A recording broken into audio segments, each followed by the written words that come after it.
Ladies and gentlemen, welcome to what is sure to be a treat for all of us here today. My name is Captain Flowers. I am joined by my good buddy, Mr. Raz. And hold on, I gotta mute something for my second Okay. because I'm getting this recursive sound for 1 second. Sorry about that. My computer setup wasn't exactly where I needed it to be, but we're there now. Raz, look, man, look, I got back from Worlds. I had to reinstall everything on the computer. There's a couple of bumps along the road. We're That's getting them all fair. figured out. Ladies and gentlemen, I hope y'all are having a great day out there today, and we're about to try to make it a little bit better here as we are showing up for a little bit of a guest spot here at the finals for this charity league that I have been informed has been running since September. Raz, that is quite a long time for these guys to be competing.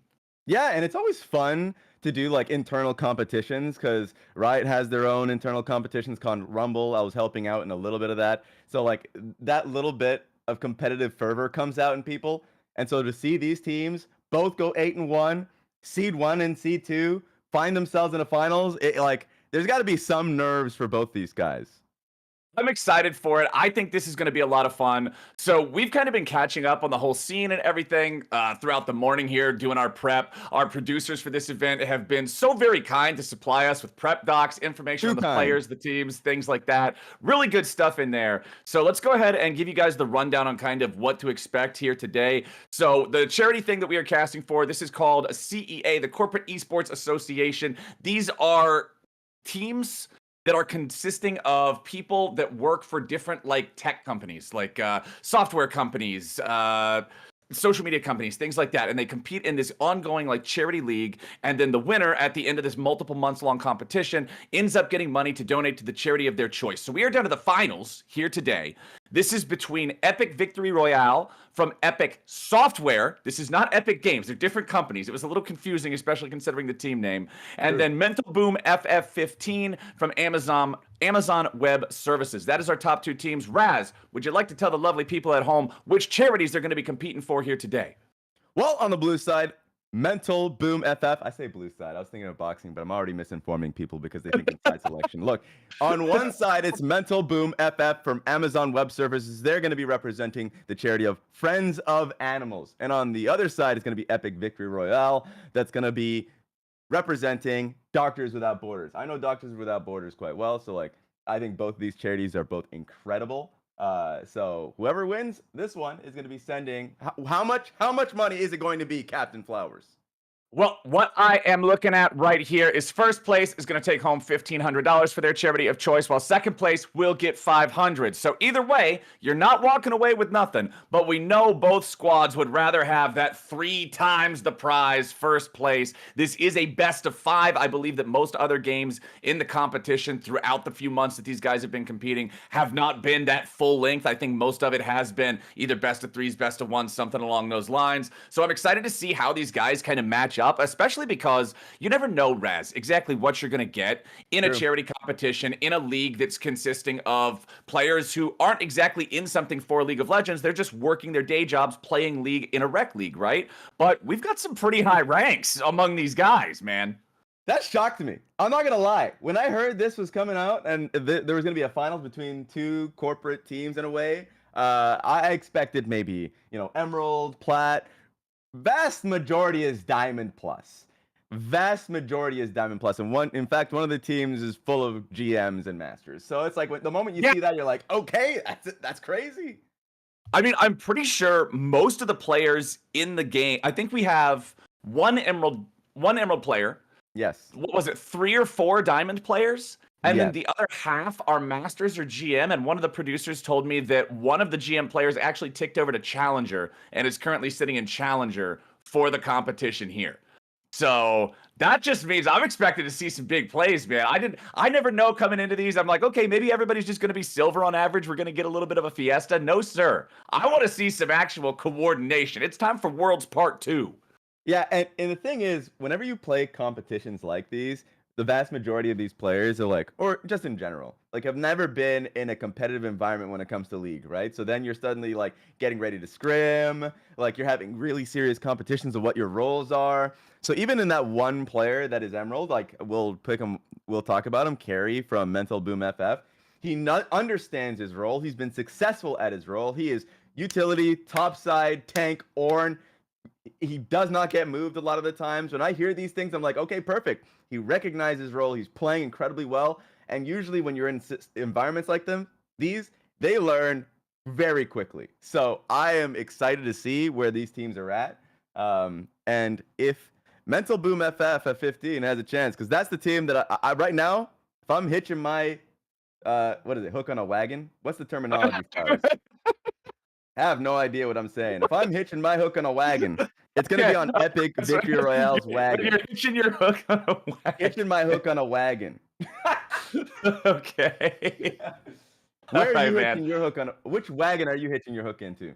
Okay, which team do I think has the edge here? I mean, considering the thing that we mostly have to go off of right now is just solo queue ranks, I've got to give it over to Epic, because you're looking at this squad. You have 1 player in Diamond, 1 in Masters, and 3 in GM. Absolutely nuts. Over on AWS, it's 1 Emerald, 2 Diamonds, a Master, and then the Grandmaster player is the one that I heard actually just recently hit Challenger. So it's Emerald, Diamond, Diamond, Master, Challenger versus Diamond, Masters, GM. So I think overall, Epic is a little bit higher, but AWS does have the highest ranked player in the lobby. And look at this, we got ourselves a nice little pick ban moment going on here.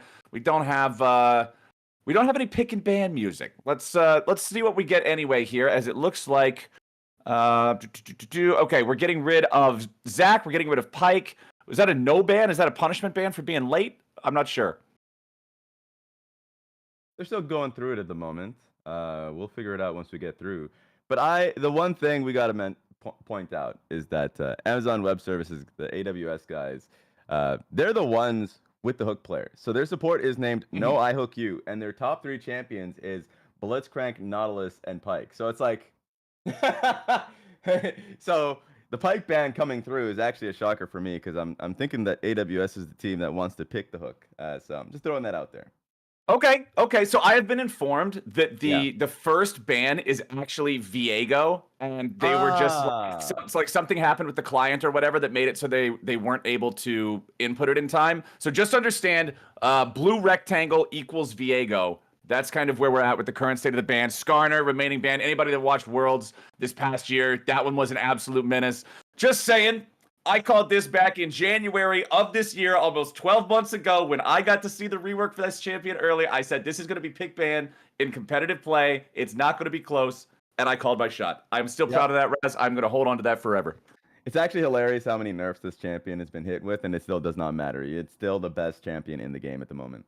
He's so good, man. He's so good. Okay, so Xayah, Ashe, banned away here. I do like the focus. If you're on Epic, if you're thinking, okay, we've got the edge overall, but they have the super high rated 80 carry player, just turbo ban him, right? True. Just focus this guy, right? There's nothing that says you can't just focus down these 80 carries. I like the fact that they're going for it. It's a Caitlyn first pick from Epic. AWS going to go ahead and respond with a Jhin of their own. Raz, how are we feeling about the Jhin? I know this is a very divisive champion when it comes to people's opinions about how it works in competitive play on any given patch. I do like it. I think it's a good pick versus Caitlyn that can compete versus push, and you're on red side, so then you can actually get counter pick on support, and then it makes it so Caitlyn's entire laning phase is a bit difficult, right? Because she just wants to be able to push into you by default and chip at turret plates, but Jhin actually can contest that and has a range advantage if you're thinking about both W, how it works with his team, and his ulti. So like, I like it versus Caitlyn. That being said, the one big point for everyone to be, aware of is that this is live client. So everything that you're playing in game right now is very true with this competition. So I was wondering if we're going to be seeing any mage bot lane picks, because Swain, Kog'Maw, even though Kog'Maw AP got nerfed, like these picks were just oppressive right now. Like Seraphine is still really strong bot lane. So I'm expecting throughout maybe the best of 5 that we're going to be seeing a little bit of that. Oh, and Corki is right now perceived as the best AD carry, like true AD carry bot laner. But Caitlyn is number 2. She's actually still very strong, even with the nerf that she got hit with recently. So taking a look at the rest of the comp, the Kayn being picked is surprising to me. That is just like not a lot of pressure on the map here. I want to see how it works with the comp, Flowers.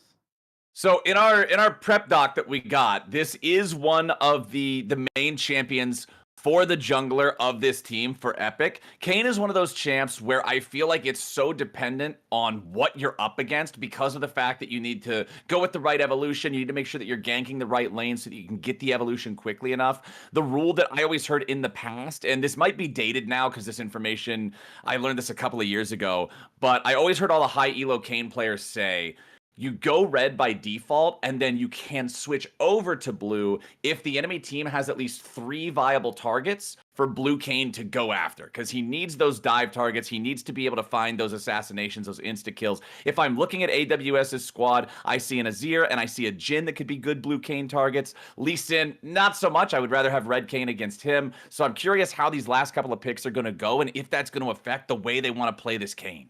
Yeah, I mean, that's very fair. That's how I viewed one of my favorite junglers at the time last year was like Zed Jungle. He was my highest win rate. And a lot of the times I thought if it's a non-Lulu Enchanter support with an AD carry mid lane, all squishy, I'm pretty happy picking like an assassin jungle. So in this game, you are supported by Galio anyways when you engage. So regardless if you go red Kayn or blue Kayn, like your engage and your dive is pretty decently protected. So Okay. it's a decent comp setup for Kayn. I'm just wondering how the early game is going to go, especially if you want to get pushed bot lane. But there comes Big Daddy Ornn in the top lane for AWS. Okay, so now that is definitely not a Blue Kayn champion. You don't want to be playing Blue Kayn into Ornn. So now I think it's kind of going to be okay. What is the support drop for the side of AWS? Is there a chance at all that we get to see Blue Kayn? Blue Kayn, of course, being the flashier one of the two, being the solo queue stomper, being the I'm just going to run my Smurf all the way up the ladder type of champion, whereas Red is better at scrapping. But oh boy, Raz. We got the Ambessa.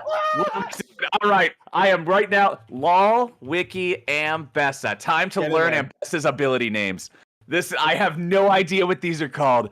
Okay, Drakehound Step. We are never saying that. That's way too much of a name for a passive. Cunning Sweep. Okay. Repudiation. We're calling that one W for now. I'm never going to remember that. It's the first time in my life. I've been alive for 34 years, Raz. I have never heard that word before. Lacerate. Okay, I can do Lacerate. And Public Execution. That's a good name for an ult. That's got like some weight to it. All right. Exactly. We're gonna remember that one. Keep up with these. How much Ambessa have you watched?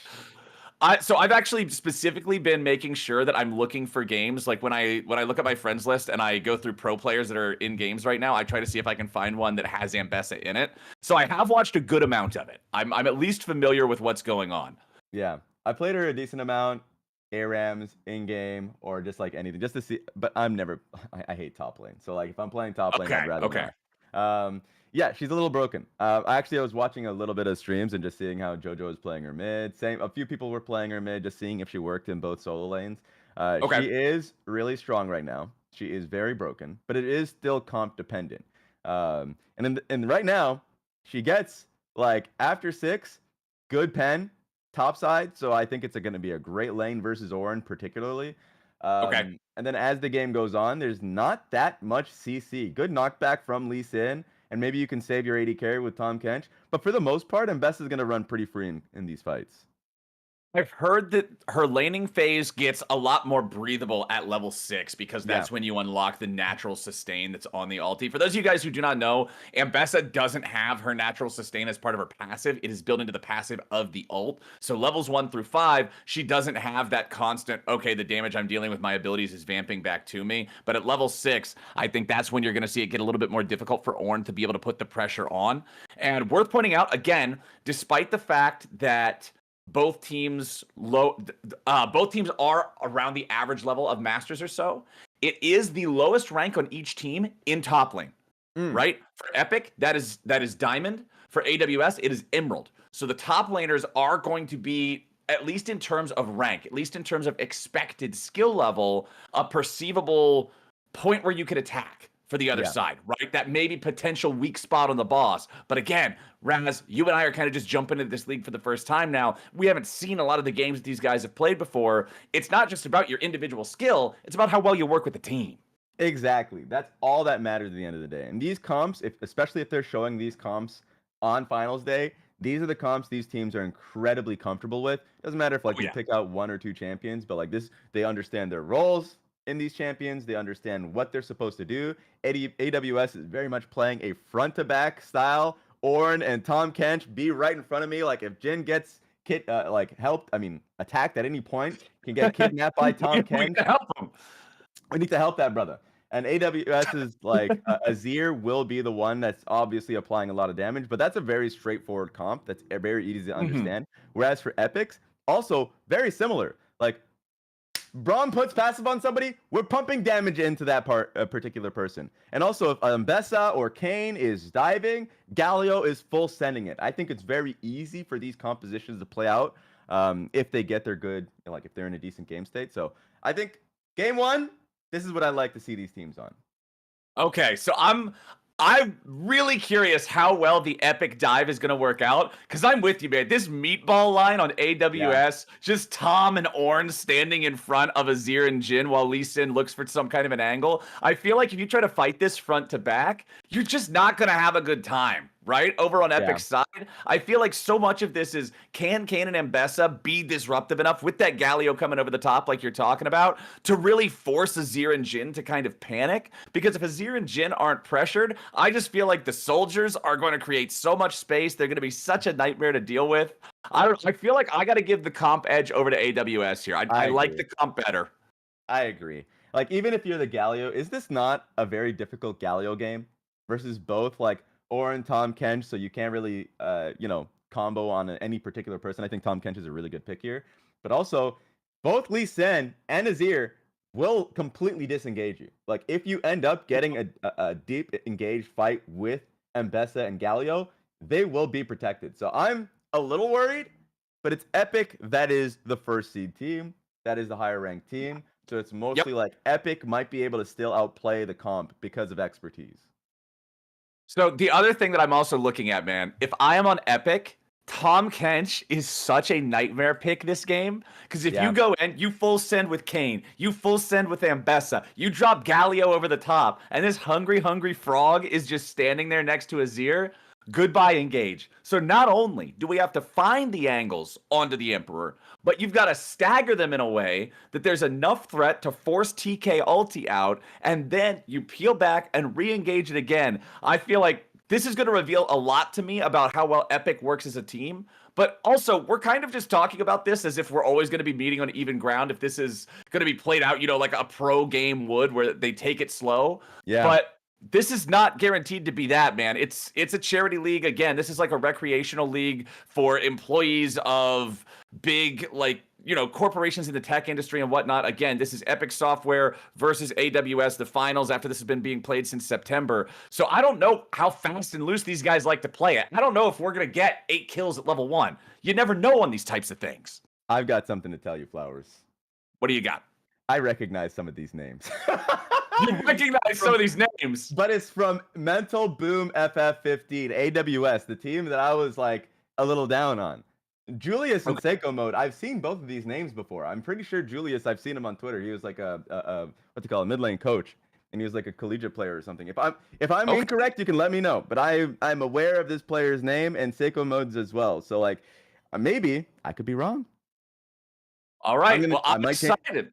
I might flip flop. I'm excited. We're going to see if Raz has actually got some archaic knowledge of these teams and players that has been locked away that will be unleashed. I do believe we can throw to a break now as we're about to load into the game, get ourselves ready. And once the 3-minute delay is taken care of, remember we are on the live servers, not the tournament realm, so we do have to wait for that 3-minute delay to resolve between Champion Select and getting live on the Rift. But we will be right back very soon. Don't go anywhere. We're going to be going live with game number 1 of the finals.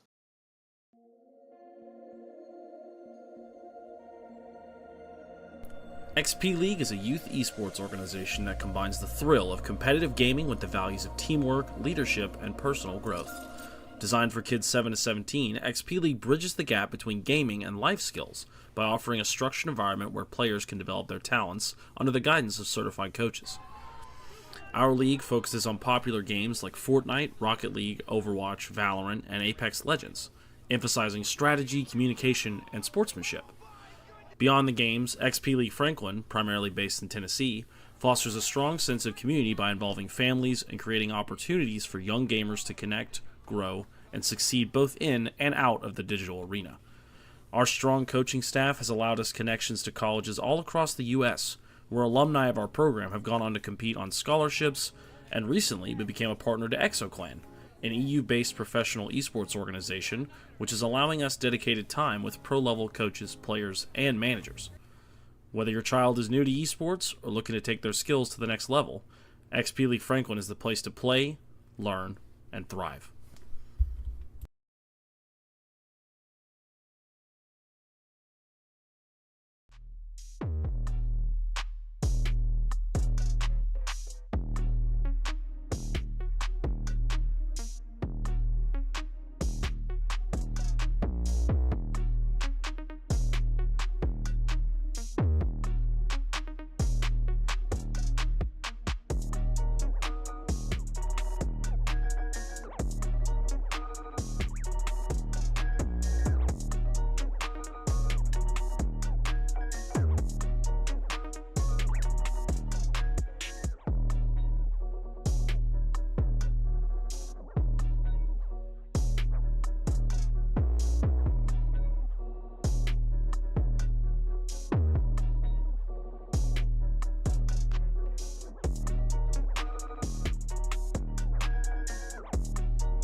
All right, ladies and gentlemen, let's do this. Time for our first game here in this best of 5 finals. Now, hold on. Let me see if I have sound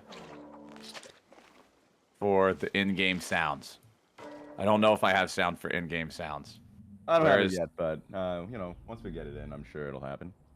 Okay, well, yeah, so chat, don't worry. Right now, yes, I know I don't have any in-game sounds, but just use your mind and make them yourself, and we'll slowly get that figured out. We do have Epic over here on the blue side. We got AWS over here on the right. Raz, you were saying that you were right about your assumptions of having recognized some of the players back in lobby.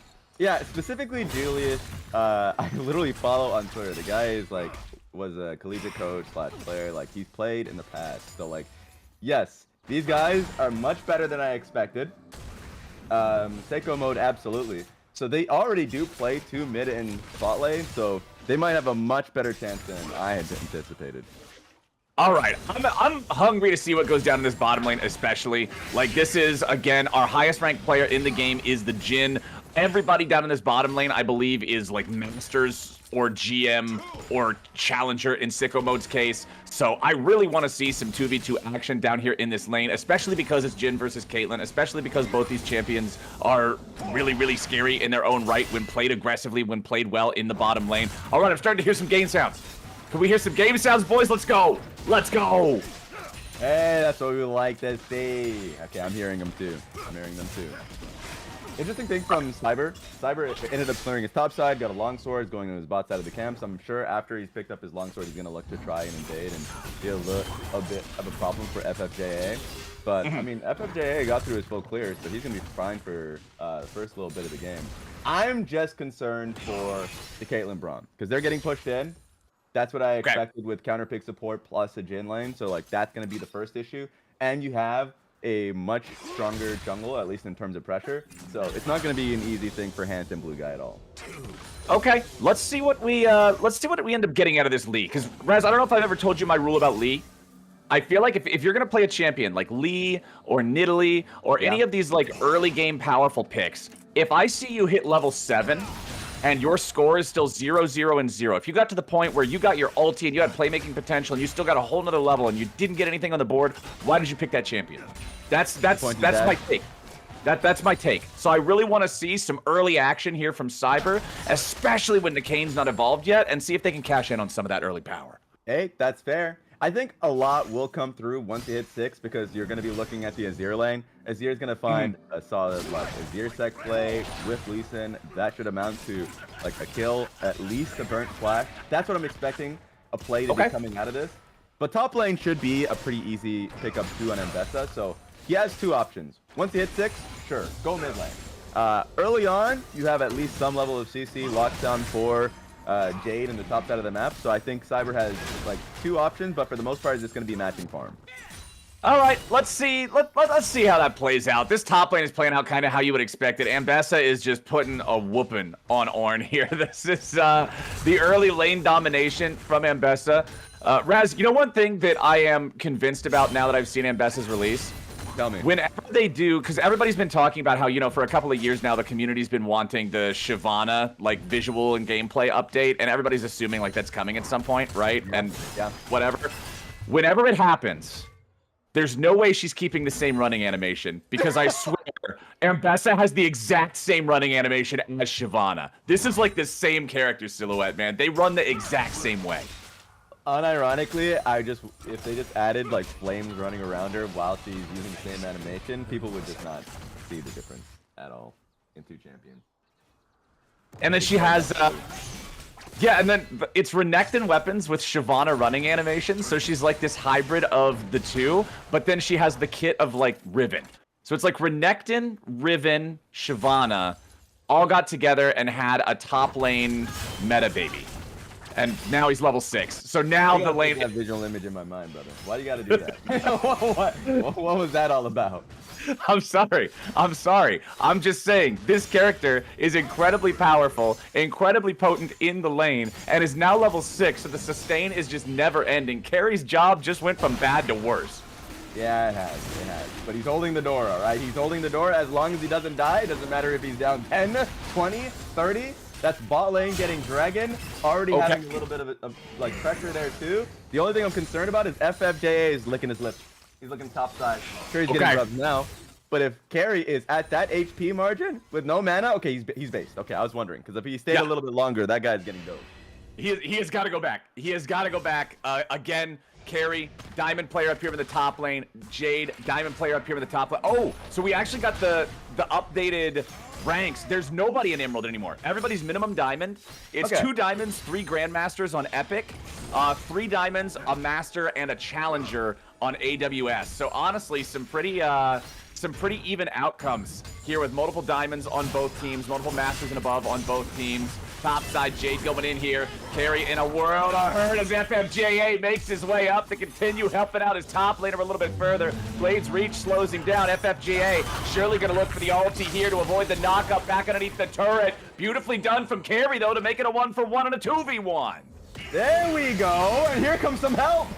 Oh my god, it's just not over yet. FFJA gonna get knocked down by Cyber as Cube now tries to get one back, but he's a little bit shy on the damage. Cyber re-engaging again with Julius right next to him, looking for an additional punish here. The winds of war are blowing, but Cyber doing a good job staying out of the range of that one. But it looks like they don't quite have enough damage to try to finish off the Galio. So 2-for-1 game overall, favoring AWS. You gotta love the Avengers from both Cyber and Julius coming in to help out Carry just a little bit to get a kill for themselves. But now the concern was Carry had a wave that was pushing away from him. He died in that instance, and he's gonna come back to a wave that is still pushing against him. So lane state still a little bit better for Jade, but great job from both Cyber and Julius to come in high. I'm not gonna lie to you, Braz. Every time I do my first team fight cast after having not casted for like a month, I'm always just the slightest bit nervous that I completely lost all of my skill in the month that I had not casted a game. So I'm glad that we got ourselves a nice little warm-up scrap there to kind of get back used to being in the action and seeing how things go with these back and forths. I also think FFJA is going to be really happy scrapping around that top side. You can always tell whenever Kane goes Conqueror, he wants to go red form. That rune is pretty much entirely worthless on blue Kane. You're almost never going to be able to activate it and get any value out of it in the time that your combo fully goes off anyway. So just going up there, scrapping with Lee, scrapping with Ornn, farming up those red orbs as quickly as possible. This is really good news for FFJ and his tempo. And just so people are aware before we get into the later games team fights, it's going to be a little harder for both Ornn and Tahm Kench, because yes, Red Kane can get a lot of sustain off of just basically scrapping in the front line. But also, Mbessa, we've talked about a little bit what her level 6 stats look like with both the Omni Vamp and the armor penetration. It starts with 10 at 6, but as you rank up, it moves to 20%, 30% armor 10. And the healing goes from 10 to 15% of like, and of course that scales off of the 50% if you are building lifesteal. So it is going to be a bit surprising if you know, the AWS has a badly started team fight and Carry gets just completely killed from the beginning. Like if that happens, that would be the reasoning. I still like AWS's composition a lot better though. The nice part is, at least for the Ornn, yeah, you're kind of taking a beating up there in top lane. It's going to be what's expected, but at the same time, at least it's same damage type jungler and top laner with Kane and Mbessa both being physical, so you can build this Sunfire cape, feel really good about it. FFJA coming back up here yet again, looking for another dive, but no chance to really get the Ornn low enough just yet. Again, this is part of the power of being able to itemize against both enemy jungler and top laner at the same time. Carry wants to be careful, does not want to get within diveable range, especially when you're up against something like a Kane that can just instantly aggro drop with ulti underneath the turret. It makes dives so easy, man. It does, but life is only going to get worse for Carry here because he got the base off. He doesn't have TP. The wave was pushing against him. He was already down 20, so it's only going to get worse. But it seems like AWS is set up for a topside fight around this objective here. So I wonder if Epic is going to give it up and just focus on Dragon anyways. That might be the case. I always enjoy these when we get the early neutral fights. It's one thing I'm looking forward to with all the changes that we're going to be getting in preseason. I'm looking forward to all of the stuff they're trying to do to get people to fight more often in early parts of the game, like the rewards for first blood and having that bloody new monster that gets more powerful if more people have died. I'm really hoping it makes the game extra spicy. It should be fun. It's like Hampton. Yeah, we're trying to set up for a dive here, but couldn't get it done. So, oh, wait a minute. That was some nice burst here, but now Julius could be in a little bit of trouble. Nicely outplayed there, shuffling Q back underneath the tier 1 turret and getting himself out of trouble. Now, of course, it does cost the ult. It does cost the flash. That Azir is not looking nearly as strong, but hey, staying alive. I'll count that one worth. Staying alive also burnt Cube's flash, so even he was able to get a gank off, recognizes now that FFJA is going to turn towards the dragon. Got a good amount of information, got Galio's flash, not bad at all. Well done from Julius. And hey, man, it's going from bad to worse up here with the top set of the map here for AWS, considering we've got Eclipse completed now for both the Mbessa and the Kane. This item is just so good for early trading, for early skirmishing in these smaller fights, for the laning phase too, as Jade continues trading with Carry. It just makes trading with Mbessa such a pain in the butt. It does. At some point, you're going to be dry heaving if you're Carry here, but he's happy that he was able to get the wave push in and get a play for his troubles. He's happy now, all right? I don't know how long it's going to be there for, but the man at least got some reprieve. Man, I'm telling you right now, that happiness is fleeting. Look at the farm. See, if I'm playing the Ornn right now, I play autofill top some games, right? If I'm playing Ornn right now, I get that wave crashed in, I grab a plate, I'm feeling good, and then I hit tab, and I see that my opponent is 40 farm ahead of me, and I'm like, man, okay, it might not be as good as I thought it was. We really gotta make sure that we're staying ready to have a big ult in one of these team fights, because right now he is just behind the tempo of the game, right? That means I need to see a big clutch play, some really good timings with those ultis and those knockups in the team fights for him to be able to have as much value as the Mbessa does. Exactly. And then that's when you got to start doing the it's not so bad counters when you're playing out the lane. You're like, all right, got to play, guys, just to give confidence for the rest of your team.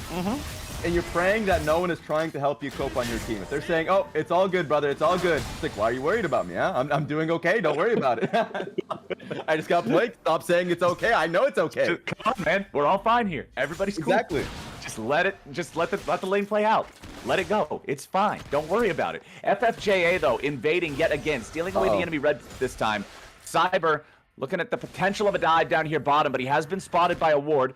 Sicko Mode and No I Hook You, both just trying to get this wave ready to crash into the turret. Here comes your dive. Cyber, around from behind, wants to go for the kick. Immediately knocks Hant right over into the waiting arms of the bottom lane. But now Sicko Mode and No I Hook You, both trying to get away. Cyber's your sacrificial lamb as they send in the backup. It's Jade with the teleport. It's Cube with the teleport. It's the counter punch coming out from Epic to make it a 1-for-1. Still not bad for AWS. Not only do you get the dive off, so Caitlyn is down, but you get double TP as well. Both Carry and Julius get to push in their own waves. Jade is sticking around. I wonder why. I don't think he can get anything off of this, but this is amazing for AWS. Yeah, I'm not thinking there's anything else that the Mbessa is going to be able to do there except maybe crash another wave. But I think that one of the big winners of that entire exchange, since it was just a 1-for-1, is Carry, right? We're talking about this guy needs a chance to breathe. We're talking about he needs to get the opportunity to come back into the game here a little bit after being down all that farm. Boom, there it is. The window opens up and he crashes the wave into the turret. Unfortunately, plates now have dissolved for the past 30 seconds, so not going to get full value out of his opponent disappearing right there. But that also means that we've got the Rift Herald alive, Raz, and if there's one thing I know about competitive League of Legends, we need people fighting for the Rift Herald. Yeah, we need to scrap for Herald. And another big winner was Julius, because Julius was wondering if he should be also a part of the dive. He was in between both mid and bot lane, but he decided to stay mid. He had TP as well, and he recognized double TP. As long as we don't lose too many people bot side, I gotta get a crash in bot mid lane wave as well. And he's gonna be the ultimate hero of this game. He is going to be farming Braum, Braum, the Caitlyn, the Galio. I think he is perfect within this composition, and he's being allowed to thrive, just sitting and farming. So this should be a free objective for AWS. It's getting a little harder for Epic as the game goes on.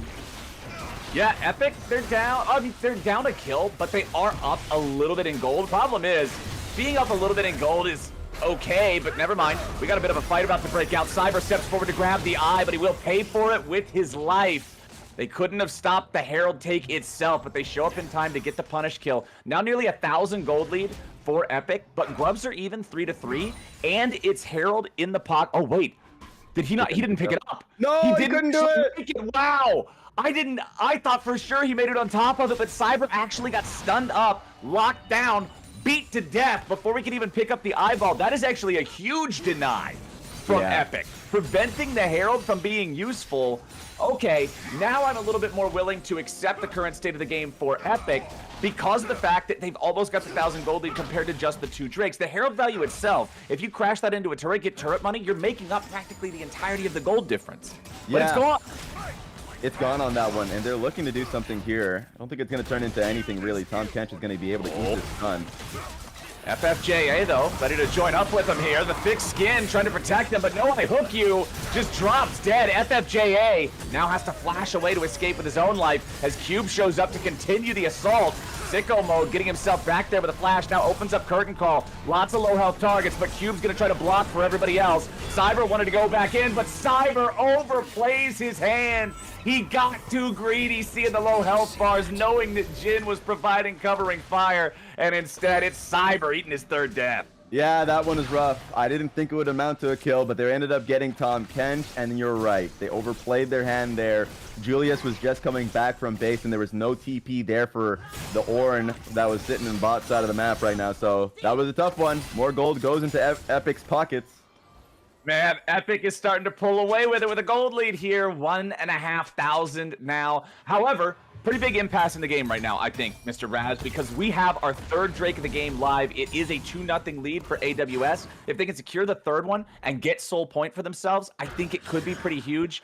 I mean, if I'm looking at their team, I don't really see a lot of great Cloud Soul users. Pretty much none of them, except for Tahm Kench, I think can get some solid value out of it. But Jin literally roots himself. Azir goes in and usually shuffles and then just stands and fights. Maybe can get a little value out of it.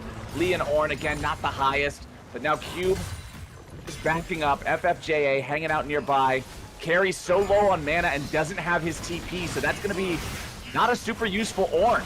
Here where the fight starts out is FFJA and Blue Guy both leading the charge, trying to put the knock up one of the enemy Lee Sin, but going to be devoured by the Tahm Kench, kept safe for now, as immediately Epic swoops in to secure the Drake, stop the soul stack here for AWS. Now Tahm Kench locked up, beat down, Blue Guy barely staying alive, finally gets sniped down at the very end by Sicko Mode there with a deadly flourish, but it's still a 2-for-1 plus a Dragon Steal for Epic as these guys come out on top. Yeah, Epic is getting stronger and stronger. That was a great pickoff on Cyber. They had to burn Tahm Kench ultimate like right at the start of the fight. It's getting a little rough here for AWS now. I was getting a little bit happier with AWS getting first 2 Drakes. I thought they were going to be able to get Herald for free, but these fights again and again have been going in Epic's favor. Epic, I mean, just look at kind of what I'm looking at is the difference in terms of kill contribution over on the side of Epic, right? You look at mid lanes, 302 versus 002. I'm not saying Julius is doing a bad job, but I'm saying that Cube is finding more ways to enter into the fights, and that's what you'd expect for somebody with a semi-global ultimate like a Galio, right? If you look at the bot lanes, Sicko Mode and No I Hook You haven't really been a part of a whole lot here for the side of AWS, but 1-1-4, 0-1-6, that's 5 kill participation and 6 for the bottom lane of their opponents, and I feel like Epic is just getting everybody involved in these fights more often, which to me usually means they're the ones picking how the fights are going to start. Exactly, and also just being on the same page and having the resources for the fight. I remember Carey just a little bit before that fight even started used his ultimate to try and get a pick on the Cube, but got taunted in the meanwhile. So he didn't have ulti for that engage at all. He just wasn't there. So I think it's just a lesson for the next engage. And one point that you made a point of, which is it's going to be Cloud Soul, and you're not going to get the most benefit of Cloud Soul if you're AWS's side. I think it's very true, and it's just going to mean that these team fights are going to be bloodier. Scaling is going to mean a lot more, and even though I would benefit or move towards AWS's side, I think FFJA, he's already been pretty annoying so far in this game. He is only going to get stronger and make carry and No High Hook You's life worse. Oh, and speaking of that, look at this, Raz. Now we have Tier 2 Boots, Eclipse, Black Cleaver combo completed for both Drain Tanks on Epic. We are hitting some power spikes, my friend. They're in danger. The Ornn, the Lee Sin has been in danger for some time. These fights are just going to get worse. And you made a point at the beginning of the game. You'd be a little bit disappointed in Cyber if he wasn't able to get a play off the big inning. How do you feel right now? I mean, he's got a couple of plays off. He has 3 out of 4 kill participation for his team. It's not like he's asleep at the wheel, but also 4 out of 7 of the deaths, when he's going in for these plays, they're not letting him get away with it. And I feel like even when he finds an angle, Epic is managing to get a better fight overall. One thing that I do like, Carry now on the 2-item power spike does have the completed Frozen Heart after the Sunfire Cape, has evolved it with the power of the ornaments. The enemy team's only AP threat is a Galio. Galio is not something that's going to be able to just solo down Ornn on his own in a swift manner, so I really like the fact that Carry is just hard focusing armor here, focus on stopping the rest of the squad. I feel like Thornmail would be a really good next item considering you're up against Kayn and Ambessa both. I'm hoping that's what he's going for, because they really do just need a brick wall to be able to deal with what Epic's bringing to the table. That's true.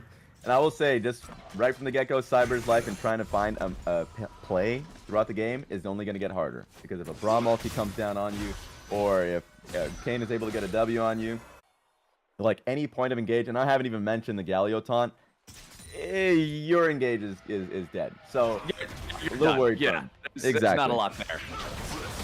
Let's see if we can get anything before this dragon. I honestly don't think we will, because it's been like this for the last, what, 2-3 minutes? They're just kind of saying, okay, nobody's strong enough compared to the other side to just try to force a Baron. But at the same time, we're not just going to sit around and force over nothing. So I think that our next Drake will be the next point of contention. I'm really looking at the setup here for the side of AWS compared to the last time around. Again, you talked about how Carry had used the ult beforehand. I mentioned how the Ornn also not having the Unleash teleport cooldown, not having a lot of mana to work with. It just makes it so you're kind of fighting a 4.5v5 when Ornn can't do anything except walk back and forth and try to look menacing. It does look like everybody's got their spells, their recalls, everything ready to go here. The only thing that they are missing on the side of AWS is the flash for the Azir, but considering we still have 25 seconds left on the Drake timer, that should be up in time. And we're going to have ourselves a 10 summoner spell battle here over the third Drake, potentially for AWS, as FFJA coming in from the side, the invade from AWS to try to get into their opponent's jungle early on. FFJA going to be knocked back here with the hero's entrance showing up. Jade ready to flank from the side, goes to the ulti after the enemy Carry, but ain't going to find it here just yet. Cyber down to about 10% HP. The dragon is spawned, and Carry stuck in the middle of everybody. AWS is on the run, and Epic ain't going to let him get away. Make it a 1-for-1 trade as both top laners drop, but it's full health bars still standing on the rest of Epic. Life for Julius and Seiko mode is just hard. Not only was that fight, I felt like, advantageous for them at the beginning, and they couldn't really get a, FFJA kind of stuck down, same with Cube after the ulti. But then when the TP from Jade came through, Seiko mode had to flat, and they had to reposition the entire fight. So the threats to the backline is gigantic this game. And this is what we were talking about back in draft, right? If we just have two teams walking down mid at each other, and Carry and HookU can both play this big wall for the Azir and for the Jhin, hey, you're going to have a hard time just fighting front to back through that. But if you can put pressure onto the Jhin and Azir, if you can get Kayn and Ambessa into that back line, have Galio create space with a big hero's entrance, you disrupt Julius in sicko mode, the rest of the team can't fight back. These drain tanks, without being focused down properly, will run rampant in the fights. Exactly. And even if the fights aren't starting out the greatest, actually, starting right Baron right now, Flowers. Oh boy, they're going right in for the Baron, and immediately Blue Guy's going to be dropped by in enough time for the rest of the team to show up and get a punish. Nice shutdown back for Cube. HookU's going to follow him into the grave here next. Julius at least takes one, almost, but not quite. FFJA with a clutch save there with his own ulti. Nice shutdown from Carry, who managed to find the back line, find the Caitlyn, but now FFJA going right back in after the Ornn, but a shutdown from Carry. He's trying so hard to save the day, but knocked up into the air with a Justice Punch. Cube is unstoppable. Jade right next to him. It's 3 dead on Epic, 4 dead on AWS. An absolute bloodbath in the topside river. Well, damn, I didn't even get to see the setup of the fight. I just thought I saw AWS go for what looked like a desperation Baron. They thought they had the timer on it. Epic challenged them on it. And Jade looked clean. The moment he joined the fight, it looked like the fight was over for AWS. Jade was looking clean, but I gotta give props to Carry. Carry is going behind enemy lines as Metal Gear Ornn, assassinating Caitlyn, then ends up managing to get the clutch bonk right on the Kayn as he was going in for enough lifesteal to surely continue tanking out the rest of the fight. I think Carry had a huge moment there, going for the Jack Show as the third item. I feel like, okay, I'm willing to accept this. I really still do want to see the Thornmail, though, against the double drain tanks. This is the redemption arc for our Ornn in the top lane, who was just set behind the entire game from the matchup. Yeah, not just the matchup, constant ganks from FFJA too, where he had to just hold his own while the bot side for AWS was putting in work. So now it's his time. It's his time to shine now. And you're right, he's starting to really make his name be felt here. And also, I got to give some shout outs to Cube on the Galio, only player in the game right now still without a single death. 5-0-4, tied for highest kill participation on the team. Actually, everybody on the team has 9 KP except for the Ambessa. He's dragging up the rear at 8 there, so not quite as much KP for the top laner, but honestly, really good stuff from this squad overall. The Galio being that sole AP threat, making sure that he stays that threat, but I also have to make sure that the team knows how important it is that he does not drop, that he does not give over that massive bounty, especially to Julius or sicko mode. That's a way back to an even game state for AWS. Yeah, and I agree with you. I think Cube has been so far the MVP of this game for Epic. You were wondering why the game was kind of so stagnant for a little bit. No one was taking turrets from both top or bot. I feel like it's been the pressure of Cube. He's been the TP bot lane to help out defend the dive, the ulti top side in stopping a lot of the engages from AWS and working. Okay. Off-screen kill. Cube just soloed him. Down there at the bottom. It's mid laner versus mid laner.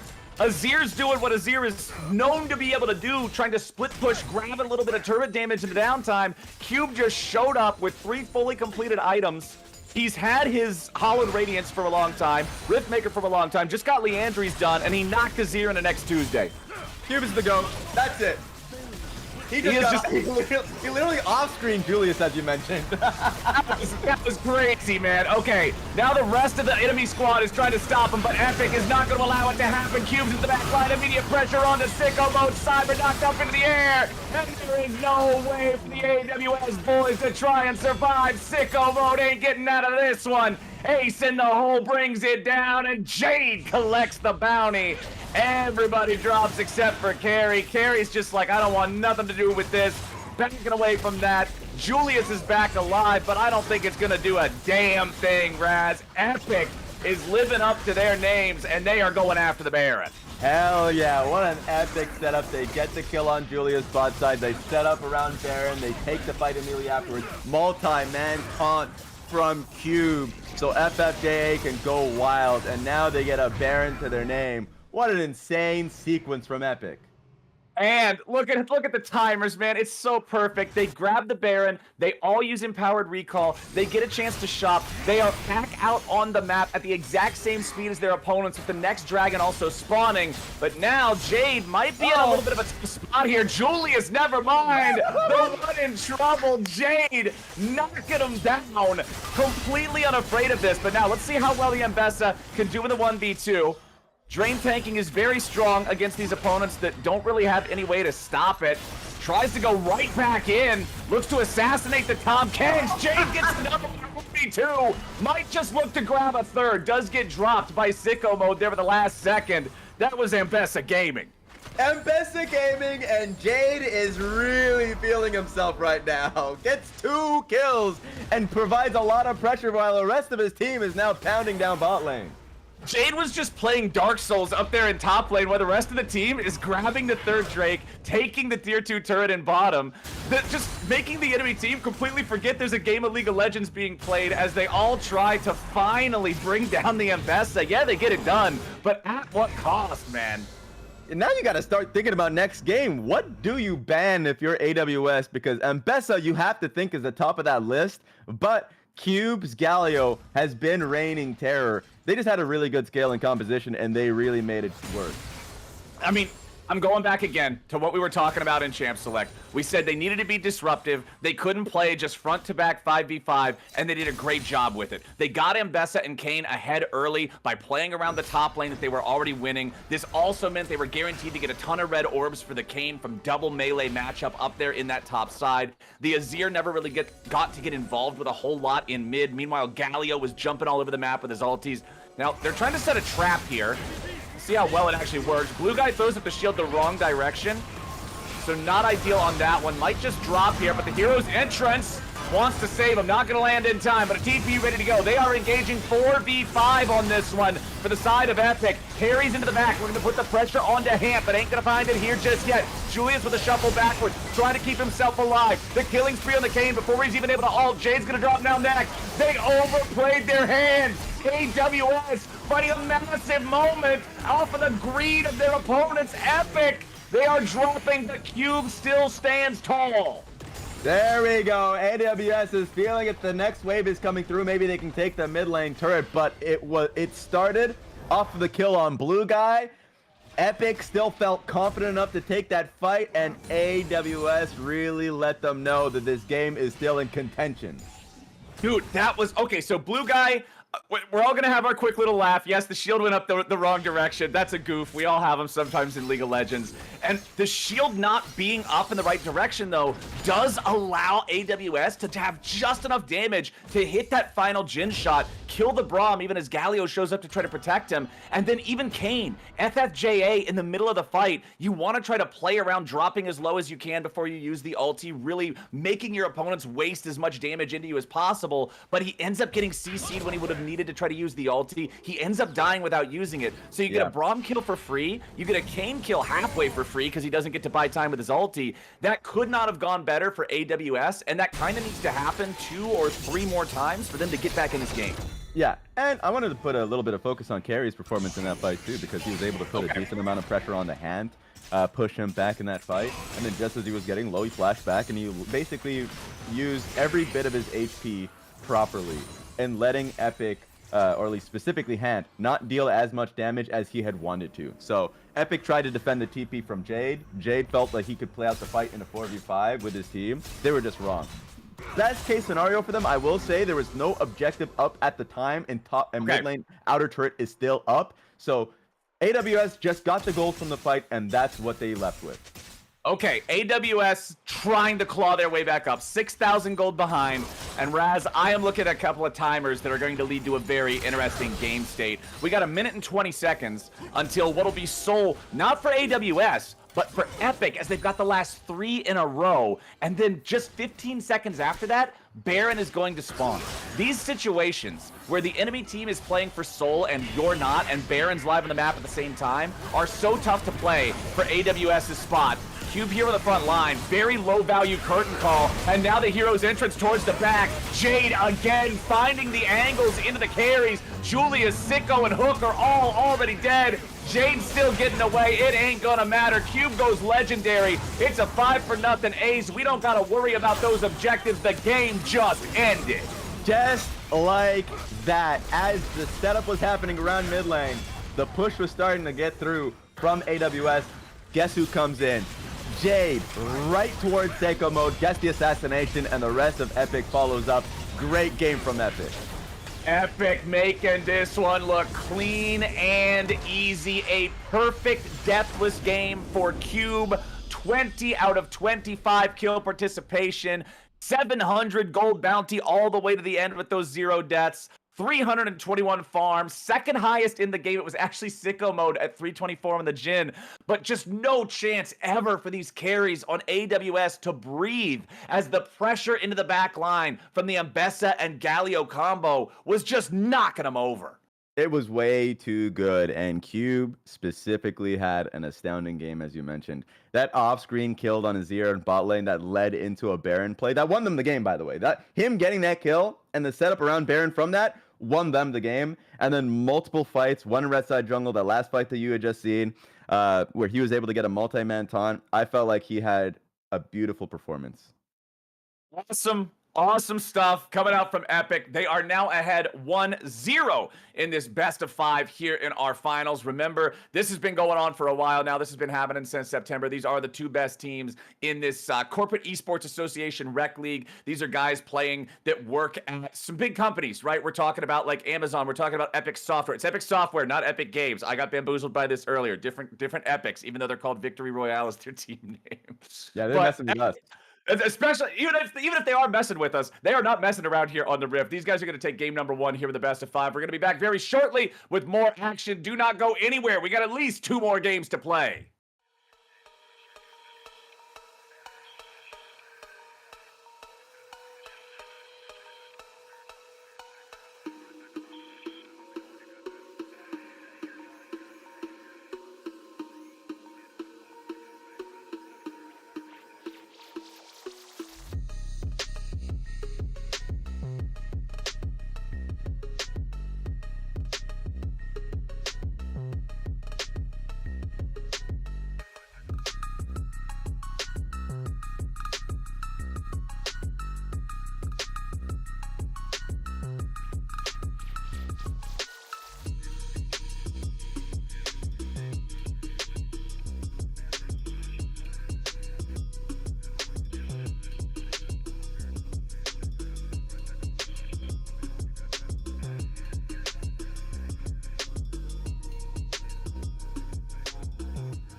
I think you're muted, buddy.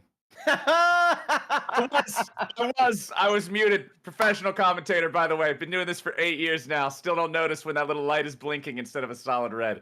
It's okay. It's all right. We're all just having a good time here in our CEA finals. This is the end of a months-long charity league to determine who's going to walk away with the biggest pocketbook for their charity. It is epic. The Epic Victory Royale squad up 1-0 after a game number 1 where they were just playing clean. They are fighting for Doctors Without Borders as their charity. Their opponents, AWS Mental Boom FF15, the team name. It wasn't an FF15. They fought a long battle. It was close for quite a while, but they did not measure up to Epic in the first game. They are playing for Friends of Animals. Both teams are going to be walking away today with at least $500 for their charity. However, the first place team going to triple that up to $1,500.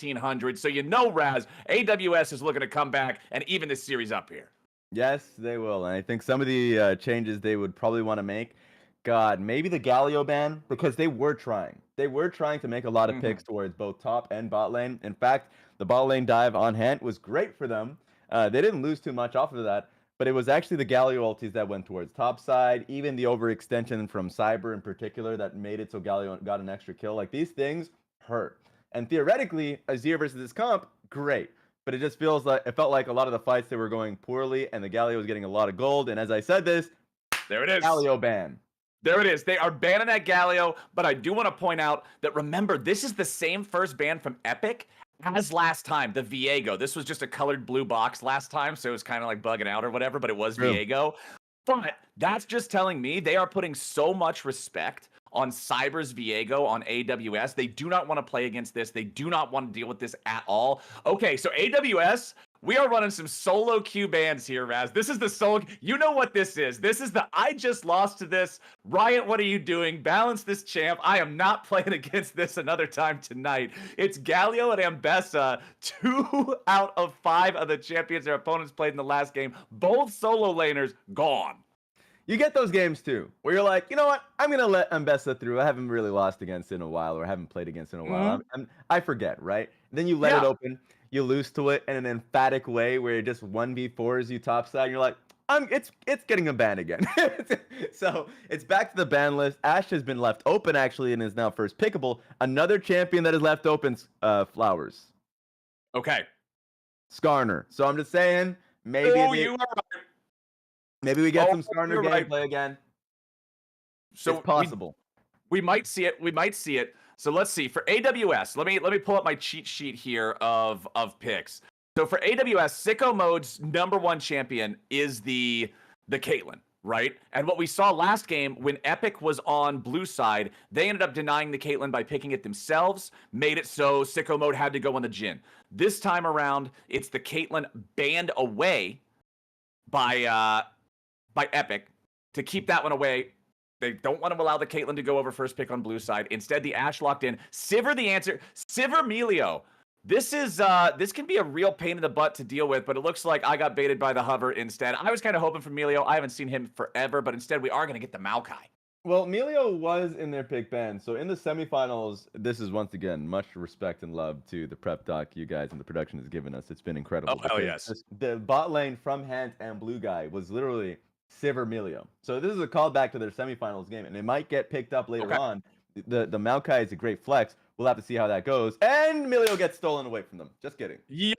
I'm not gonna lie, dude. If I see Maokai on the enemy team, I think Melio offers a lot of value immediately. Some of the best value you can get out of Maokai in a team fight is having that huge flank that just stops everybody's escape route. Melio pops Breath of Life, goodbye. All right, AoE cleanse, we're all leaving anyway. It doesn't matter. Like, I think there's a lot of value to find out of this guy here. The Ornn also going to be locked in for AWS again. Remember the previous game, Carry was not having the greatest time in lane. Again, the matchup was not going great for him alongside the fact that he got ganked over and over again. But he did have some super high value in some of those team fights, getting a couple of clutch angles to grab some kills that otherwise the team wouldn't have been able to find. And our last pick of the first half of the draft for Epic will be the Ahri here in the mid lane for Cube. We both got our eyes on Cube after that last game. Ahri, a very different pick from the Galio. Yeah, and this goes back to their semifinals game because they picked Ahri, Sivir, Melio, And the rest of the draft is like the Jarvan and the Galio. So like these picks are very real. And it goes back to what was comfortable, what was one of their biggest wins, I would say, in their last draft. So this is comfort, and it's working out well for them. They're going to be going up against the Emilio bot lane, so maybe they actually go towards maybe a hook champ. I would love a Nautilus. I think it does quite well in this case, and it makes life a little harder for Ash Emilio. But we'll have to see if that's going to happen. So let me ask you, what do you think the big thing to focus on here with half the draft still to go for AWS is if they want to be able to pull off a win here in this second game? Because it really did just feel like Epic had them downloaded in game one.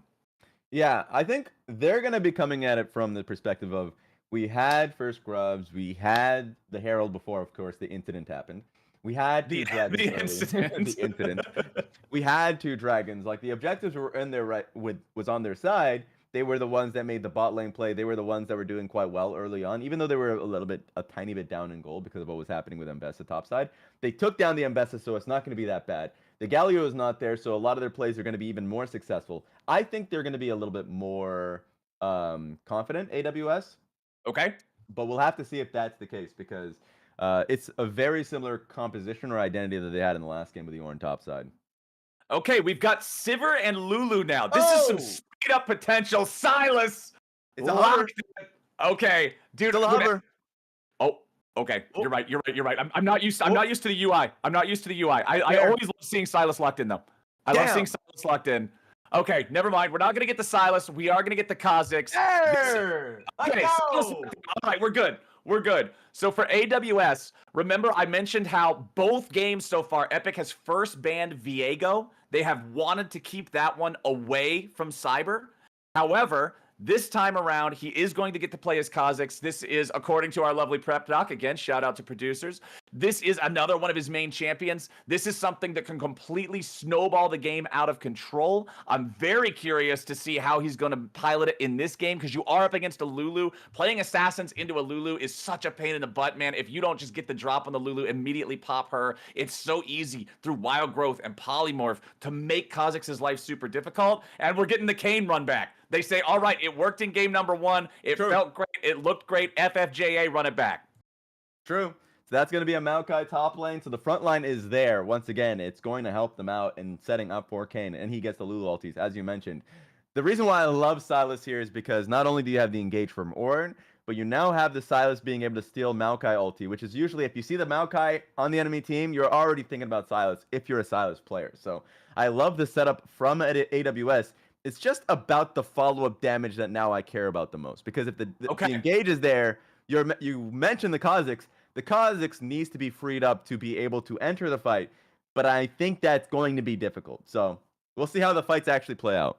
I also love the synergy between the Ornn ulti and the stolen Maokai ulti for AWS. When you see Ornn ulti, the natural thing you want to do is split apart. When you see the Maokai ulti, you'd want to group up so that only one person gets hit by the branch. Now you have to make the impossible choice of, okay, well, which one do we do? Everybody's going to get CC'd one way or the other, especially since AWS was able to steal away that Melio, who would normally be able to free you from that situation. I feel like these guys are sitting in an awesome spot where if Epic gets a good Maokai ult, okay, we can Breath of Life, we can full cleanse it. Then you fire back your own stolen Maokai ult, you fire back an Ornn ulti, plus you have an Ashe arrow over the top. I feel like the engage options for AWS are so damn good.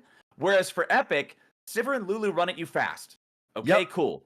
Kayn runs at you and just says, all right, guys, I'm going to knock you up in the air. You better not stand in this rectangle. Okay.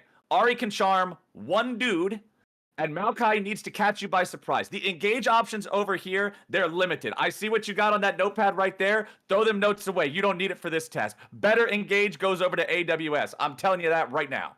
Yeah, and also, their side lane is going to be good. I know the concern was about Lulu, but now you have Silas who can steal Ahri ulti, or maybe before he gets on the side, he can take away Maokai ulti, whatever it may be. You have Kha'Zix Silas on sides that's going to be threatening Ahri.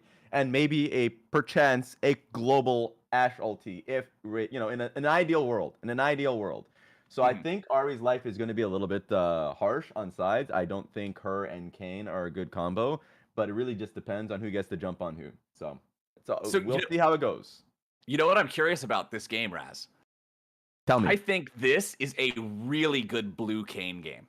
You never hurt Ornn, but You insta-kill Ashe or Emilio.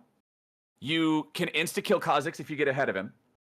And you can do good damage on Sylas. I guess you kind of get trolled if Sylas goes Zhonya's, but I feel like with the low damage of AWS, Sylas would rather go for higher damage items.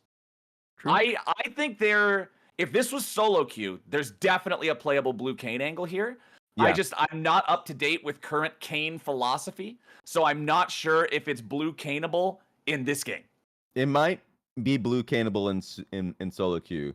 The only other concern I would have is that Sylas's itemization, especially with like Rocket Belt, has a bit of HP, you know? He could be a bit tanky, or if he wants to go Roa, but I don't think in a competitive environment you'd go Roa. So it's like, it's hard. So I'm just a blue Kayn hater. I'm out here being a blue Kayn hater. I think most people are blue Kayn haters. But I'm not if a he blue wants to Kayn do it, I think he's funny. okay. You got one. we got one. Hey, I'm a resident hater for a lot of stuff, but I'm not a blue Kayn hater because I feel like for a really good Kayn pilot, the champion can just do so much in choking out the map and making it scary, especially for these completely immobile ADs and supports like Ashe and Melio. You're just slightly overextended. I mean, Ashe has her arrow, but Melio has like practically nothing to peel himself, right? Even when you're looking at Ultra Mega Fire Kick, the thing that normally peels with it is the fact that it has an 80% slow after it knocks you back slightly. If Kayn comes sprinting out of the wall like an absolute madman and gets knocked back 2 inches and not slowed and just keeps running at you, I think there's potential there. But we'll have to wait and see. Again, the summoner, or not summoner spell, pardon. The Keystone's going to tell a lot. Usually it's Dark Harvest if it's blue, it's Conqueror if it's red. We'll see if we get some blue, or if we've also just got some continued resident blue Kayn hating from more than just Raz. It's 2.5 minutes till we hop into game number 2. We are on live servers, not tournament realm, so we do have to wait for the 3-minute spectator delay. We're going to hop off, grab a little bit more water, but we will be back as soon as the game goes live. Don't go anywhere.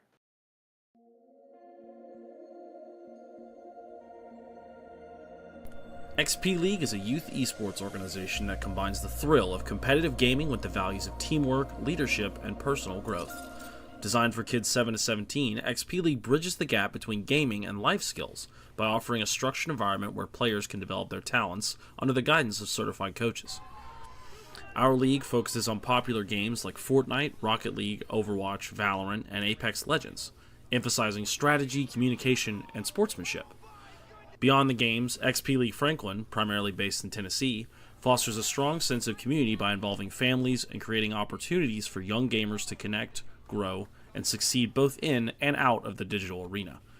Our strong coaching staff has allowed us connections to colleges all across the U.S., where alumni of our program have gone on to compete on scholarships, and recently we became a partner to ExoClan, an EU-based professional esports organization, which is allowing us dedicated time with pro-level coaches, players, and managers. Whether your child is new to esports or looking to take their skills to the next level, XP League Franklin is the place to play, learn, and thrive.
All right, let's do it. Rock and roll time. It's game number 2 here in our CEA finals. For those of y'all who might just now be joining us or might have missed the memo during game number 1, this is the finals of a corporate rec league. All of the teams are comprised of players who work for different companies in like the tech area, right? Our final one here today. This league has been going on for many months now. This final going down between Epic Software, not Epic Games, different one, and Amazon Web Services. It's Mental Boom FF15, the Amazon team, and Epic Victory Royale, the Epic team, as FFJA could be in a bit of a bad spot here at level 1. Oh no, dude, that was just a little bit of sloppy level 1 gameplay right there. It's the classic Silas level 1, whether it's between like the pit around Baron or in that wall right there, they're able to get a kill off of it. So yeah, you know what? You never know if you're gonna get the Silas Cheese level 1. It happened here, at least. Oh no, I was about to say at least FFJ didn't burn Flash. He did, so he's gonna be a little sad. You're not going to be too happy about that one for FFJA. That's going to slow the cane down a little bit here. Answering my own question with a way that was probably obvious to Raz and most other people, but I wanted to hope anyway. It is going to be Red Cane again this game. You can see the Conqueror there for the Keystone for FFJA, but obviously not as good of a start as last game for Epic. This is great for the side of AWS. They've got the Flash, they got the First Blood, and it's on their AD carry. You can't ask for much better than that. And he based with a long sword, so that he is stronger than he was going to be before, and he was already going to be strong. This 2v2 is already going to be stronger. So this is going to be tough for Hant and Blue Guy right at the beginning of the game. And this is sicko mode. Remember, this is our highest rated player in the lobby. This is the challenger player. This is the one who they're trying to make sure that he doesn't get to play his Caitlyn. He's on the Ashe this game after playing the Jhin in the previous one, not being able to find the win on that. And now coupled with Melio, these champions that normally have slightly higher than default attack range. Remember that Ashe has 600 attack range versus the normal 550. When you couple it with the cozy campfire, it's just so obnoxious. Everybody becomes Caitlyn now. Melio's just so good at supporting these types of champions and making the lane unbreathable. Yeah, and it really is that for both Hant and Blue Guy. Thankfully, they're not getting poked out that heavily because they're aware of what could happen. Like, from us, we had God's Due, so we know that Cyber is catching bot lane. Yeah. But in a worst case scenario, if you are just losing trades heavily or you're just getting poked out even harder, he's just going to skip a camp and look for a dive bot lane. So you're just trying to stay alive as best as you can.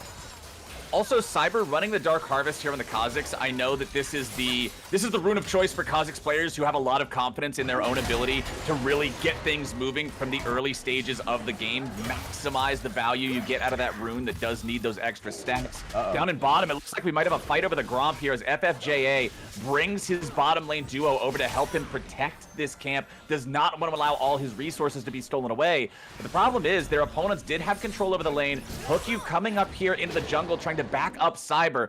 FFJA also has his bot lane duo right next to him as Blue Guy is waiting right over the wall here. Does do a little bit of damage to Sicko, but again, they're still going to lose their own ward.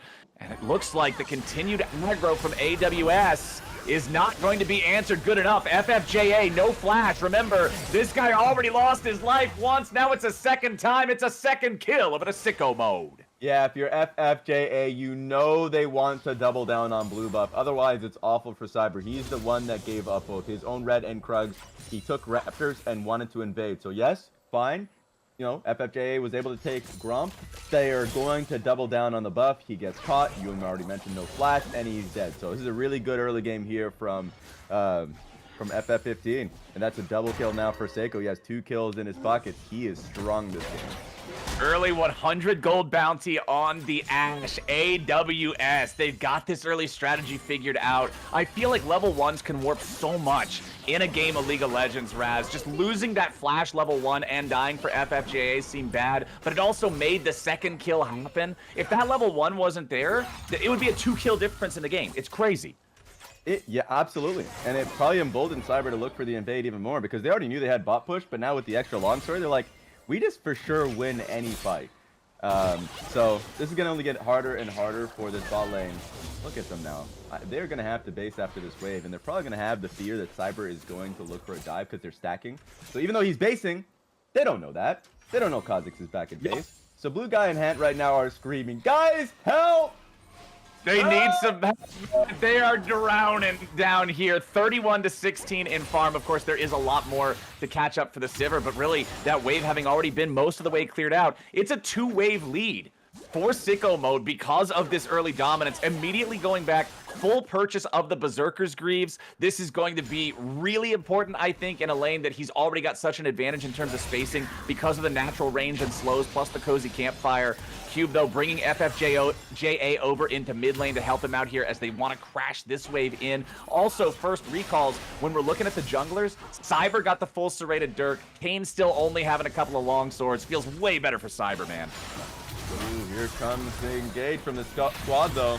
Oh, Julius just sets it up. FFJA, as soon as he gets flashback, as soon as that cooldown is off, he uses it again and he dies again. This is the nightmare game for FFJA, dude. It really is. Nightmare game. It's tragic. This is the type of game you envision if you're playing Kane with no pushing waves. They live in your jungle. Its life is difficult. And at least in this game, theoretically, Cube is supposed to be that pushing wave. But Cube wanted to get his base. And I'm sure FFJA wanted to be able to help out, but he was in lane for way too long. Cyber is there. Hook, you decided to help out there too.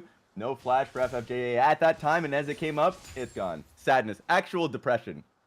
No, the thing that's not depression for Epic, somebody in chat pointed out, yes, we did have an off-screen kill in the top lane, a solo kill, Maokai onto Ornn, which is a pretty big deal. Jade also, again, winning by a decided margin in terms of farm up here in the top lane. Also, a big advantage in farm for Cube in mid. He's got about a +3 wave advantage over his opponent, even after these get farmed up by the Sylas.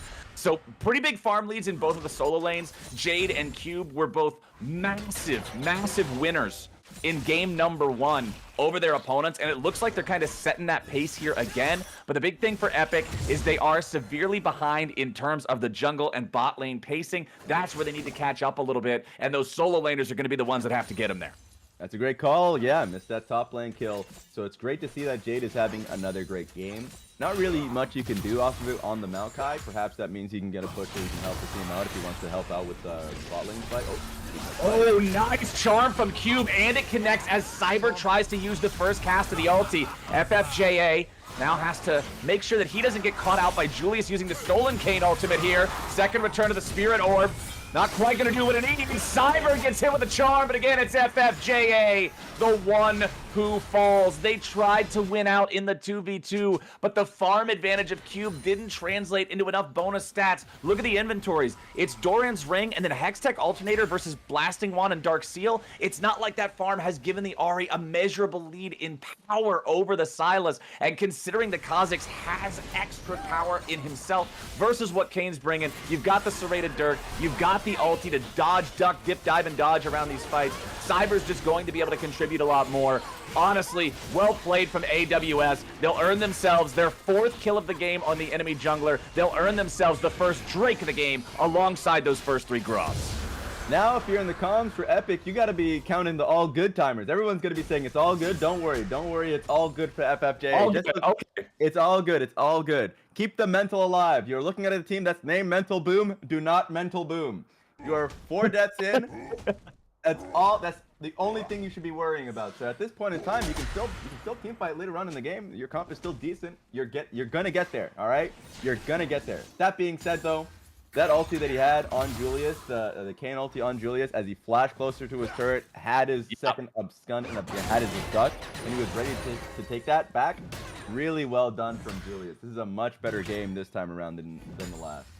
Yeah, and for FFJA, I mean, all 4 kills that AWS has are on this Kane. Although his game is a struggle, again, pointing out both solo lanes doing really well so far for Epic. Bottom lane, still that nice early lead for Sicko Mode that we saw manifest itself after the level 1, after the follow-up kill, where he got both of those first 2 onto FFJA. It's still not as far apart as you otherwise might believe. The farm very close, not even a full wave separating the 2 now. I'm curious when Epic is going to decide to try to take a fight, because honestly, I feel like any fight that you can take where the enemy jungler and your jungler aren't present, you're kind of fine with. Yeah, 100%.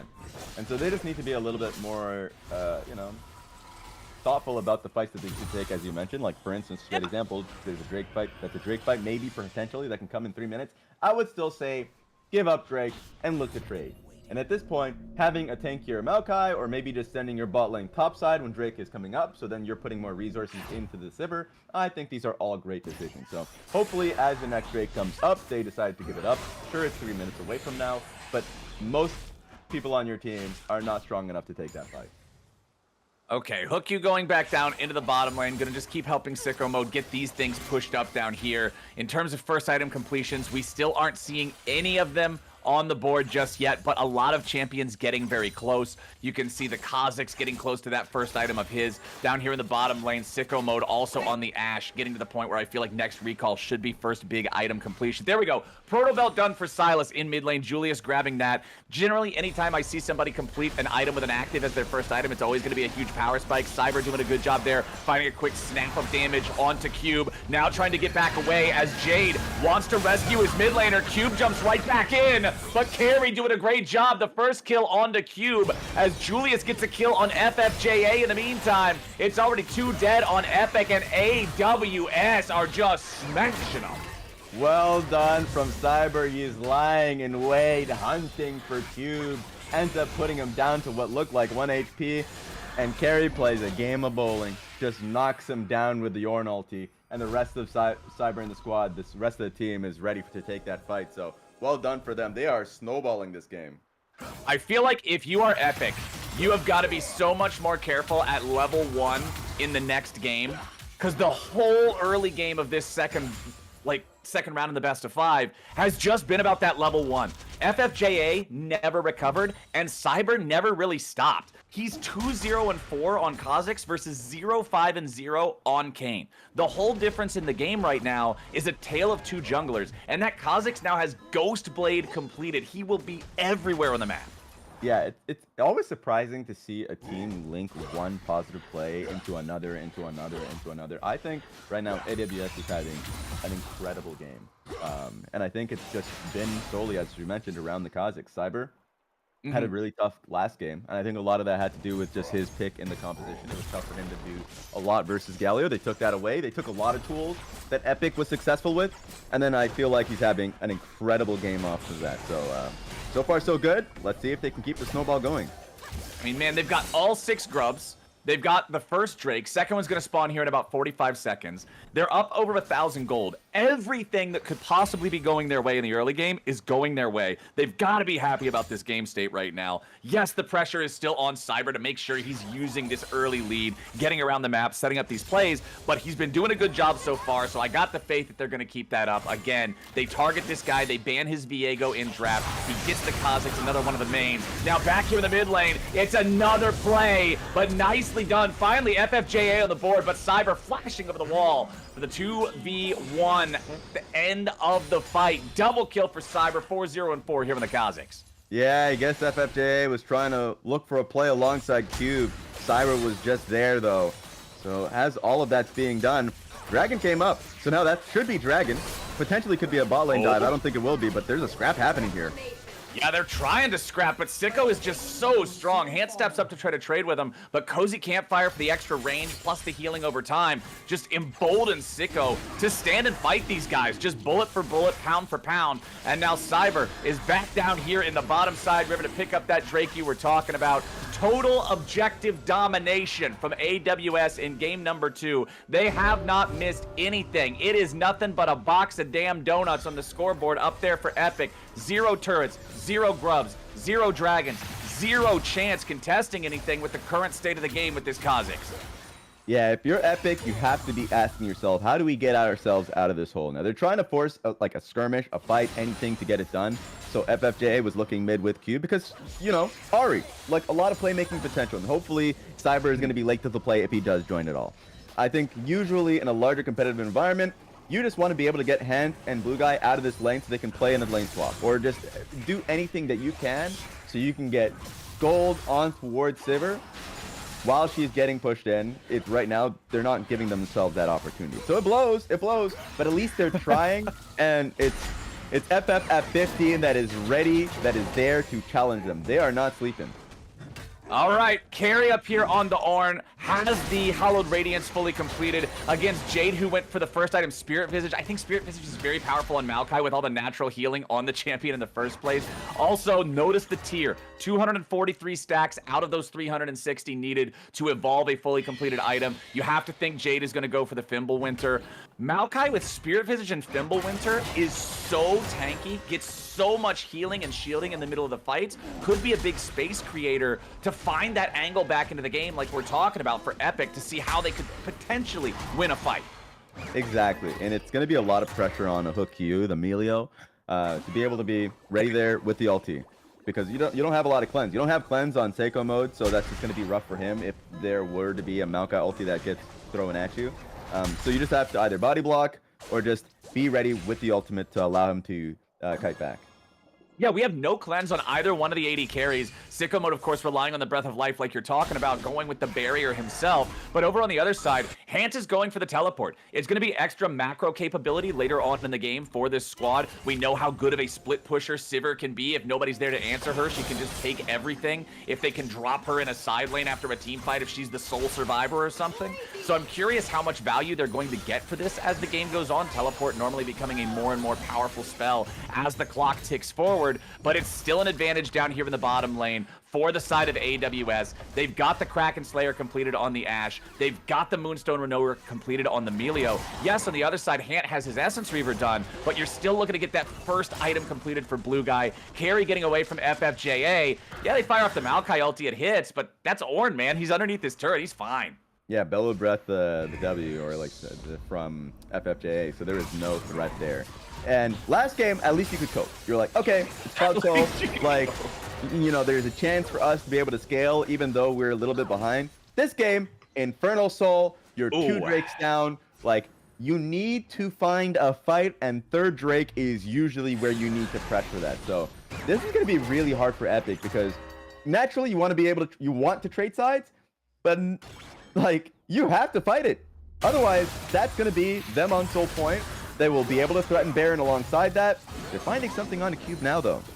Yeah, Cube's already down to below half HP. FFJA is just showing up trying to help him clear the waves out here. Rift Herald was secured by Cyber and AWS. Yes, they got the eyeball this time, unlike what happened in the previous game. Herald Charge is going to complete. We are way past 14 minutes, so it's not like you're going to get plate value out of that. But they do knock the mid lane turret down below half HP. Cube still struggling here in the health bar department. Has to be so careful when you're up against the Kha'Zix. It can just one-shot you at this point. FFJA jumping back towards his wolves. Cyber activating the ulti here as FFJA jumps back in to secure his own wolf. So Cyber not going to get a kill from the ulti activation, but he does get a huge chunk of FFJA's HP. With 55 seconds left to go on the Drake, though, I have to think that's actually a better trade for FFJA. You can go back to base, heal up if you need to. You can be ready to fight there at the Dragon. I don't know if Cyber's ulti will be back up in time for the Drake. I'm not sure exactly how much ability haste he's rocking right now. Looks like it'll actually be pretty close to being ready to go again.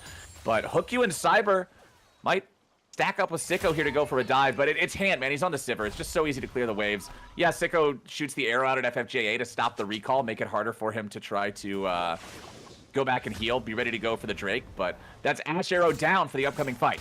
Yeah, maybe we should keep these resources, guys. Just putting that out there. But I do think that FF15 are in a really good spot. Like, throughout all of these sequences, they full cleared river. There's no vision in the red side jungle as well. Like, all of the vision is in FF15's core.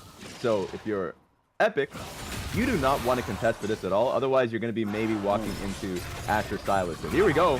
Fight around Silas. Yeah, Julius forcing the Ahri ult out of Cube, also stealing the Ahri ult away for himself. Now trying to use his as the charges are about to expire for Cube on the original one. And hey, no contest on that Drake. The total control for AWS continues. They are now on Soul Point from an Infernal Soul. Like you said earlier, Raz, this is such a scary spot to play from for Epic. I will point out that the silver lining, at least, is the fact that the gold lead is now down back to about 1,000 gold.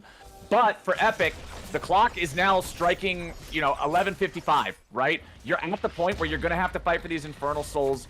4.5 minutes from now, it's do or die, and they need to be ready for this. Yeah, the only thing that you could say out of that entire sequence is at least Maokai is able to finish the second item, was able to get the top lane turret and an extra wave on top of that. So your front line is beefy. You just need damage from your back line. And so that's going to be a lot of pressure for both Silas and the Ari to do a lot in these fights where I don't think they're confident at all going up against FF15.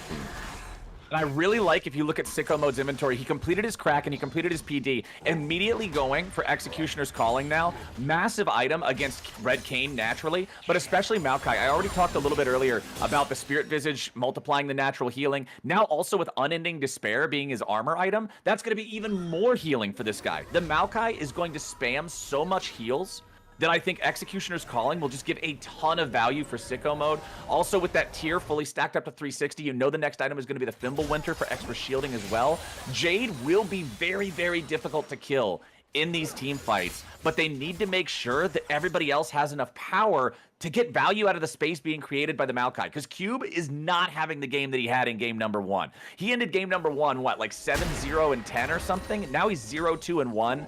The Ari just does not have the damage potential, so the Sivir that is on 2 fully completed items has a lot of heavy lifting to do, as Jade tries to get away from Carry, using the Ornn ulti. Nice use of the Twisted Advance there from Jade to jump back and avoid the knockup. However, it's Sicko Mode showing up to try to finish off the damage under the Maokai here. Tanky as you might be, you can't survive a 1v3. Don't think they expected the Ashe to be at the top side of the map. They full moved from mid lane, so that's going to be a trade for mid lane turret. I think that you're going to be a little bit happy if you're Epic, so now that you got mid turret down, but Aaron is on the table. I don't think you're as happy about this, or you just might be if they can get there in time. It's not a super fast Baron take. They've got to try to stop this, though. You can't afford to give away a 21-minute Baron when you're already this far behind. Nice sidestep from Hant, keeping himself away from Julius with the Abscond Abduct. Now Cube looks for an angle off to the side, but immediately punished. Cyber is so far ahead. Cube is playing this disrespectfully in game number 2. I can see what he's going for there, trying to make sure they're all the way away, but it felt like it was just a little bit too audacious, and the immediate punish from the 2 fully completed item Kha'Zix. Yeah, way too cheeky from him because Baron had already regen fully. He'll catch the flash here, but he's going to get chased down by Sivir a little bit. There we go. But yeah, a little bit too cheeky just because, like, you're fine. You actually did your job there. Maokai was coming back to it with TP as well. You had completely got disengaged from that fight. So now if you're FF15, a snowball is turning into a avalanche. This is looking worse and worse as we go for Epic. It is now less than 2 minutes until what will be Infernal Soul. The jungler difference remains so pronounced. Kayn still not even on the 2nd fully completed item. Kha'Zix working on his 3rd. Maokai also, we're still trying to get towards that Fimbulwinter. I feel, Raz, like this next Drake is going to spawn before Epic hits their item breakpoints, which for them feels really, really bad. But man, if you're AWS, you are loving that. Completely agree. And honestly, AWS is aware of the only thing Epic can do before this next Drake, which is like finding a pick on the mid or on towards like someone who's on a side lane. Right now, no one's on side lane. Ari is playing really respectfully. Sivir did get chunked down, but that's all good for AWS, which makes it even harder for Hant. I thought Hant was going to be a little bit more respectful, but he's going to have to bait. So now 40 seconds left. I don't think you can contest this at all. Yeah, Hant's going back, needs to heal up before this. It's hard to contest it, but it's also hard to just give it away. I mean, giving away Infernal Soul 24 minutes into a game where you're already down 2-10, I feel like that's just GG. Yeah. We're praying it's not a mental boom, but they're going to have to contest before Sivir can really help them. Let's see if this fight turns out in their favor. Okay, well, hold on. We immediately got to catch on to Cyber. He's taken low, but he ain't taken out.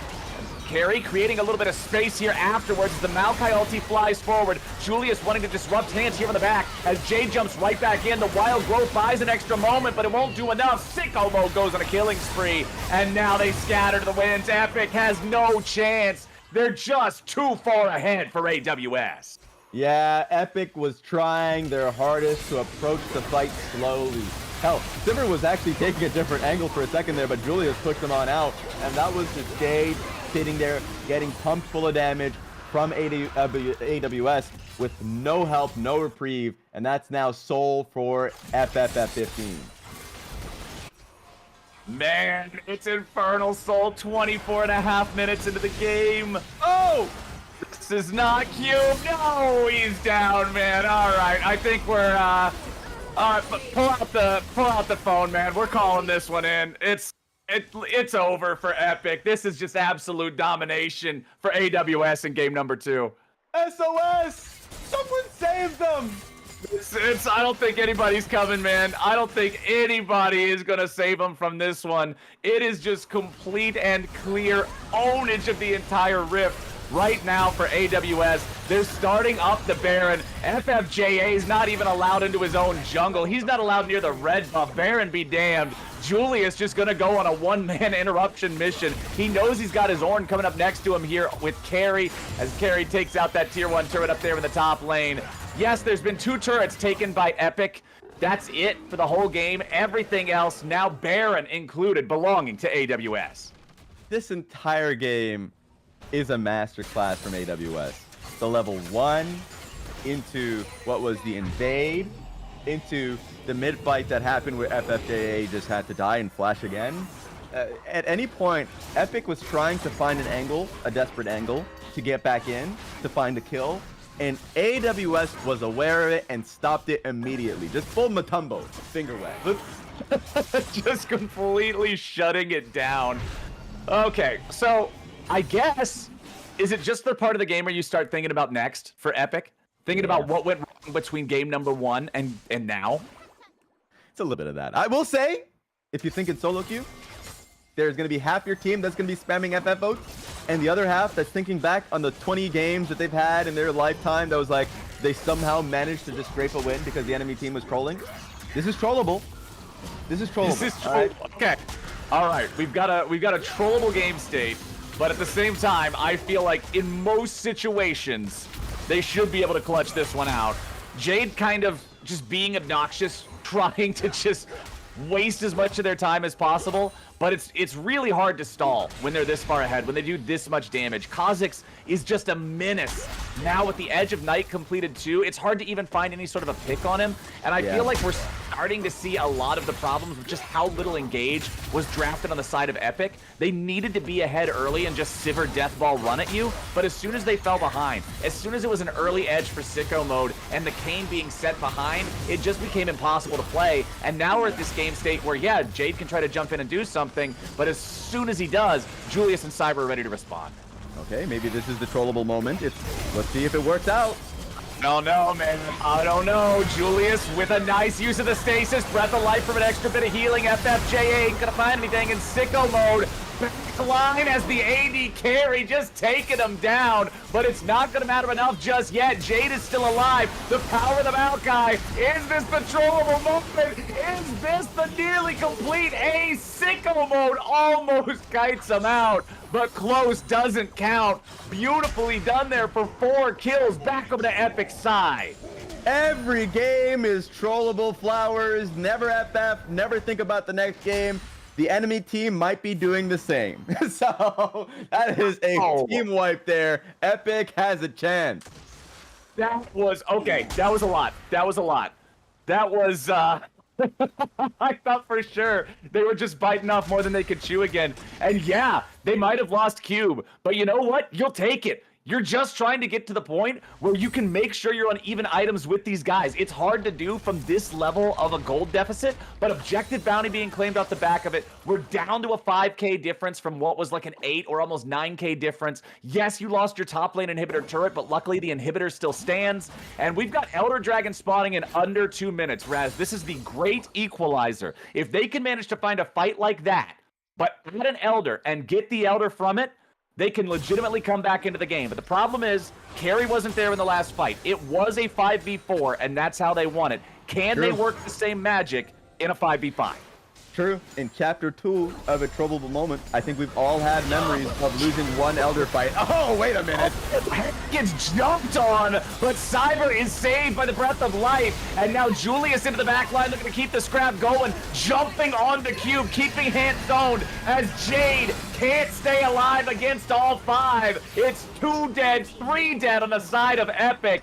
And just like that, AWS not even worried about it anymore. FFJA wants to go into the wall, but the only place he's going straight into the ground. Cyber with another one, and with a 5v1 on the Rift. Surely this is just AWS walking it in. You better believe it. Just as I thought we were getting a trollable moment number 2. Hell no, Cyber just knocks down that fight 7-1 and 10. To me, he was the hero of this game.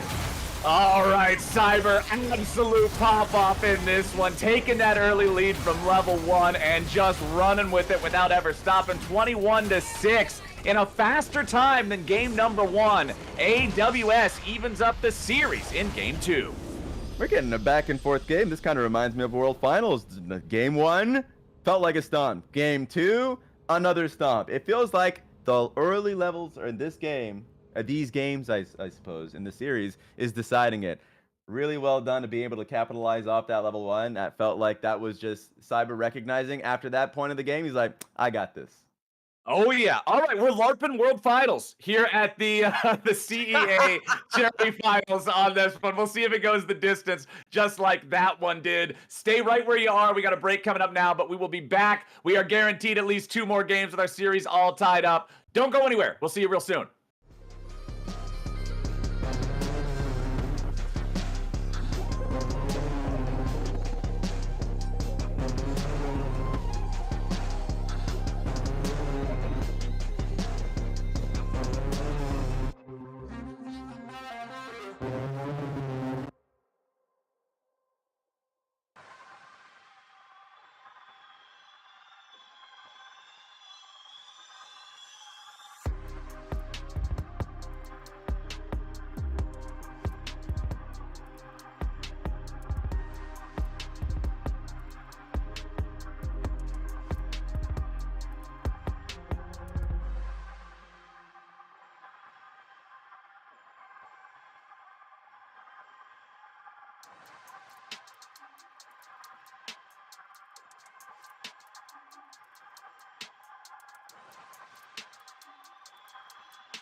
XP League is a youth esports organization that combines the thrill of competitive gaming with the values of teamwork, leadership, and personal growth.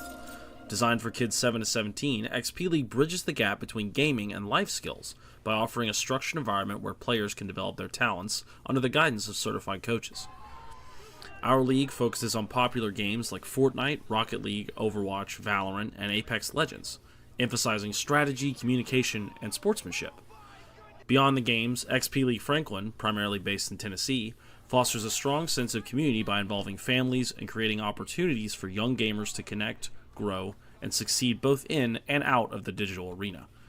Our strong coaching staff has allowed us connections to colleges all across the U.S., where alumni of our program have gone on to compete on scholarships, and recently we became a partner to ExoClan, an EU-based professional esports organization, which is allowing us dedicated time with pro-level coaches, players, and managers.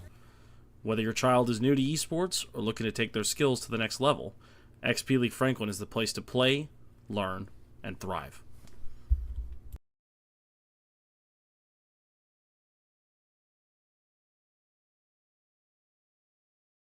All right, everybody, welcome back. This time around, I made sure my mic is actually working.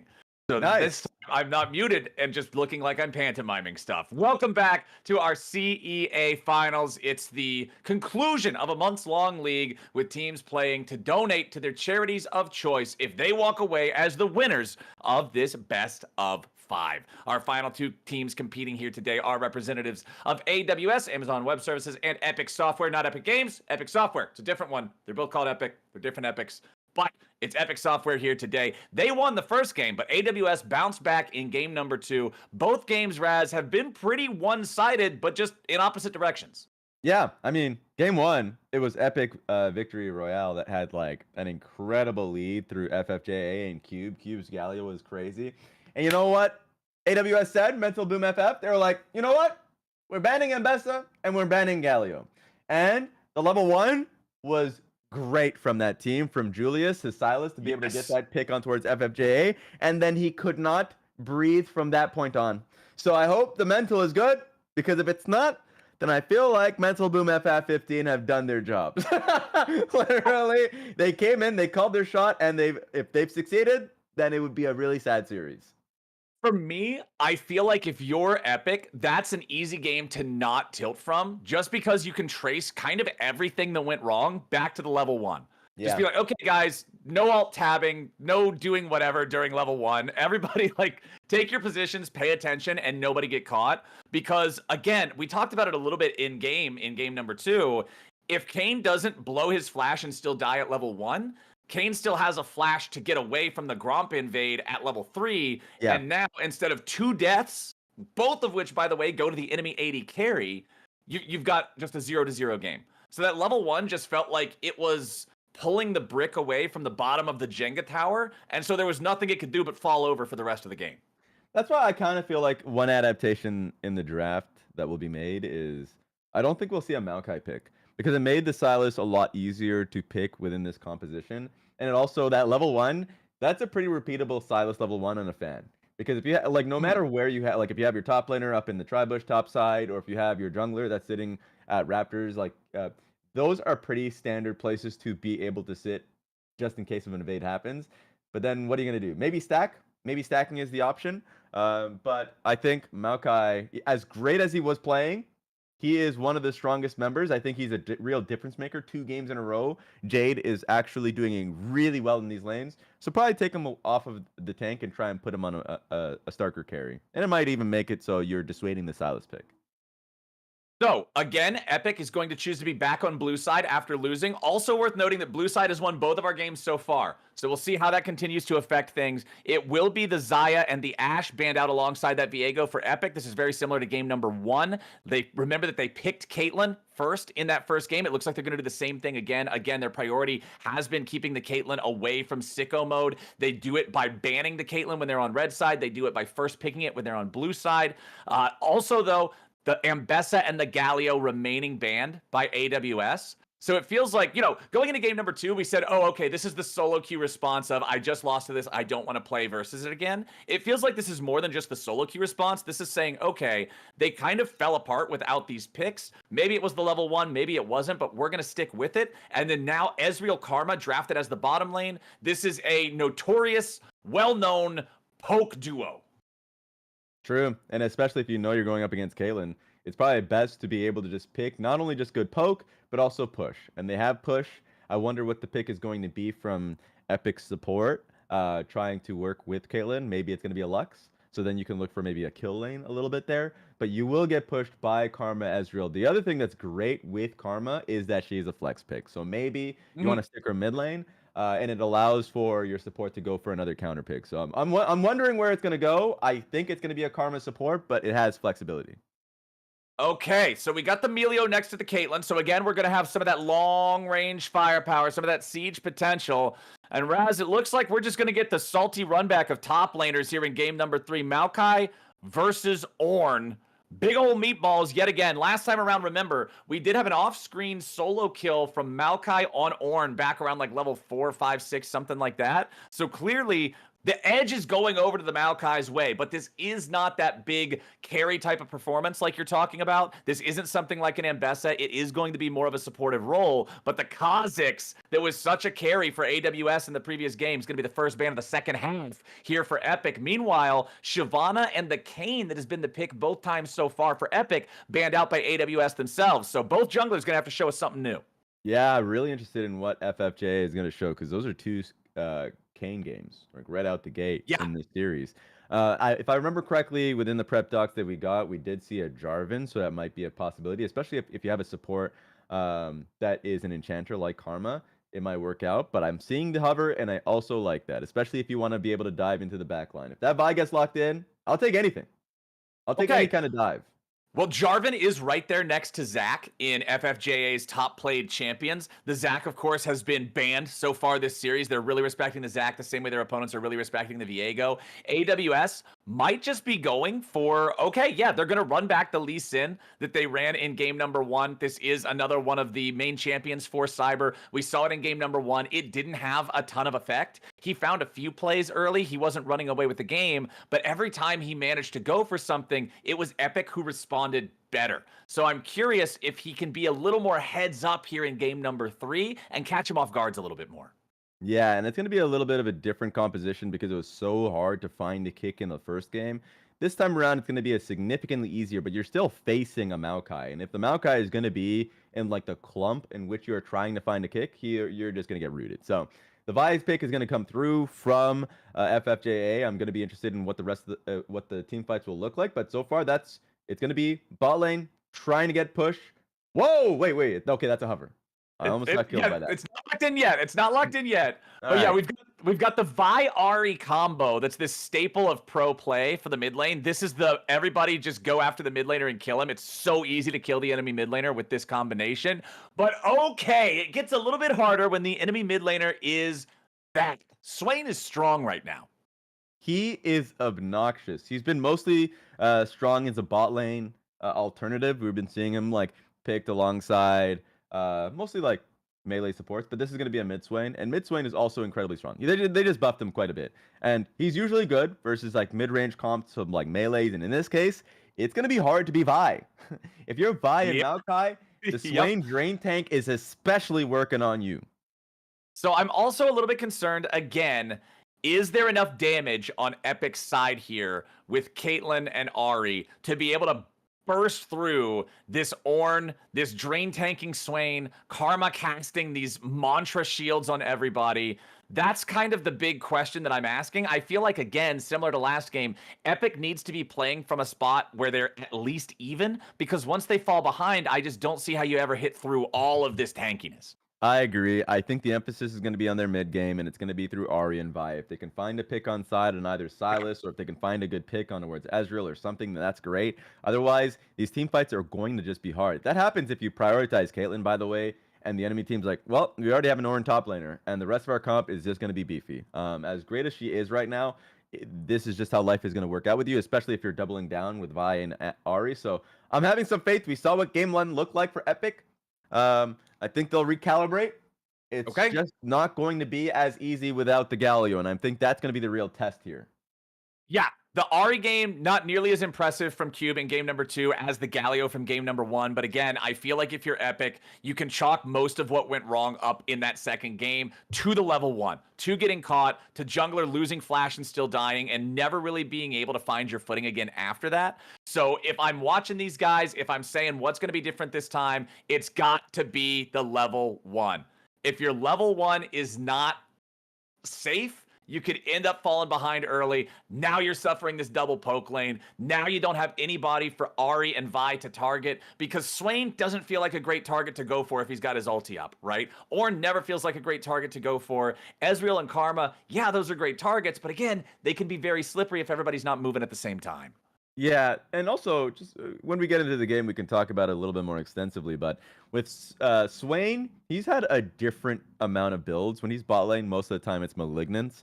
But with mid lane, a lot of the times I've been seeing a lot more Blackfire Torch, and it just means that like after you get your first item on with Malignance, you just spike like that, and those fights are going to be hard. If it's Blackfire Torch, it's going to be a little bit taking a little longer. But just in general, I mean, I've been a Vi hater for a large part of the season. And Okay. it's mostly because like once you get into larger fights, if you can't get anything off side lane, if you're not coordinated enough to do so, then fights are just going to be really difficult, especially versus Ornn, Swain, Karma. There's enough beefiness in the front line to make it so Vi is just going to be yeeting herself in, and if she doesn't get the engage off of like a follow up, then you're dead. I mean, I always describe Vi as a one-way ticket, right? You're going in, and that train is either reaching its destination or it's going off the track. It Yep. can't come back to the station once it leaves. Like, once she presses R, shine on, you crazy diamond. You are gone one way or the other. You're either gone straight to the nexus of the enemy team or straight to the fountain of your team. That's it.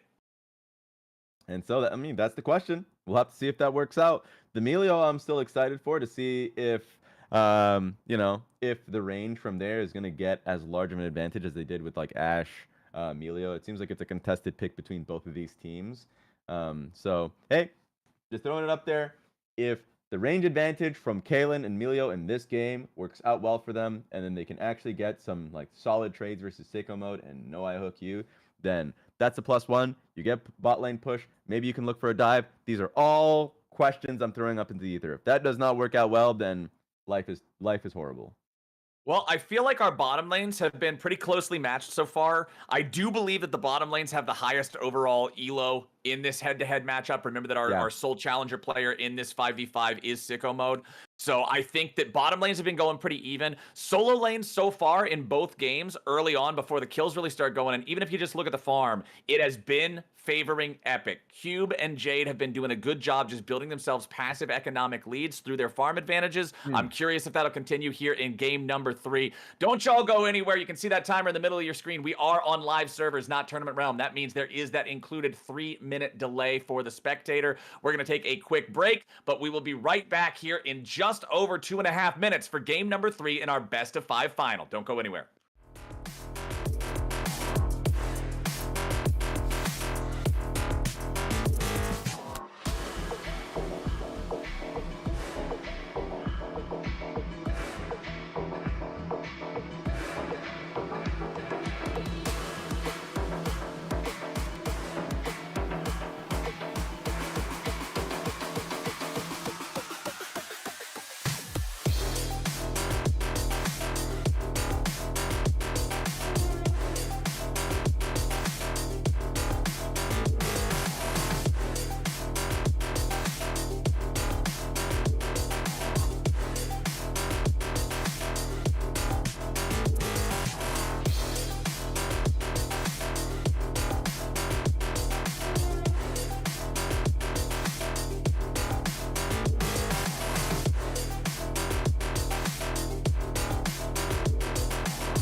All right, welcome back, everybody. Time for game number 3. The first two, they've been pretty one-sided, but one-sided in opposite directions. Game number 1, Epic took it. Game number 2, AWS bounced back. And now, Epic is back on the blue side yet again. Raz, do you have game sounds?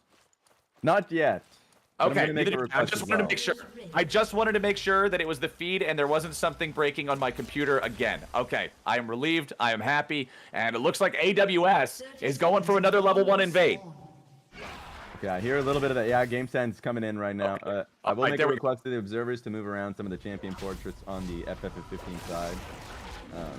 My brain always dies if I see the support on the top lane.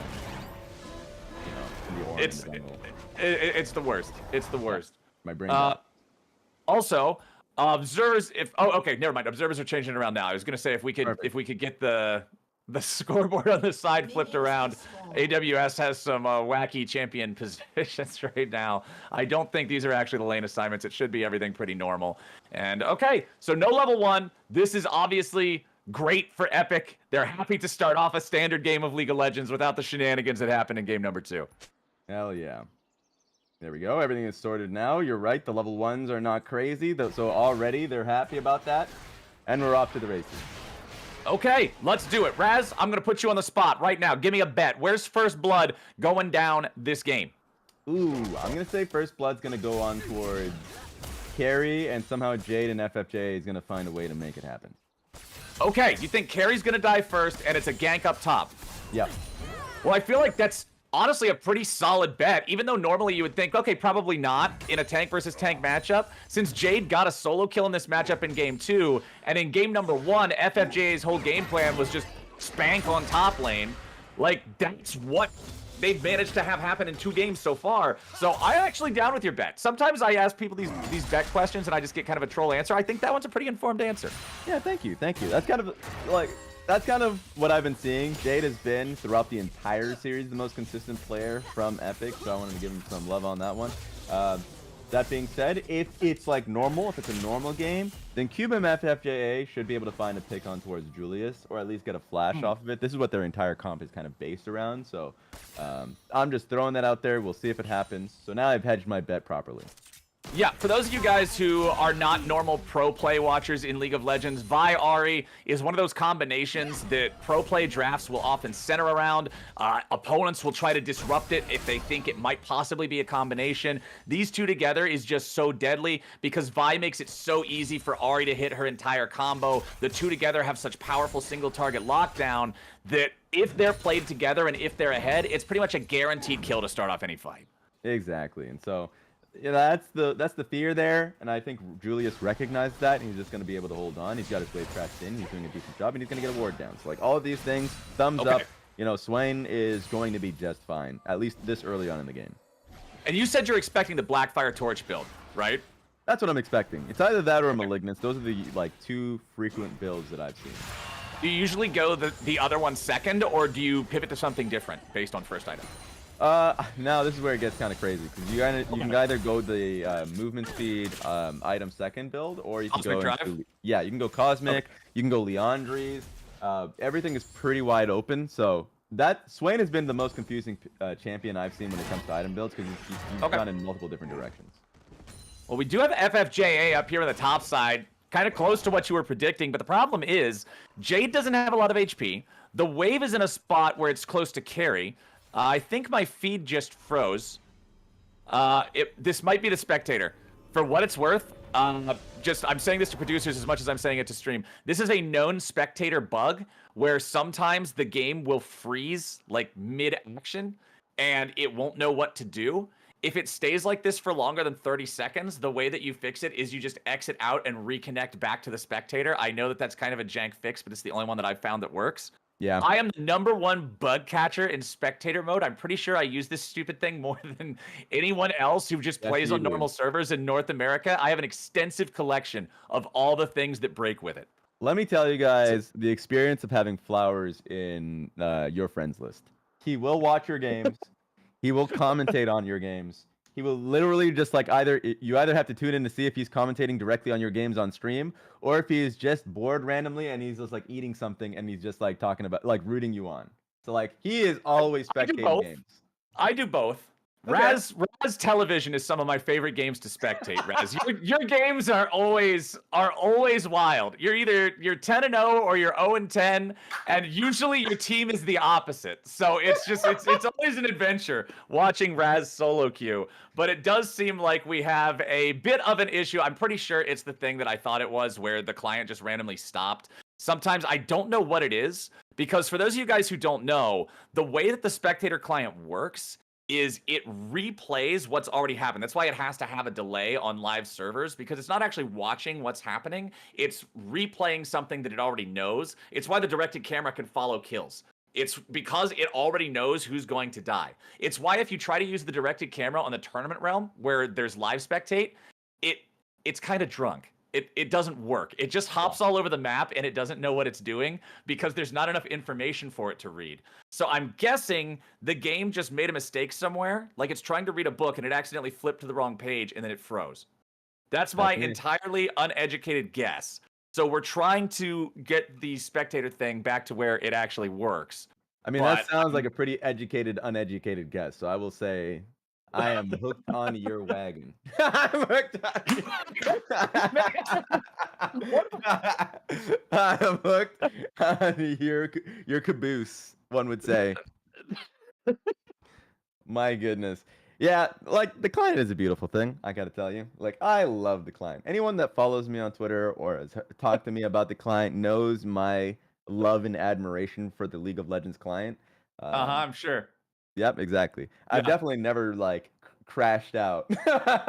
Like, not only the game itself crashing out, but me myself, I have never crashed out as a result of my game crashing out because of the client. It's never happened. Dude, the client, I don't tweet about it anymore. Because I feel like every time I tweet about it, I have to try to correct the tweet 20 times to sound polite enough.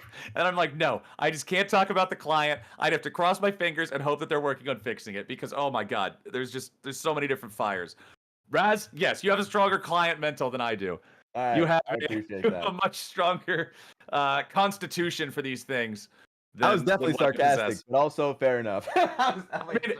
I know you're sarcastic, but even sarcastic you is tankier against the client than I am. I have so many arguments with this thing. Oh my God. I can imagine. Actually, I can imagine. Guys, don't get Flowers mad. All right, is all I'm saying. Wait, you get Flowers mad. Raz, you're the person. So Raz says, don't get Flowers mad, as if I'm just getting mad at nothing. When this is a man who walks up behind me on the sidewalk and says, give me your money. As if he's intending to rob me. In an intersection, too. In an intersection. What am I supposed to do with that, Raz? I'm pretty sure that's a normal reaction to turn around and be mad at someone that's posing as someone who's going to rob you. Just imagine this. I think I also pressed something against you, being like, give me all your money. Like, while you're in the intersection, you're just walking, immediate reaction is, I was like, whoa! It's just me. It's just me. What am I supposed to do, Raz? What am I supposed to do? Just turn around and be like, oh, yes, sir, let me get that for you. You're crazy, man. You're perhaps. You're completely out of line. You're completely out of line. I'd expect some fear, not immediate clapback. Well, okay, we're clapping back into the game. We're back. We're ready to go. What is my bedspread? It is it's a blanket that is decorated exactly as a 5-layer burrito packaging wrapper from Taco Bell. Yep. So that's a bachelor pad for you guys. Oh my goodness. Any chances will be a charity stream with casting and a little bit of the adult eggnog? No, I don't have any whiskey eggnog to back up the cast on this one, but it looks like Carrie is going in after Jade here for the 1v1. Meanwhile, back over in mid lane, it's the Vi Ari combination. This is the one that we were talking about. Julius ain't gonna survive. It's Vi from Arcane bringing the pain with a knuckle sandwich straight into Swain's back. Nicely done. A 2-for-1 lead overall now favoring Epic. Yeah, I already lost the gamble on that one. I thought it was going to be Carrie. Carrie was on his way to dying, but no, it didn't happen. He held firm, but it was Julius that ended up going down. No, I'm pretty sure Kid did die. I think Wait, you're right. we loaded back in at a later stage of the game because that's the problem with this client bug. Even though it freezes, the game is still playing. So when you leave and have to reconnect to the game, you miss 30 seconds or so or whatever, right? I'm pretty sure in that 30 seconds, what you predicted actually happened, Raz, and Jade and FFJA got the kill on carry. Yes, it ended up being a 1-for-1 because you can see that Jade has a death as well. But you were right. I don't know if it was first blood for the Vi or for the Ornn, but what you predicted happened. Bless. that's my answer to that. Bless. And that just means that FFJA is actually having a really good game. 2 kills up so far. But as we're looking at the bot lane, it's just scrapping. Constant scrapping. Back and forth, back and forth. True Shot Barrage not hitting on Hant there is actually pretty important because if that collides, Hant is down to 100 HP and all of a sudden this lane is impossible to stay in. Even though, oh, Hant gonna get locked up here. No, I hook you, just going in point blank for it, but Sicko Mode's down to 100 HP, having to pop the heal. Nice snap trap there for some bonus damage on the back end of the trade. Right now, Ant and Blue Guy standing and delivering. They have all 4 sums up. Meanwhile, Hook, you had to use heal. And they both had to base. So now they can get the push off and they can get a pretty good base, but that's really good from both Blue Guy and Hand. I mean, we've got dead even gold between the teams, even though there's a kill advantage over for Epic. Okay, never mind. I commented on that a little bit too early. There were extra minions to clear out. So yeah, the gold difference between the teams pretty much is just the 1 extra kill on the side of Epic. FFJA, though, a very different tale from game number 1, where remember that he was 0-5-0 before he got a single kill in the previous game after getting set behind at level 1. Now 2-0-0 on the Vi, does have his Eclipse fully completed. This is the first fully completed item across the Rift alongside the Rylai's for Julius. How are we feeling about this one, Raz? Because this was not in your bucket of predicted tricks. This is kind of what I was saying when there were so many different Swain builds. If I remember correctly, because this is when I checked the win rate on items for Swain a long time ago, maybe 2 months ago. It's like either a month or 2 months. I cannot remember. I think Rylai's was the highest win rate, but whenever it comes to win rate builds, usually Rylai's and some other snowball items will be the highest win rate because they are snowballing already before the item gets purchased. So I like it. I mean, I like it. I think it's nice. Immediate, as you can already see, like immediate burst off of just how much HP that he has. He has gear, so he has mana. He's getting challenged. What the hell's going on? Okay, Cube's jumping in after him, but Julius ready to respond with the ulti. Let's see if Cyber wants to try to go for a kick here. Blue Guy staying alive with a breath of life. True Shot Barrage finds a little bit extra, but it's only on the back end of the fight. Not really a whole lot more to go, as it does look like they're bringing down all of the troops. Going for the second Drake of the game. Remember that AWS did collect the first for themselves. 3 grubs to 3 on this one. It'll be a 2 Drake to nothing lead for the side of AWS, unless FFJA can come challenge for this, but it doesn't look like he's really making moves for it. Yeah, I mean, doesn't look like it's going to be a possibility. Maybe he'll try for a steal, but this should just be second Drake now. But yeah, back to the point that you made. I mean, I guess you already saw the benefit of the Rylai's. Literally 2 to 3 people on top of him, and the fact that they were able to like pop ulti, immediately see the value of the Rylai's slow on the members of Epic, and they couldn't do anything off of it. And it's gonna get even harder if the Seraphs comes through, because now there's a lot of HP pool that is right on top of Julius, and then you get the shielding that he gets off of that as well. So it's gonna be really difficult to get the kill on towards Julius later on in the game. Observers, could I kindly request that we swap Karma and Ezreal on the scoreboard so that we have everybody matching in roles at your earliest convenience? Thank you very much. Sincerely appreciate y'all. It is a very close game. The gold, so even between the 2 teams. That 2 Drake lead, kind of the big difference maker right now for AWS. But Raz, we are 30 seconds away from turret plates falling. It looks like Sicko Mode and Hook, you should be able to grab this last plate here. It's so close. They're trying. They need a little bit more. Hand just trying to keep them far away enough that they can't collect in on it. They'll have one more chance here with this last wave. But once the plates fall, the Herald is alive. I want to see what we end up getting out of the Rift Herald here in this one. Hand drops pretty low, but a TP's coming in. Sicko Mode and Hook, you trying to get away from this. There's not a lot of lockdown potential on the bottom lane for the blue team in this game, as Blue Guy has to try to keep getting away. Even though Cube TP's in, the chance for the punish ends up not working out at all. And honestly, Sicko Mode and Hook, you doing beautifully down here. Yeah, the TP I felt was a response to Sicko Mode blinking in, but still they couldn't really do anything off of it. Ant got chunked on even further. Little scrap here happening. Yeah, Cyber jumps in after FFJA, who immediately decides to run, recognizing his own mid laner is nowhere nearby. Julius is coming down. Cyber just whoops him, dude. Challenges him, checks the Herald, sees him waiting there, and chases him down. FFJ didn't even have a chance to flash out. That was clean from Cyber. Cyber stepping up on the Lee Sin after game number 1 didn't really show us a spectacular performance on the champion. Game number 3, he's here to redeem it, here to show us that game number 1 was just the exception. That was a fluke. He's ready to go here in this second one. His Sundered Sky is done. He's 1v1ing the enemy jungler. Yes, of course, it's not a true 1v1 because of the pressure and presence of Swain, but man, that's nasty for them. That feels so good to get the Herald off the back of it as well. And it's not like game number 1 on the other side where the eyeball got denied. Nope, Rift Herald in his possession too. And it's time to count them, Flowers. The fact that both dragons going on to AWS, the Herald going over to AWS, they were able to split the grubs, but generally, this map belongs to AWS. Honestly, it feels like AWS is just having a great time here in game number 3. The big question that I had was, can they repeat game number 2's success without the level 1 lead? And so far, it's looking like the answer is yes. The level 1 was nice in the second game, but it wasn't the full story. Julius immediately going in for the Demon Flare, trying to lock down both Hant and Blue Guy here with the slows. A little bit more firepower from Cyber's all they need. The Swain was nearly out of mana, but he had enough in the tank to get the job done. 3-2 game for AWS. Oh my god, Hant was using everything to get out. Flash, barrier, the heal from Melio, the ult from Melio, but he couldn't get out of Julius's ult range and was getting permanently slowed.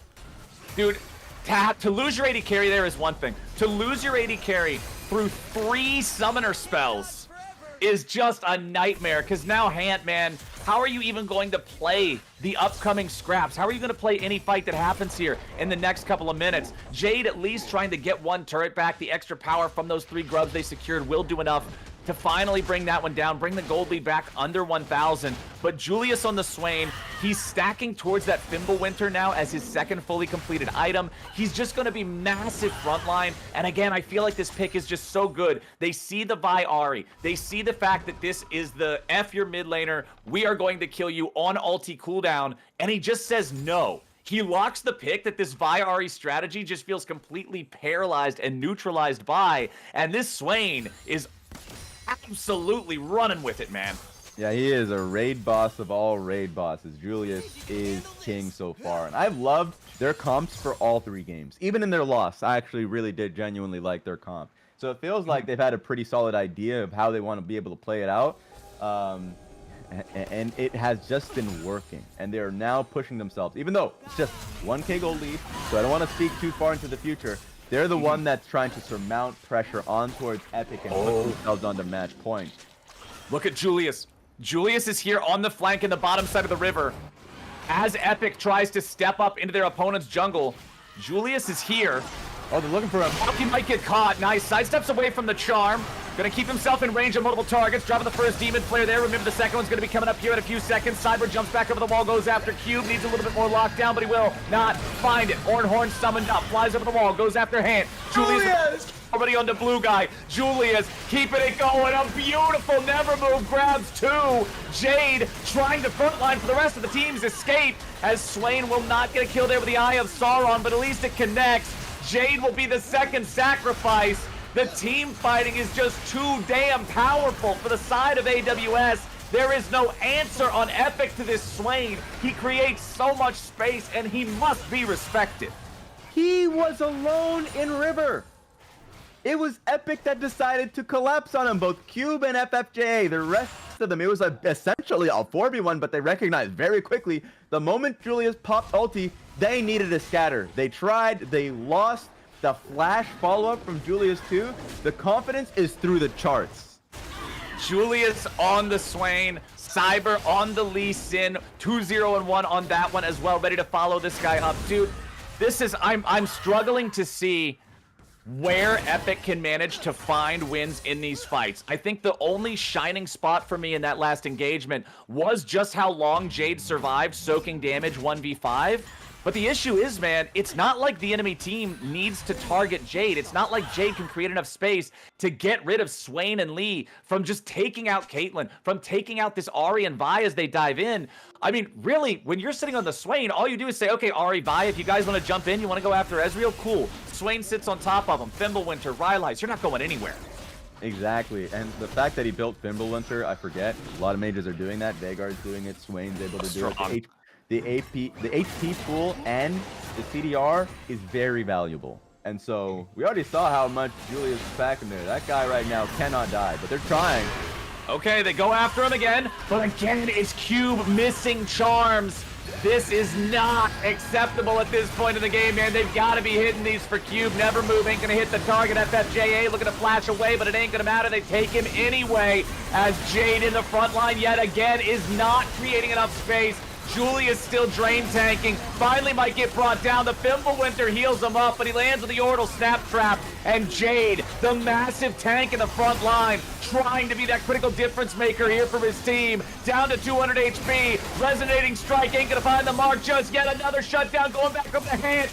Spears keeping him alive. Jade continues the chase as the ace in the hole flies out, but it only hits Hookyu. Carry and Hook both trying to get away from this one as Sicko Mode tries to fire a couple Mystic shots into the back. Hook and Carry still getting away. Sicko, he knows there's low health bars. He wants to try to go for the outplay here. He jumps back into the Mystic shot, but he doesn't find it on the enemy AD. Carry looks to shoot out another one. Oh! With the fade away shot and the shutdown, and Epic are right back in the game. Heck just shouted. Kobe was able to get that shot on his Sicko Mode. Everything was looking great from AWS at the very beginning of that fight. But Julius was a little bit too eager. I counted about 3 turret shots. One because Jade just straight cued him towards it onto a trap, ended up taking that critical damage, and then that's when Epic started to charge through. Huge team fight win. And you're right, Flowers. Jade was such a drain tank, he was able to stay alive throughout all of that. Jade was the MVP of that fight for sure. When the fight starts off at the beginning and it looks like AWS will just mow them over, Jade jumps in, and I'm expecting what I saw in the bottom lane fight. Buying some time, but ultimately it's futile. No, sir. Jade, with the constant healing from the Spirit Visage Unending Despair combo, can survive for so long here on the front line. And because they're fighting at the edge of the tower range, knocking them back into the tower range like you were talking about. Not just into the range, but knocking Julius onto a snap trap as well for an extra shot, extra damage. Jade was just the X factor in this fight. This dude does not want to lose game 3. Hell no, he doesn't. And I was wrong. When I saw him get picked on towards Maokai again, I was like, he was doing so well on the Mbessa. Maybe put him on another carry, something like a bruiser, so he can have a lot more impact and carry a team fight. He's doing it on the beefy boy Maokai himself. So you know what? Hands off. I have full trust. We'll see how the rest of this game plays out. And look at his inventory. He's got his tier fully stacked up. He's building towards Fimbulwinter next. So you're going to hit that 3-item core of heal bonus, heal spam, shield spam. It's so nasty. It's so hard to kill. Look at that. Passive proc plus 433 HP on that cannon minion. This guy is just so impossible to deal with. Boom, there's another one. Carry can try to hurt him as much as he wants. It's not going to matter. Grasp of the Undying too. The Maokai just will not die, dude. This guy is crazy. He is. But here comes the most critical moment of this game. 50 seconds until Soul for AWS. They will look at that last team fight and say, hey, you know what? We were too eager. We were in a great position. I took maybe too many tower shots to the head. I think we will still win this fight. So they're already in position for it. If they get this one pick, it's looking good for them. Oh, Cube, nice! Kick comes back from Cyber, but there's not enough follow-up for the rest of the team to try to secure it. And now Cube jumps back in for a nice charm.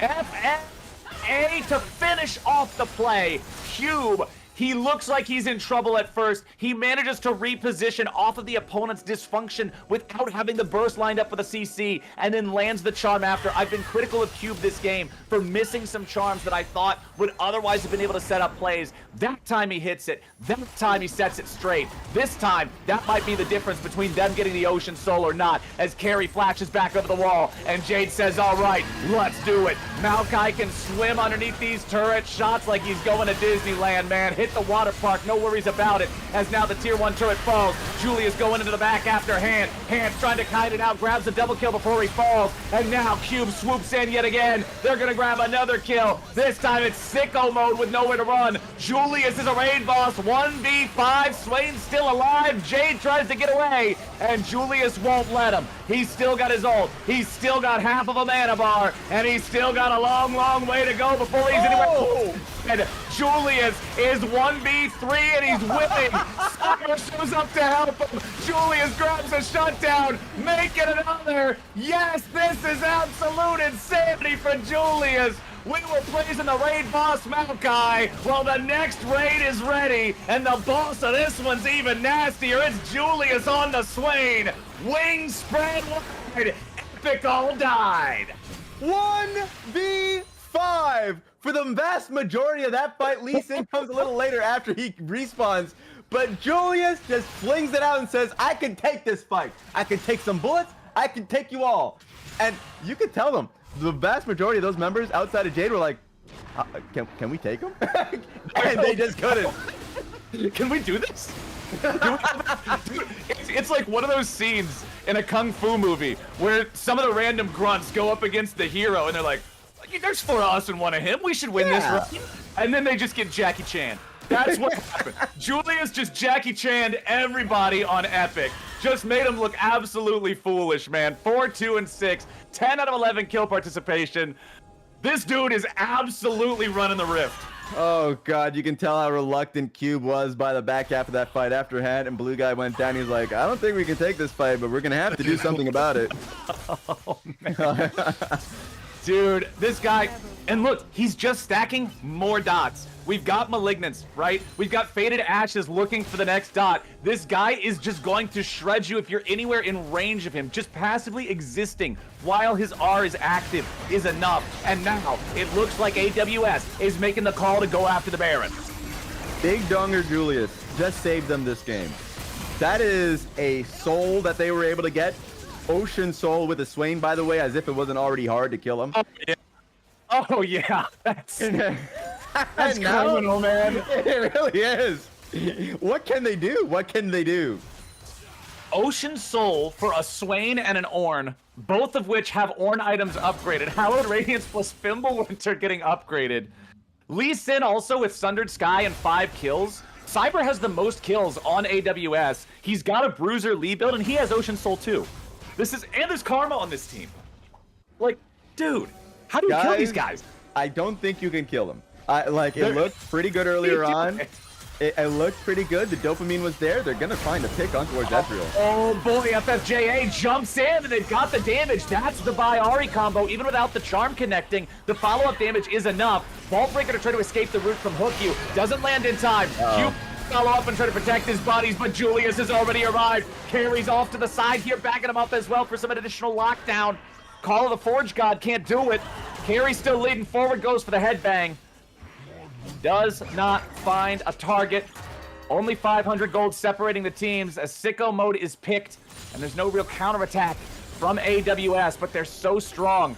Julius waiting on that ulti cooldown. That's the thing. I feel like that's kind of your only win con for Epic if you go for a straight-up fight, is you have to bait out Swain's ulti, disengage until it falls off, and then re-engage. Swain without ult and with ult, totally different champion.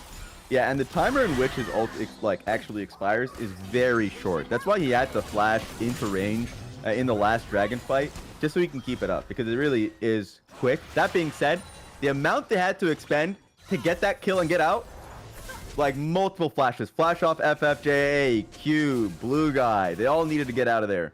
Now in the next fight that comes back up, it's going to be actually impossible, I think, to be able to get a pick like that and come out unscathed. So they need to be ready to commit to a fight. So, worth pointing out now, Hant is at a pretty important spot. We know that Caitlyn traditionally is a lane bully who power troughs at a couple of items and then goes back to being really oppressive once she gets up to 3 and beyond. She is critically at that 3-item spike now. Infinity Edge, Collector, Mortal Reminder is also huge to shut down the healing potential on this enemy team. So I think that you kind of have to play Protect Hant now on the side of Epic. You got to make sure that Julius is not locking this guy down. If Swain makes his way in range of Caitlyn, there is a massive problem on Epic that immediately has to be dealt with. Agreed. And at least good thing for Hant is, of course, that he does have Mortal Reminder. But I've been in this situation within a game where I have, you know, like heal cut, and I feel like I have a lot of damage, and then I go into a Swain, and he's still out healing me. So I'm like, okay, I don't know how effective it is, but he still has it. So that's a thumbs up. So we'll see how the next fight works out. But for the most part, you're right. If they can protect Officer Caitlyn, President Caitlyn, if they can protect President Hant, then they have a decent chance. Okay, that's the name of the game. They're trying to protect the president, but Julius is out here looking to stage a coup as him and the rest of the red side here on AWS controlling the top side of the river. You can see that Jade is down bottom, the only player to really not be around this Baron area right now with the buff up and active, just trying to get that wave shoved out. Does have TP to join if need be immediately, but can also try to walk the long way. Looks like Jade's just accepting. It's probably going to be TP. Oh no! Raz, this is exactly what I said couldn't happen. Hant cannot be caught out of position here by Julius, who flashes forward. Is losing a little bit of energy here with the ulti, but a nice pull back there with a double never move. FFJA now stuck in the middle of everybody, has to try to get away from the Swain yet again, but Cyber doing a good job chasing him down. Vault Breaker ain't getting him away. It's a rampage for Julius. No response from Epic. That's the enemy jungler dead for 45 seconds. I do not know where the secret services were because Hant just walked in alone and was catching hands. Oh, wait a minute.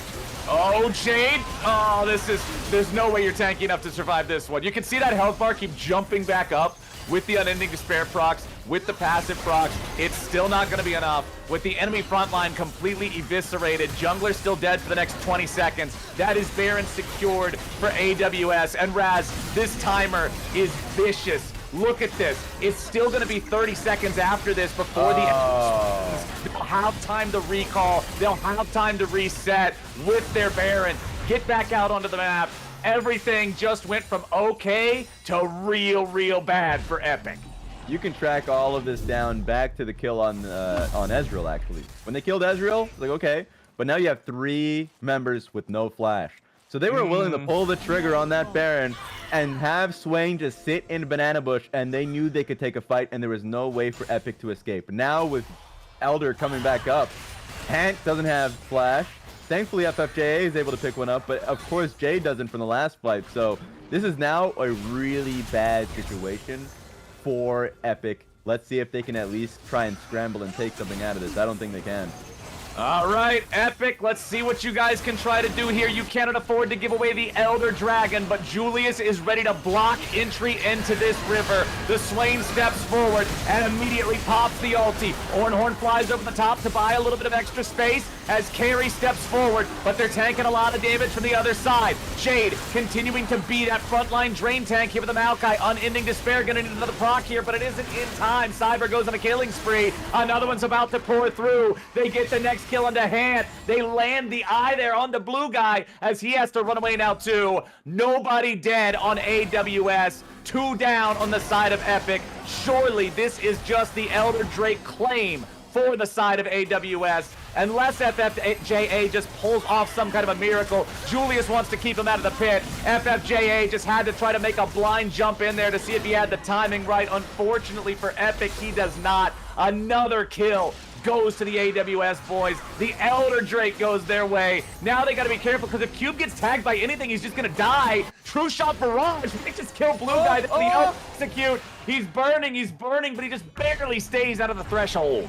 Just barely, but what a catastrophe it is for Epic. The fact that they were ready to take that fight. And none of the carries can ever enter. Cube tried and immediately Swain just turned his attention on towards her. So there was no chance for it, and Jade was just burning the entire time. And Carry was zoning too. So now you have Elder, you have Soul, your inner turret is down, and they're looking straight at towards your inhib. I think they're going to find a base now because they already got so much gold in their pockets, but this is looking worse and worse for Epic.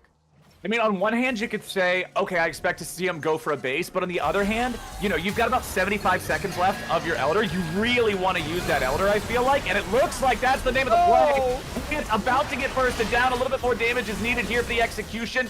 They don't have it just yet, but they have made themselves an entry point into this bottom side of the base. The tier 3 turret's going to be the first target. Jade is the second. Never Move pulls him back. The Maokai, as tanky as he is, it does not matter. The execute is there in a 5v1. Now with a 5v4 to end the game.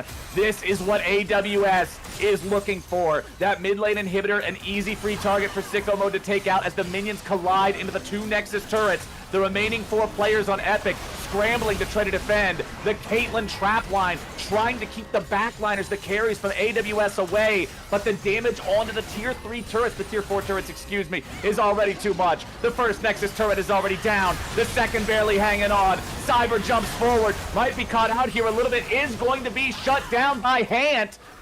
As Epic holds on, but AWS wants to end the game. They still have 4 players alive. An enemy Nexus open and exposed. Carry and Julius and hook you at Sicko. They should have damage, and they do, ladies and gentlemen. It's AWS moving to match point. And they take the Nexus right in front of them. They had 3 to 4 cannon waves stacked up at the right time, and there was nothing Epic can do. Epic, they looked like they were fighting back there in the mid game a little bit, where they had a couple of those good plays off the back of the Maokai, creating so much space. But it was Julius. It was Julius, man. Once this Swain came online, it was huge. Cyber got off to a good early start here on the Lee Sin. Felt like he made enough room for Swain to be able to scale up to the point where he just became unkillable. Again, I love this back in the draft where the Swain was picked as the answer into this Vi Ahri combo that's normally so strong. AWS, they had the right strategy, they had the right blueprint, and they played the right game to earn themselves a 2-1 lead. Y'all don't go anywhere. We will be back very soon. We're taking a quick break, and then it'll be game number 4, possibly the last game of the series, unless Epic can pull it back. We'll return real quick.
All right. Welcome back, everybody. I'm just making sure that my microphone isn't muted again, and it looks like we should be good to go. Good to see y'all back here. It is now time for us to just about be ready to hop into Champ Select for our game number 4 here in this series between Epic Systems and Amazon Web Services in CEA, which is a corporate esports association. I was trying to remember what the A was, and it's right there above my head. Corporate Esports Association, which is a chance for people to put teams together from themselves and their coworkers, compete in a recreational league, and earn some money for charity along the way. These guys have been playing and competing in this since September, I was told. This is now their finals here at the very end of the year, and so these are the 2 best squads. Currently, it's AWS with a 2-1 lead after Epic took the first game, and AWS, Raz, have really just seemed to be sharper in these past 2.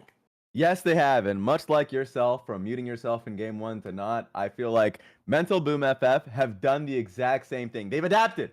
They've gotten better. They have no longer muted like in game 1, and they have gotten considerably better. I think the first adaptation within the draft has been good, and the second generally has just been, I feel like Cyber and Julius have been playing really damn well. And to remind everybody, not only have they been playing since September, but it is, of course, a charity tournament. Mental Boom's FF, Yes, their sir. charity is Friends of Animals. So that's where their 1,500 would be going. And if Epic Victory Royale is able to get this back to Game 5 and is able to somehow win this, their charity is Doctors Without Borders. So, of course, this entire event is a charity event. This is all for the greater good. So it's going to be exciting to see who ends up picking up this win. And also, another thing I want to note, Mental Boom FF, in the regular season when they were playing against each other, took a loss to Epic Victory Royale. Epic was the better team during the regular season. And then, of course, that was their one loss. Both teams are 8-1, but the reason why that one exists for Mental Boom FF was because Epic was perceived to be the strongest team. They had taken them down, and once they were already 8-0, you know, the perception was that they, you know, may have had a sloppier performance later on. But they were perceived to be the stronger team overall and had a more dominating performance. So it's crazy that now we're in the finals. Mental Boom FF have downloaded them. So that's actually even more of a big deal for me then, because not only are you coming into this 8-1 versus 8-1 final, but if you win, you're also redeeming yourself for the loss against them earlier, right? For those of you guys who watch Worlds, you remember when we got to see, it wasn't as high stakes, it wasn't the final, but in group stage, when we got to see Gen G versus Hanwha Life, and it's kind of just Gen G saying, yeah, you shouldn't have won that final. That was a fluke. Yep. Right? Like that's, it's getting revenge for the earlier game. I love those kinds of stories. It's always fun to see. And here we go. We are in the draft for the 4th time today. Let me turn my draft music back on. Okay, cool. There we go. We got that back. And now, all right, you got me, man. Oh, you don't mean that? Okay, I thought I was gonna be the draft music. It's all good. That's fair. No, I play the old Winter Summoner's Rift music in the background here, just so people have some vibes. I mean, I respect you for going for it, man. I respect you for going for it. All right, so let's see what we got here. We've got the Zach and Galio ban. Again, I expect this from AWS. I expect the third ban to be Ambessa. Over on the other side from Epic, they're banning the Viego and the Kha'Zix. Now, Kha'Zix, they banned second half last game. This time around, they're afraid that AWS is just going to put more priority on it, so they're going to ban it first half. Yeah, that's fair enough. And I mean, AWS's bans have just been consistent here. And I think the respect from Zach throughout the entire draft has been, I mean, fair enough. Maybe we all don't want to see Zach. He's just an obnoxious top lane tank. To be honest, and he's good in the jungle as well, but as a top laner, that guy, he's really difficult to trade against. But the Galio has been Galio and Ambessa have been terrors in game 1, and Epic have never been able to get it back since then. Okay, so AWS on the blue side. Interestingly enough, with Epic losing, they lost on blue side. The first 2 games were blue side wins, then Epic loses on blue side, and so now they're saying, okay, you know what we're gonna do? We're gonna pick red. They're going to go for red side of their own volition, but this also means, for the first time in the series, Raz, Sicko Mode gets to play Caitlyn. There has been undaunted priority on Epic this entire time to not allow Sicko Mode to play Caitlyn. They have made sure that they first picked it on blue side or banned it on red side. This time around, they're letting it go through. Sicko mode's going to get to play it. I feel like this is a bold gambit to make when that was your strategy, #1 priority coming into the day. Now you are backs against the wall in a must-win game, and you're letting him have it. Yeah, I wonder what. Oi! Pike! Hey. All right, let me check the doc here. Okay, go to Epic. Blue Guy 256. Pike is the #1 champ listed under signature champions for Blue Guy. So I got my fingers crossed we get something exceptional here, Mr. Raz. That is crazy because, like, coming into this, of course, we had very minimal prep. So much love and respect to the people that got the prep doc for us. When I saw No I Hook You and the 3 champions that he had were all hook champions, and he's locking in another hook one, so he got his Thresh pick, I was like, why did AWS ban the Pike from Epic in game 1? Now we get our answer. Now we get our answer. So it's Tristana Yes, and sir. Pike. The Tristana could be a mid lane pick, but it could just easily be Tristana, Hail of Blades with a Pike, Hail of Blades. We are going to try our hardest to kill Caitlyn by any means necessary. Okay, so we got the Thresh next to the Caitlyn to try to peel these guys away. We also have Poppy locked in here for AWS. Let me see, where's that signature pick? Okay, it's not listed as a signature pick for anybody on AWS here in this document. So we will see where that ends up going, right? We know that Poppy can be played top, Poppy can be played jungle, Poppy can also be played support, but obviously with Thresh already locked in, that's not really gonna happen. Yeah. Olaf, okay. The confidence flowers. Yeah. Balls to the wall. Epic is going in. Their entire comp is we're going in. Tristana, Pike, Olaf. Now they're expecting the Poppy to be in the top lane, I'm assuming, or maybe the Olaf is flexible. I'm not too sure what the champion pool is for the jungle, but primarily this is the counter to Poppy top lane. So I want to see if that is going to be the case in this game. And also, this is going back to kind of what you were talking about in the previous game, Raz, where you said you wanted to see Jade on something that could carry a bit more. If Jade is playing this Olaf, then that's the opportunity to have that top lane carry performance like you're talking about, right? This is the opportunity to just run away with the game as that bruiser up in the top half of the map. And I'm curious if AWS is ready to stop it, because Jade has been, I agree with you fully from what you said in the last game, the standout player for me across the series for Epic. Yeah, Jade has been really quintessential for their success within the Ambessa game, but how they've been able to slowly kind of find angles in their games with his Maokai. So at least now he's going to be on a carry option. I just wonder if there is going to be a cute response from AWS, maybe put the Poppy into the jungle and find a range pick top lane. But that is what they're calling out. They're saying carry in the top lane will not play anything outside of a tank top lane. That's what all the prep doc has been showing us, and I'm sure that's what has been showing them. Okay, so if we look at the second half of the bans, the Kayn, which remember, we've been seeing a lot of play on that from FFJA so far in the series, 2 out of 3 games. That's going to be banned away. Also, Cube played the Ahri 2 out of 3 games, so they're going to ban that one away. Shyvana locked in for Epic. This is an Epic specialty. This is one of the top played for FFJA, even though it's a champion that's not super popular when you think of general meta picks. That's what they're going to lock in for their side. Over on the other side, it was Lee and Swain banned out. The 2 most important champions for AWS in game number 3 are removed by Epic in the second half of the draft here for game number 4. The Shen will be the choice for the top lane. So it is going to be a Poppy jungle, at least that's what I'm expecting here with the Shen top lane, as you've mentioned. Wonder what the response is going to be. Now, Swain being banned by Epic, as we talked about a little earlier, so Julius is going to have a little bit of a trouble on that one. Ooh. Oh? My interest has been piqued. Can be risky.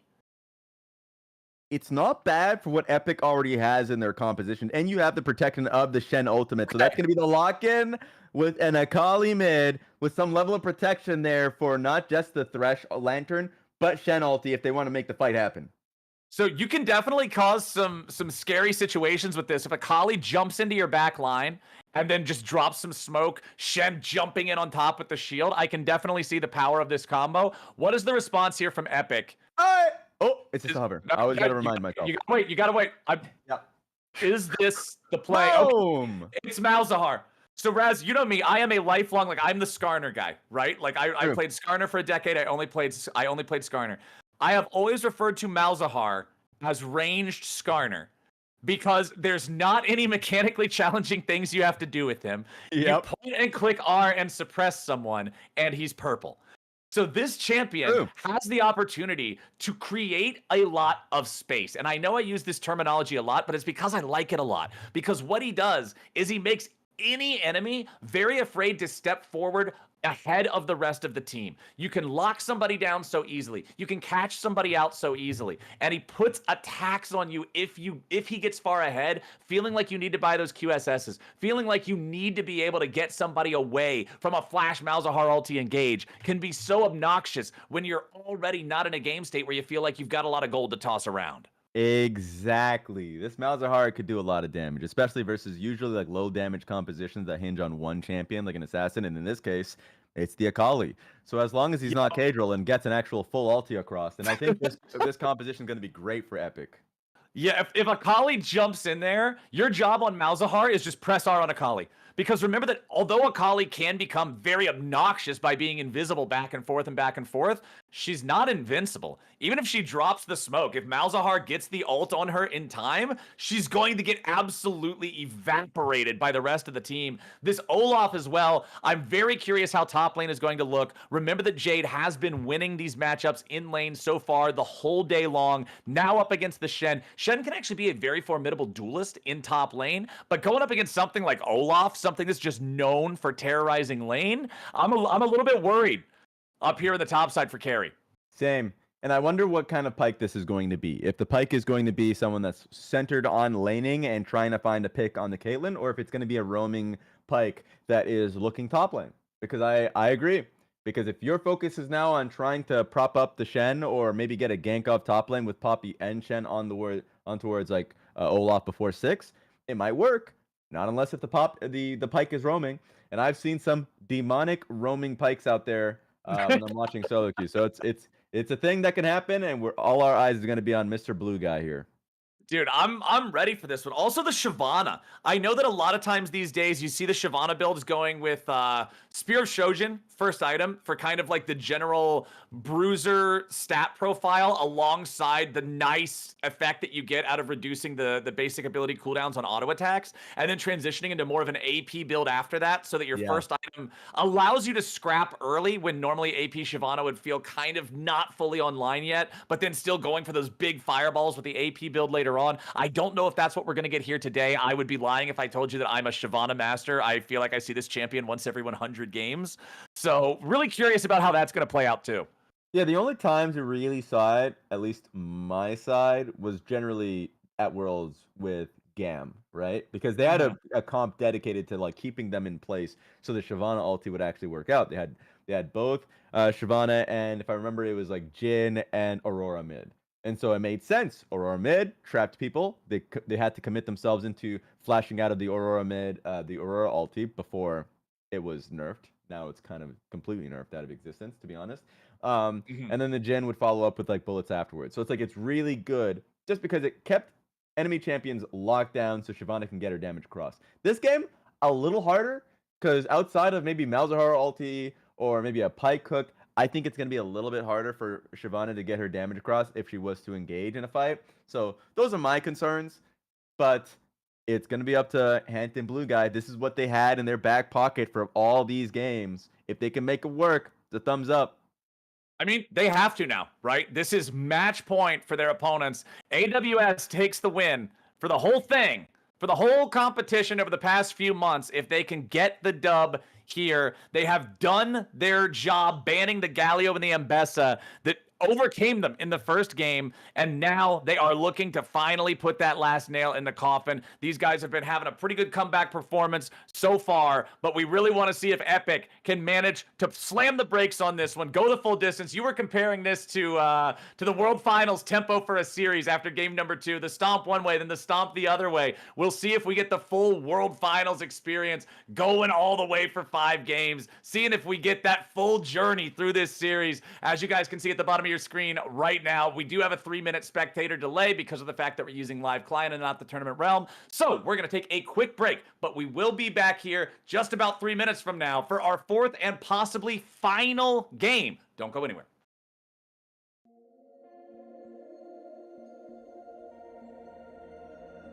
XP League is a youth esports organization that combines the thrill of competitive gaming with the values of teamwork, leadership, and personal growth. Designed for kids 7 to 17, XP League bridges the gap between gaming and life skills by offering a structured environment where players can develop their talents under the guidance of certified coaches. Our league focuses on popular games like Fortnite, Rocket League, Overwatch, Valorant, and Apex Legends, emphasizing strategy, communication, and sportsmanship. Beyond the games, XP League Franklin, primarily based in Tennessee, fosters a strong sense of community by involving families and creating opportunities for young gamers to connect, grow, and succeed both in and out of the digital arena. Our strong coaching staff has allowed us connections to colleges all across the U.S., where alumni of our program have gone on to compete on scholarships, and recently we became a partner to ExoClan, an EU-based professional esports organization, which is allowing us dedicated time with pro-level coaches, players, and managers. Whether your child is new to esports or looking to take their skills to the next level, XP League Franklin is the place to play, learn, and thrive.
Right, ladies and gentlemen, let's do it. Game number 4 here in our best of 5 for the CEA finals, the Corporate Esports Association. This is our championship over the course of the last few months. A bunch of teams been going head to head of a bunch of people just getting together with their coworkers, playing some League of Legends for a good cause. And today it's the finals between AWS and Epic Systems. Epic Systems, not Epic Games. It's a different one. Said it a couple of times at the beginning of the stream. Going to say it again now since this might be the last time today we are seeing these teams square off. And Raz, it looks like Epic is grouped up for the level 1.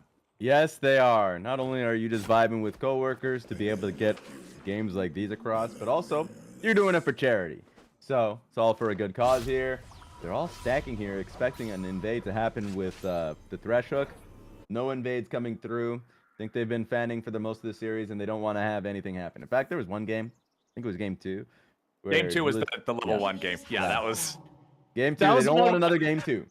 Dude, everybody who's ever played jungle, you play a lot of jungle in your own time. I know that. And all of us have had that game that starts off with dying at level 1 to some invade that you weren't paying enough attention to, and you end up 0-5-0, and you're just like, bro, let me out. Just I know I messed up. I know I goofed. I need out of here.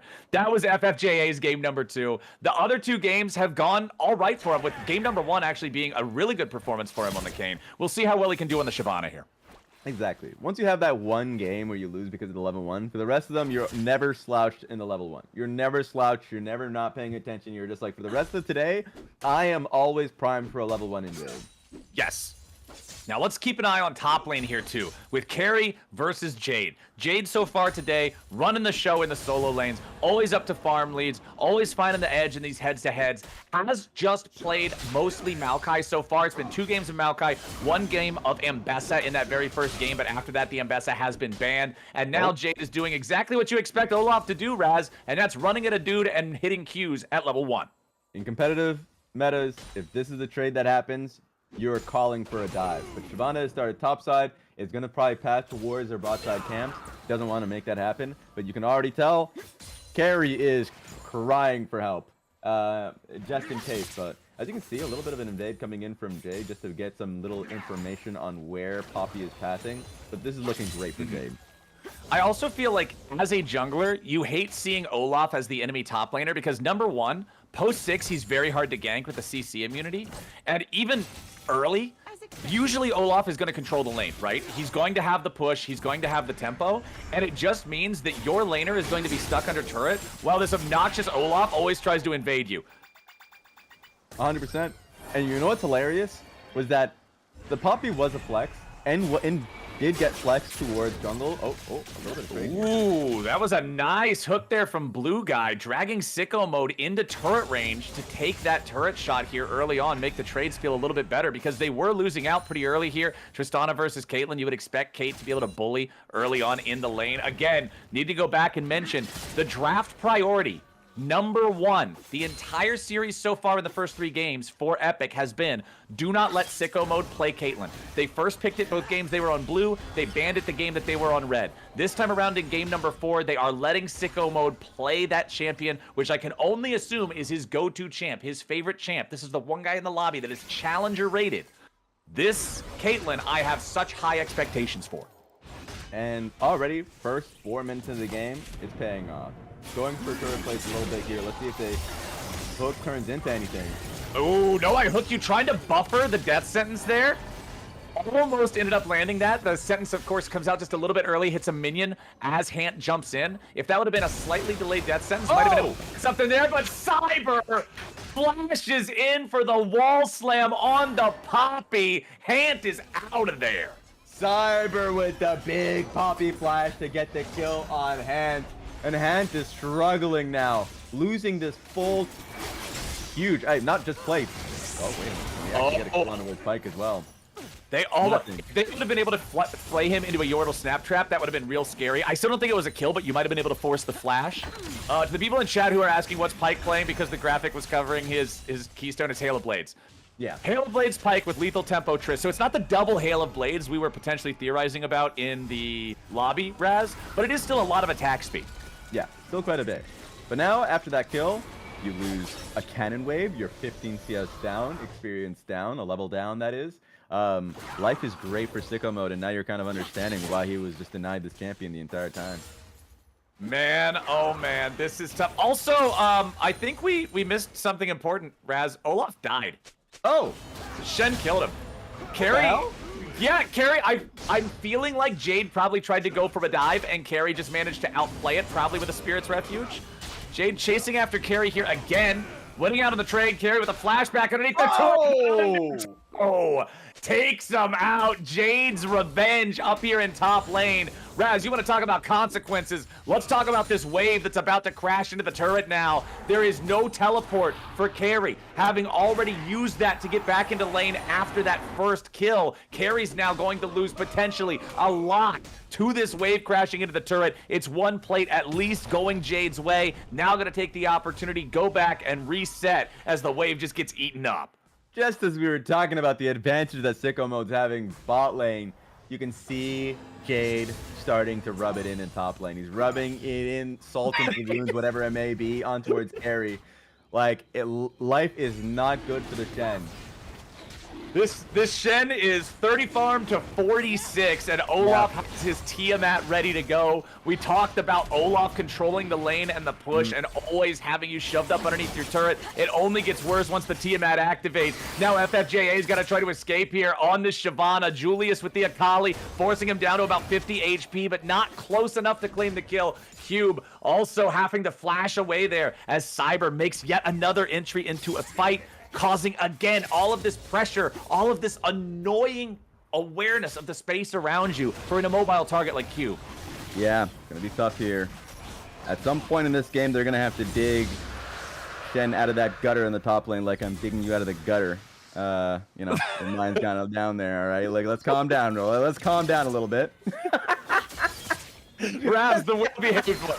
Everybody who's ever listened to Raz knows that he is the pinnacle of good behavior on the internet. As Cube is not the pinnacle of good behavior in the mid lane right now, just getting absolutely smacked by these 5-point strikes. Julius just spamming his health bar down. Malzahar's annoying because he pushes the wave automatically, and he can stay so safe underneath turrets with the threat of his ulti. But man, when he takes damage, he's got no way of recovering it. Yeah, and he's gonna have to stick around here because this is diveable on Q. Of course, they don't have any information as to where Cyber is, but it's getting a little tough here. His TP's gonna take some time before it comes up, so real reason to be afraid here. Oh, wait a minute! Right there is what we were talking about. That's the Malzahar outplay button. Just press R and stun him up. Blue guy jumps in to guarantee the extra stun off the back of the suppression, and over the wall comes FFJA, but immediately Cyber responds. Cube's greed sticking around trying to shove the last bit of that wave after the kill means that Cyber can get one back and maintain the kill lead for AWS. Yeah, he thought he was safe there with Blue Guy being in the area. That is just not the case. But still crazy to find what was a great lane state for Julius. But he got baited a little bit, and he died for it. And Blue Guy, again, having to retreat back underneath the turret down here in the bottom lane. It is almost a 3-wave lead for Sicko Mode on the Caitlyn. I said I wanted to see why they keep banning it away from this guy, and currently he's running the show down here in the lane. Obviously, Blue Guy roaming around more than what we're seeing from HookU means that, of course, Sicko Mode is going to be able to control the lane in a 2v1, but still, this is what you want to see from the Caitlyn. This is what you want to see from that ban priority in the past 3 drafts that finally got through. He needs to be running the show early. 3 plates too. It's just they're going to town on the turret plates there, bot lane. So something needs to be done. But it's not as if they didn't try. FFJA was on that side of the map, and he's still on that side of the map. But the ward's been making it hard for him to find an angle. And Cyber is most of the time, this game, has been living bot side. So he hasn't really been able to find anything. Okay.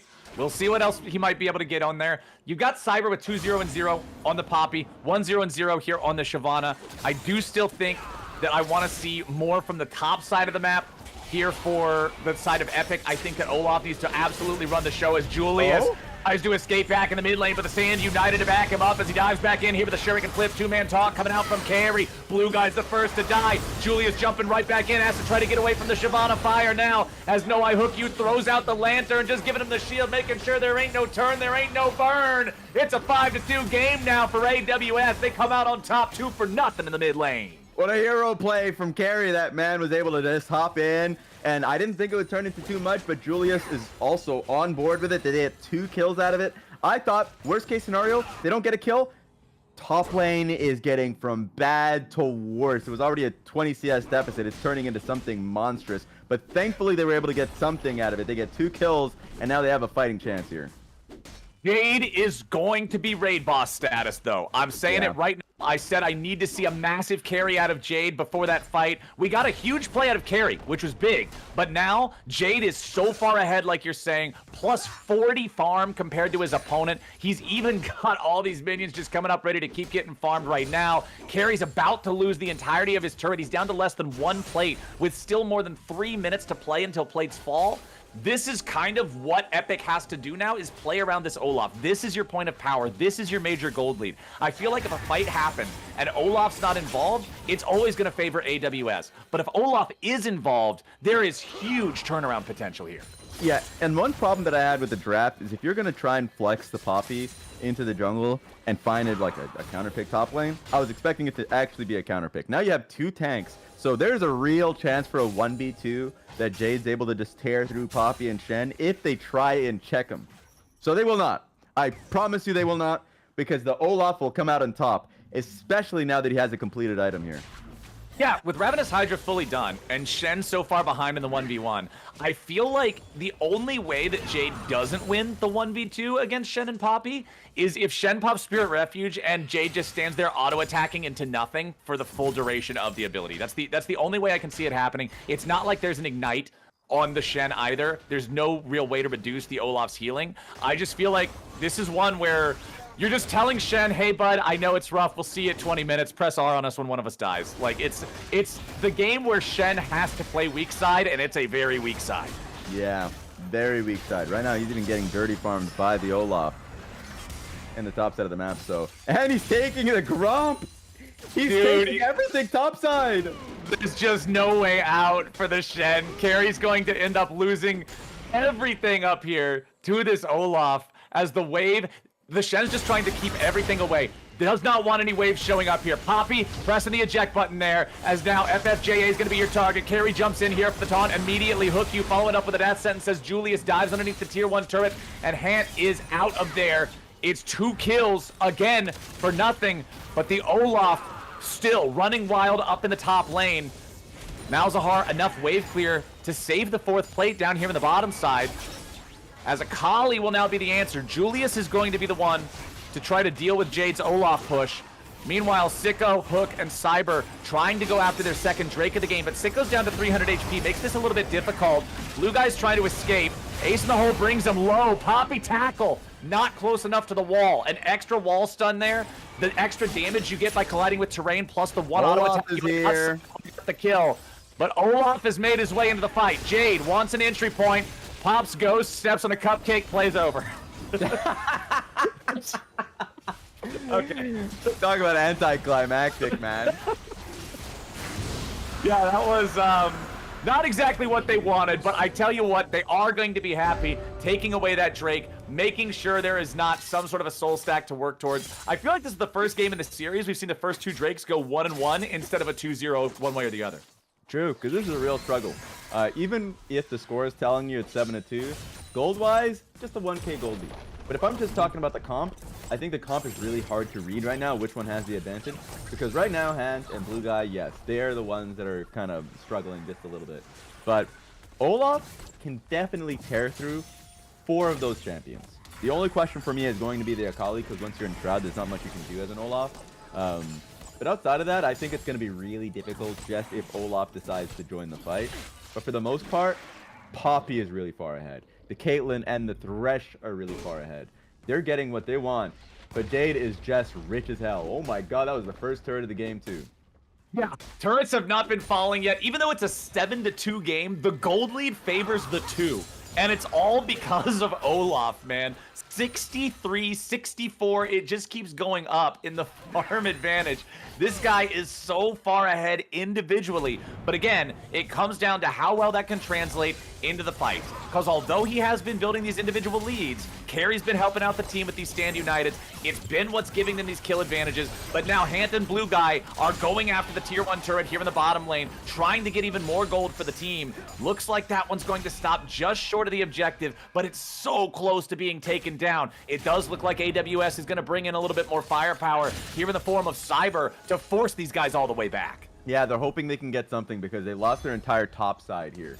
Not only did Shyvana help out Olaf, so now the entire top side, blue side jungle for Epic is gone, or at least I think it was AWS is gone. But now that's going to be a Herald. So they're trying to trade for something in the meantime. That Herald, man. Okay, so now we got Shyvana with Herald. She's got her Spear of Shojin fully completed. So it is the Spear of Shojin into, I'm expecting, the AP type of style. Nice hook coming out from Hook You there. Finds Blue Guy. Rest of the team wasn't ready to follow it up, though. So the Pike can still manage to get himself away. But it is Cyber securing the enemy blue. We don't have any neutral objectives up for a while now with the Dragon and Rift Herald both having been recently claimed. The Rift Herald there on the Shyvana. You know, I'm kind of surprised, Raz. I was actually thinking with the state of top lane, it would be one of those rare occasions where you give the eye to the top laner instead of the jungler, so that FFJA can go to wherever he needs to on the map, and then as soon as Shen leaves, Jade would just drop the Herald and immediately use it for 2 turrets.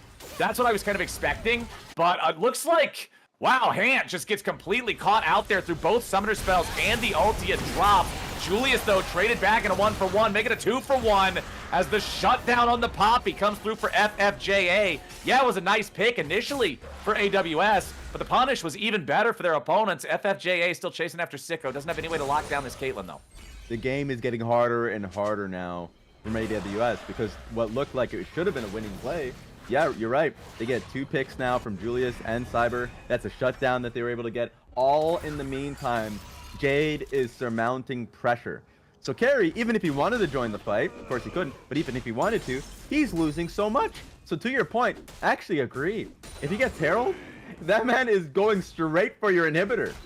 Yeah, I feel like this is one of the few times where I think that there was a right choice for who takes the Herald, and I think that they read the situation a little bit wrong. I don't want to be overly critical of it because they still could find a lot of value with a Shyvana drop in a very similar position, but I just think it would free up Shyvana to do more. Yes, we've got the AP items coming in now. Sorcerer's Shoes completed for FFJA, has the Faded Ashes, going to be building towards stacking dots on dots. Meanwhile, in mid lane, Blackfire Torch done for Malzahar, working towards Leandries. It's so much damage over time between these two champions that it's one of those obnoxious situations in League where you feel like, oh, I got away with 30% HP, I live. And then you just watch the entire last third of your health burn away to these double stack dots. Yeah. You will not, it's very difficult to know what your lethal is. It's just very hard. Yeah. So you're just going to have to be able to read the situation right. And to be fair, I think I want to see where the Shyvana is moving. I think mid turret is kind of doable if you end up moving Olaf to the play. Because Chen should be slow, doesn't have ulti yet. As long as they know his timer, that's all that really is necessary. But it might take some time. Shyvana's kind of unsure. Olaf is backing, and yeah, I was about to say, I'm pretty sure he can complete whatever item he wants because he's just been sitting on Ravenous Hydra and nothing for a long time. Experimental Hexplate is the call. I think that this is one of those items, Raz, it's kind of like old Gunblade was, where it's useful on like 3 champions in the game, but those 3 champions really love it, and Olaf is one of them. True. The actual stat boost that you get off of that is just disgusting. So that's a huge spike that you're able to hit for this fight. I don't think AWS can win this fight. Well, they're going to try as they jump in, and Julius is already knocked down to half HP. Got knocked away. That's a pretty big move there from the Poppy. But what about the Olaf? The kill on Jade is there, but now Sicko's got to try to get away. Blue guy coming in, goes for the execution, dives the Shen to the back line, and Sicko mode is gone 4-for-1. Huge play from Epic. Blue guy just is insane. He's even able to chase down Sicko mode and then gets the hook off of him too. That was a great chase down from Blue guy's Pike. No wonder they don't want him to pick that. No wonder he was banned in game 1 by Epic. They did not want to see what he could do with that. Raz, I think you are onto something here with what you were talking about before the previous game. Put Jade on something that can play the carry role. This guy is just shining too much in these top lane matchups to not have the chance to carry the game, and we're seeing it right there. Yes, you end up going in and you don't end up grabbing the crazy montage play for yourself, but you buy so much time, you make so much space, and you do so much damage, the rest of the team can clean it up easy, and you walk away with a 4-for-1. Yeah, especially with Shyvana being the one that got knocked out by Poppy. That looked like it was going to be a decent start of the fight from AWS, because at least now Shyvana's ulti is like, she's not the one engaging. She was kind of neutered a little bit with how that ended up going. But he went on there 1v4 at the start, bought a lot of time for Shyvana to come back, and then Blue guy cleaned up the rest of that fight. Blue guy getting it done, man. 2, 1, and 3 here on the Pike. Umbral Glaive also just such a strong support item.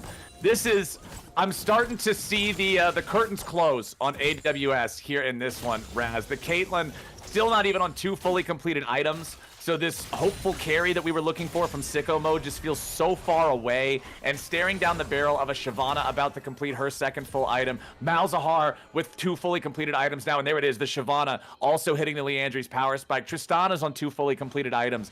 Just nobody feels close to their counterparts right now on AWS when they're looking across the board at Epic. Yeah, I think AWS has really shocked this game with how close it is, let alone now they're in a losing state. Because of how much pressure Jade is actually putting topside. Speaking of pressure, he's going straight for Carry's head. Okay, Carry, can we get away from this one? Oh, maybe not. He flashes over the wall trying to escape, but ends up jumping right into the waiting arms of Hans. And there's another kill for Epic. That one's for free. There's nothing going back the other way for Carry's death. And the flash even being spent to still die? It's a nightmare situation, man. Honestly, do Hant and FFJA just try to 2-man Baron this to draw their opponents over? Yeah. I mean, all you have to do is just start it, and then immediately Jade is just rampaging bottom. Julius trying to get away now. Immediate jump in from FFJA, throws the fireball down on top of the smoke, makes it so Julius has to run. Akali does not feel safe inside that smoke, and FFJA just grabs another one. Blue guy putting the X on top, even though the fireball takes the kill, still paying out some extra money there. Hook you. No, it's not gonna matter. The ejection doesn't matter. It just puts Blue guy closer to the Baron pit to sweep away the vision. And now it's a free Baron, it looks like, for the side of Epic, because Jade is drawing the enemy jungler and top laner both down to the bottom lane inhibitor turret. Talk about full map control. It all started bot lane. They got the pick on a carry. They moved up towards Baron. The fear that you had mentioned was very true because Akali was way too far up top side. They were aware of Baron. They were going to try and contest it. I'm expecting Julius gets picked too. That's 2 picks, 1 Baron. Epic is in the driver's seat. Epic is now 9,500 gold up on their opponents. I feel like they should be able to end this with this Baron. I honestly feel like they can. You just bring everybody together. How are they going to fight you now with a Sterix gauge completed? I don't see how he dies. How does he die? I don't have no answers. Why you asking me that question? There's no Serpent's Fang. There's no Grievous Wounds. There's no anything. Even if it looks like he's about to die, Malzahar can just use his ulti and try to protect him. Blue guy getting caught out there. That's a nice hook coming out from the Thresh. Blue guy not getting away from that 5-point strike. Julius taking him out, honestly, that's a massive slam on the brakes there for a team that still has Baron. I think that's a pretty important pick for slowing down the War Machine here from Epic and buying some critical time for AWS. Yeah, suddenly they have to try and reinforce this mid lane. Mid lane is going to go down, but at least they won't try for tier 2. As you can see, Olaf is actually looking for a Shen ulti. Yeah, we've got the Shen ult coming and trying to protect Julius a little bit here, but it is Cube first to die. FFJA going back over the wall here, trying to escape.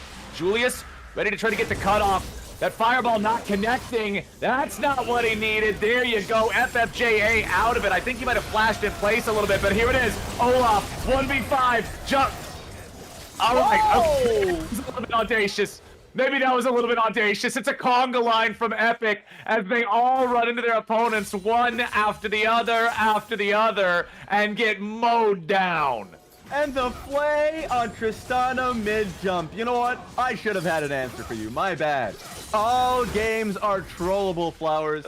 All games are trollable. Oh my god, and they get all of those kills right as the dragon is about to spawn as well. So it looks like they're going to secure themselves another turret back over in mid lane. They'll move the whole crew down to the dragon pit. The enemy team is not alive here just yet, but look at Jade, alive in 5 seconds. Teleport's going to be ready on spawn, but critically, the Ragnarok is not. Even if Olaf tries to TP into this, no ulti could make it pretty dicey. So it looks like they should be able to get the dragon and get all the way out here for AWS. Honestly, Raz, for a game that was 10,000 gold apart, that is about the best damn situation I think AWS could have asked for. Yeah, I wonder how they really were able to scrounge out that fight. That Shen ulti on what looked like a good jungle fight worked out well for AWS. Now they're back on the map. You mentioned it, second dragon in their name. But it turned into one mistake after another after another. Throughout this series, what we've learned is that when Epic has a pretty large goal lead, they can start to put the foot off the pedal a little bit and start making some mistakes here. They still have a sizable goal lead. For how long is the question? Okay, let's see how well they can keep it up. Let's see how well they can keep it up. That last fight, yeah, that was a little crazy. It didn't work out so great, but I still think they just have such a massive lead with how powerful the Olaf and Shyvana are, with how easily Malzahar can just neutralize the threat of the Akali completely. That Akali, though, with the QSS, playing around that Malzahar, making sure that he can dive in and continue being disruptive. This is a hard choice to make because when you're this far behind, you really don't want to pay gold for what's typically considered a luxury item. But I agree with his take here that this is necessary to be able to play the fights. Very disciplined, because I'm just not playing. I'm not paying the tax. I'm sorry. Like I just wouldn't do it. But I think you need to. So he recognized it. Had a disciplined play there. They're trading sides of the map right now. It seems like bot lane turret being traded for what's happening top side. Olaf, they're still continuing to put gold into him. He is the difference maker for this team. But as you can see, if you make one mistake in that fight, and if Olaf's running you down, but he's running into 5 or 4 people, doesn't matter how many, if it's 4 to 5, then yeah, that's the answer and how he can be taken down. Well, Caitlyn, 3-1-4 now. Sicko mode on this trademark pick. Does have his Mortal Reminder completed as third item. I think this is very important for dealing with that Olaf specifically, trying to cut down on some of the healing. So, I mean, the job's tough, right? I'm not gonna lie to you. I feel like AWS loses this game 4 out of 5 times from this position. Yeah. But there's still that 20% chance, I think, that they can pull it back.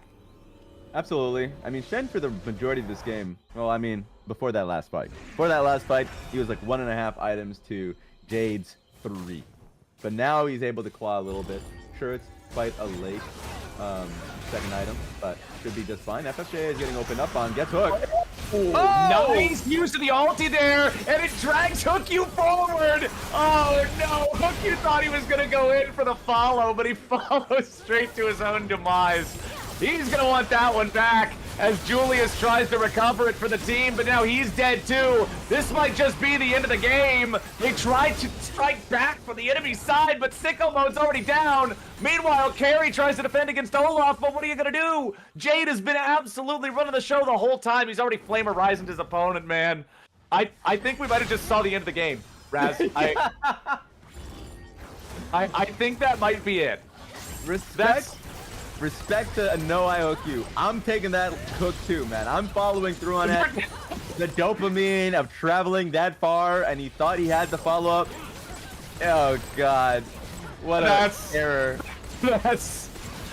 Oh, man, that's a tragic line of play right there for AWS.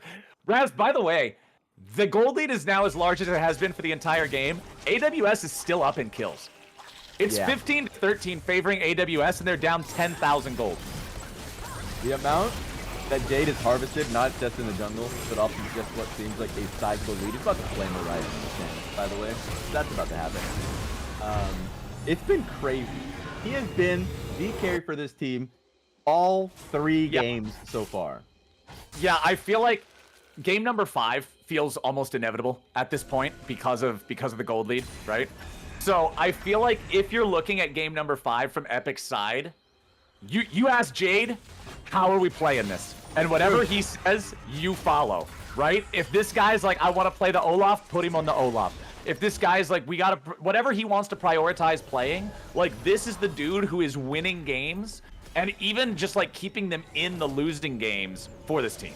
It is the most default to authority I've ever seen. Like if someone in my lobby is like a challenger player and he's saying I want to play Teemo support or something, aye captain, tell me what is the chance to follow up with that. Like I will follow you no matter how stupid it sounds because I believe you with how damn good you've been playing it. And look right there, 4th item completed on him, the Overlord's Blood Mail. He's already building plenty of health. He's already got plenty of damage. Why not stack them both together and make himself even more frightening?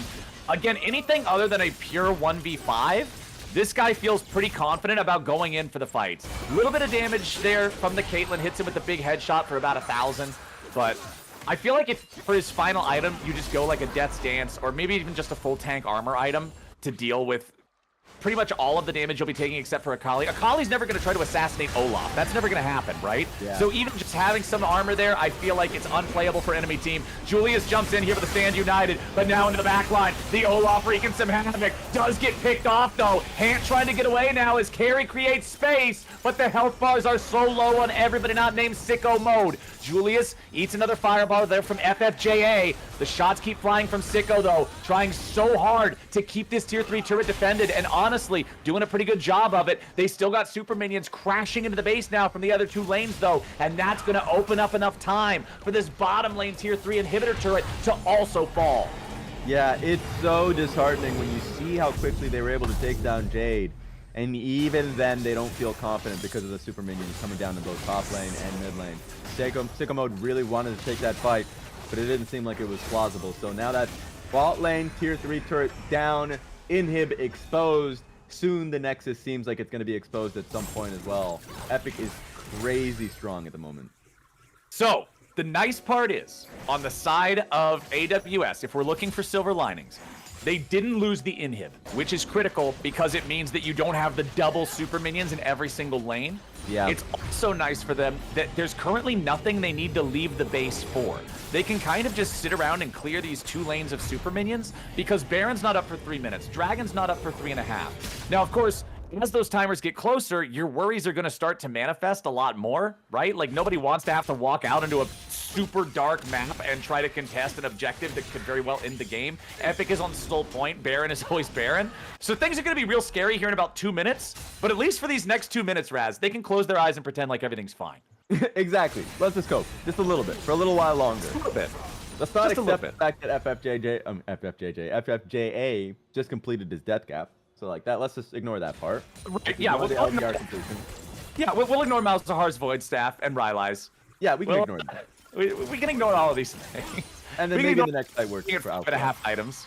Exactly. All these things are, yeah, we'll get there. Rapid fire cannon online for the Caitlyn, though, I actually think is also pretty big. Being able to try to just poke these guys down before they full engage, right? Like, we could see there actually is a significant amount of damage that Sicko Mode can do to Jade now. We're at the point in the game now with 4 massive items completed on Caitlyn that she can punch through the Olaf, but the whole team's got to be protecting her.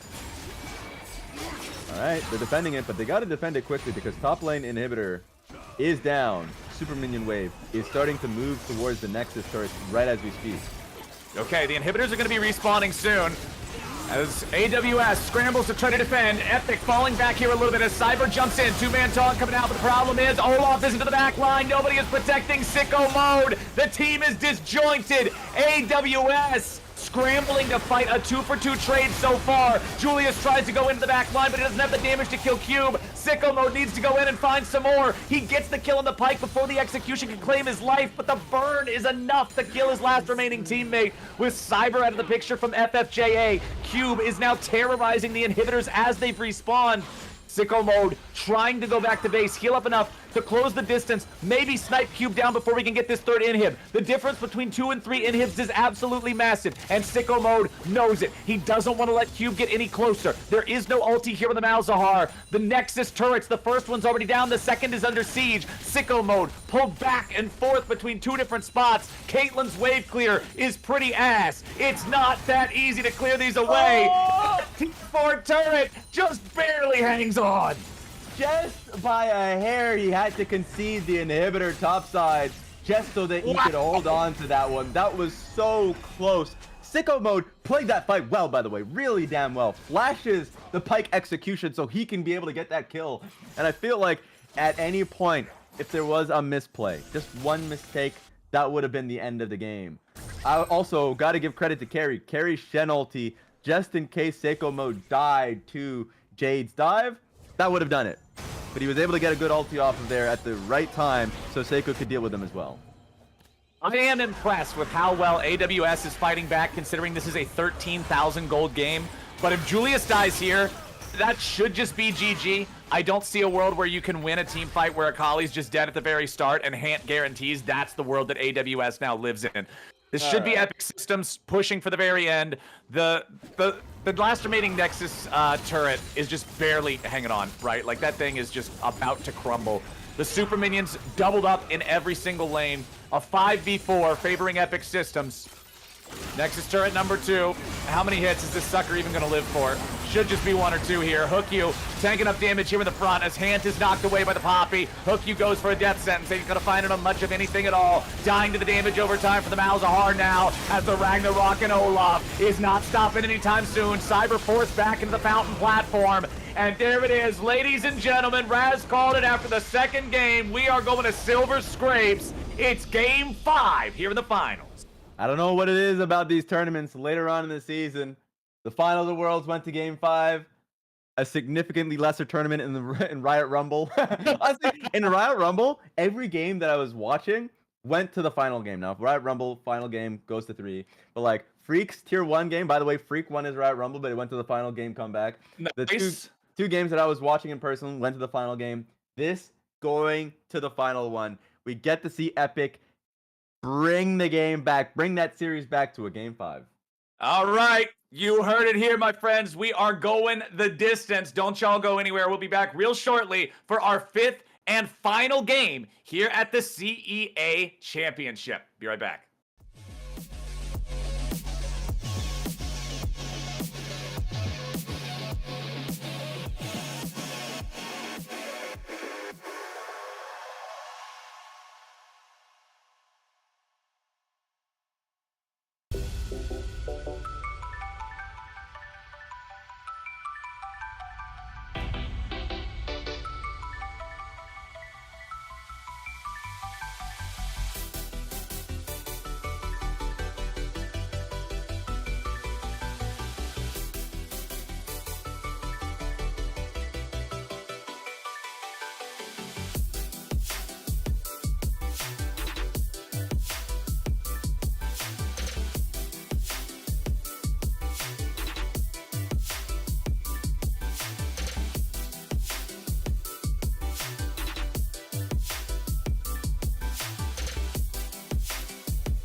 All right. Welcome back, everybody. It is time for our fifth and guaranteed final game here for our finals of the excuse me, I almost said collegiate there. I'm used to the C in these types of True. things standing for collegiate. It is the Corporate Esports Association. This is a recreational league where people who work at different companies can put together a team of them and their coworkers, compete against people from that work at other places, and see who's the best, all for a good cause, all for charity. This has been the finals. I learned that this has been going on since September, so these teams have been competing for months. Today, we've been watching the top two teams, Epic Victory Royale from Epic Systems, not Epic Games, they're a different thing, and Mental Boom FF15 from Amazon Web Services. These two have been playing a best of 5 throughout the day today to determine who's going to walk away first place with that $1,500 prize for their charity. Now, even the loser in today's match will walk away with $500 for their charity, but obviously you'd rather have the bigger pocketbook for the cause that you're supporting. Those causes, of course, are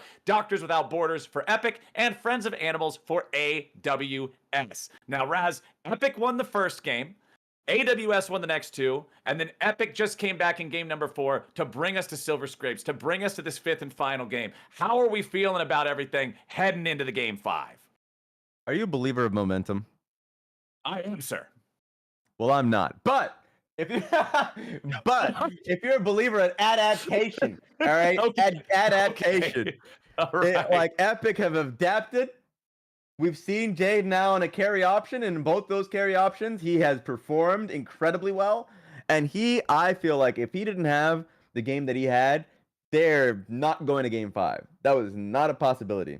And I felt like his team played incredibly well around him. They started taking over the top side of the map. Suddenly, the blue side of the jungle was not AWS's at all. They had to trade side, and then they made a crucial mistake bot lane that just completely scrapped that game. And so, although I'm not a believer in momentum when it comes to League of Legends, I am absolutely a believer of just adaptation. I feel like Epic have adapted really well, and they're in a great state in game 5.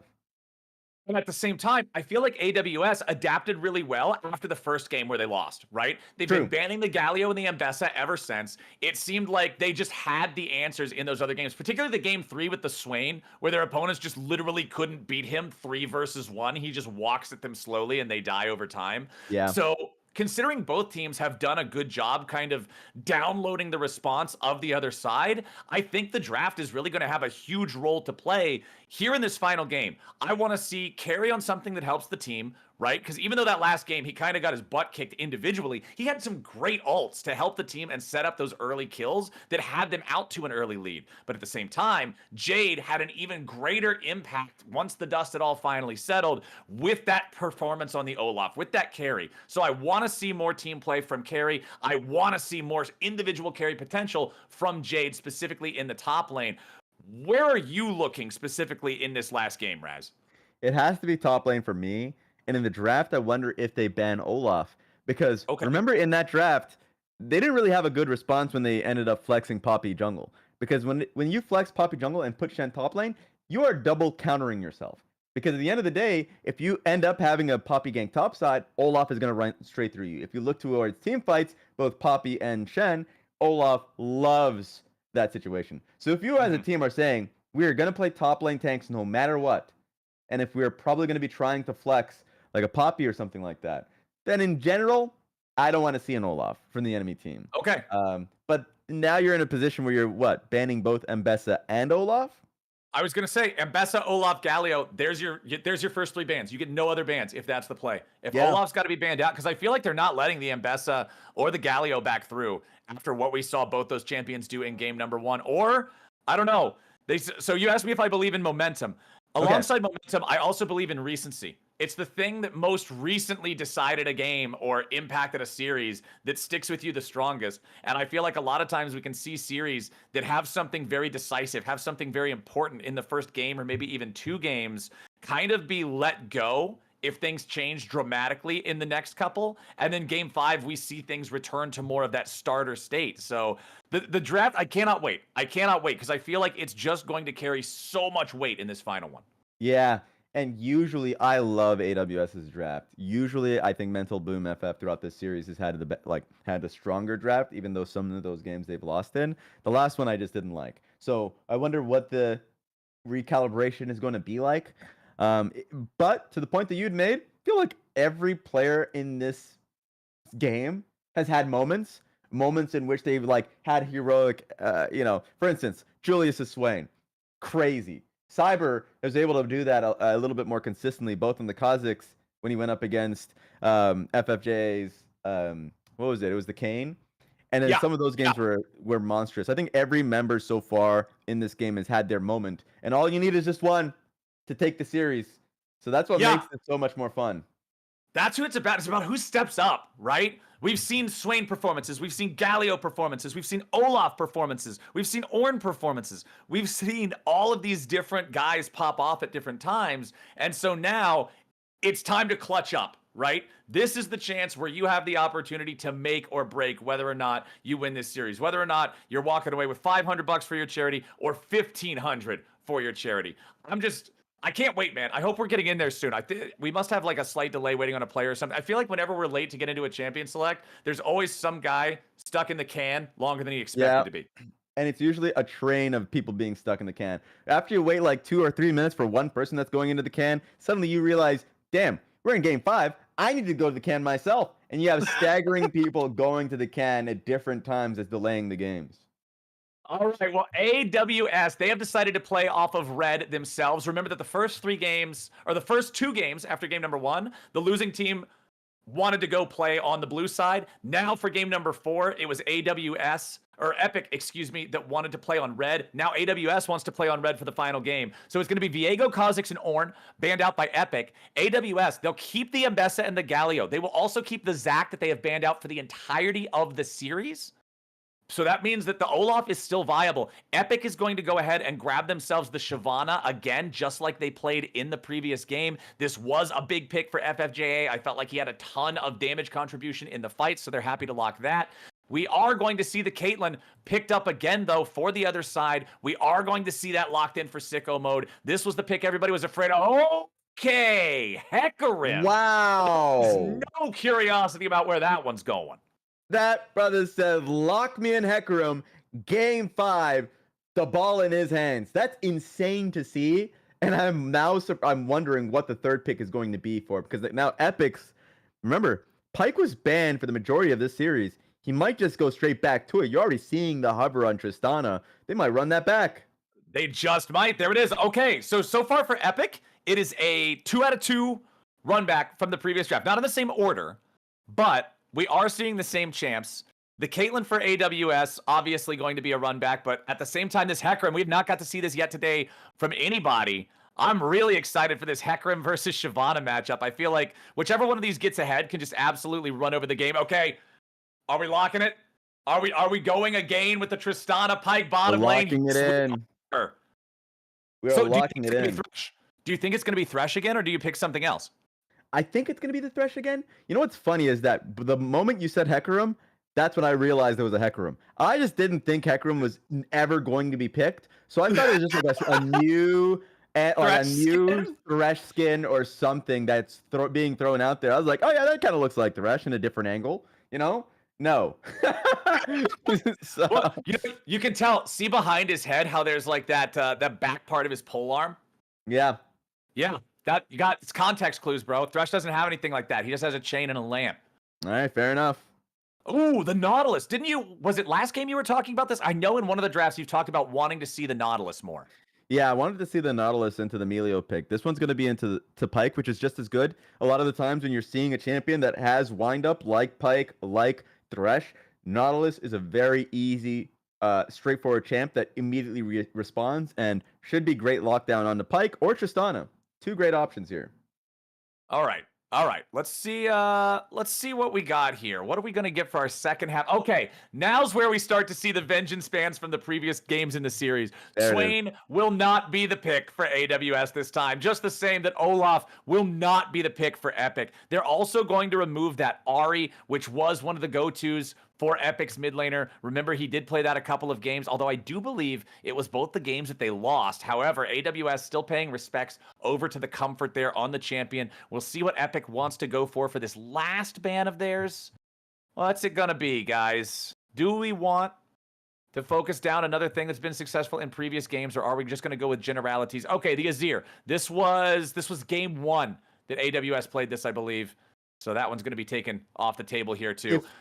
If Cube wants it, Cube could go Silas just because he's seeing both the Hecarim and the Nautilus Ultimate available. So that's something that he could try. Dude, And the especially Maokai? Okay, I feel like that's going to be a gift wrapped Silas, right? Lock it in. Lock it in. Be a Silas. That's got to be a Silas. I've seen Silas picks for less. They do. At this point, Silas players do not care what lane they're going into. They just see 3 insane ults. Please. Okay. I'm on my knees. Come on. We got to see this. Raz is in a compromised position. Please. We need to see it. Where's the Silas? Do we have a Fiora? We have a Fiora. Oh, we have a Fiora. Okay. Jade wants the carry pick. Epic going for the Fiora. This is so Fiora, remember, riposte. If you have easily telegraphed enemy CC, riposte is very easy to hit. It is very easy to riposte Nautilus's Q. It is very easy to riposte Hecarim's knockback. It is very, well, technically Hecarim can play a mind game with you, but still, Nautilus and Maokai, both super easy to riposte. I think there's a lot of value here. Malzahar locked in for the mid lane yet again, just kind of playing that neutralizer for Cube, making it so you're always having value in the team fight. You can always push the lane and clear it. And Talia, the final pick of the final game of the finals for Julius. Yeah, that was an insta lock on the Talia too. So he just really wanted to pick that one for the comp. So I was wondering what the pick lane was going to be alongside Hecarim, because with Heck, you just want something that can support him. And Galio's down, so I was like, maybe you can go an Orianna or like a Karma, something that could basically just be right next to him. Talia is going to be that champion. So really interested in what's going to happen. Now that you have like some playmaking that you could put on side lanes,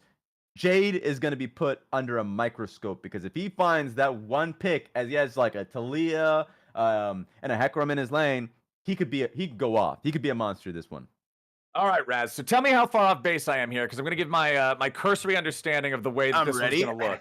Because it looks like, obviously, we're playing another split push angle here with Jade, right? The Fiora needs to be splitting. Everybody else has to kind of keep everything under control. The problem is, when I look at Epic, there is no engage on this team.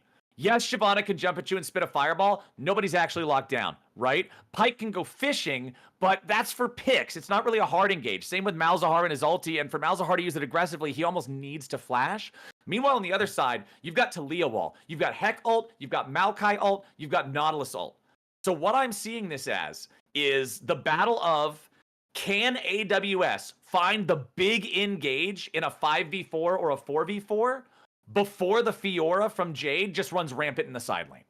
That's a great question, and I agree with you completely. I actually think I'm going to add on to that too. That Talia the minefield, it impacts Pyke, it impacts Trist, it impacts Shyvana. It should be able to impact Fiora. It depends if she wants to Q riposte, so she can just like stun someone with it. But in general, if you are playing this comp as AWS, you feel incredibly safe in a team fight. So Epic has to find that advantage off of Fiora, and they need to try and snowball that, because you're right. I think it's really hard to find setup. Malzahar is basically the only real setup alongside like a Pyke hook. I'm not really liking their comp so far. It just depends on how much Jade can dominate.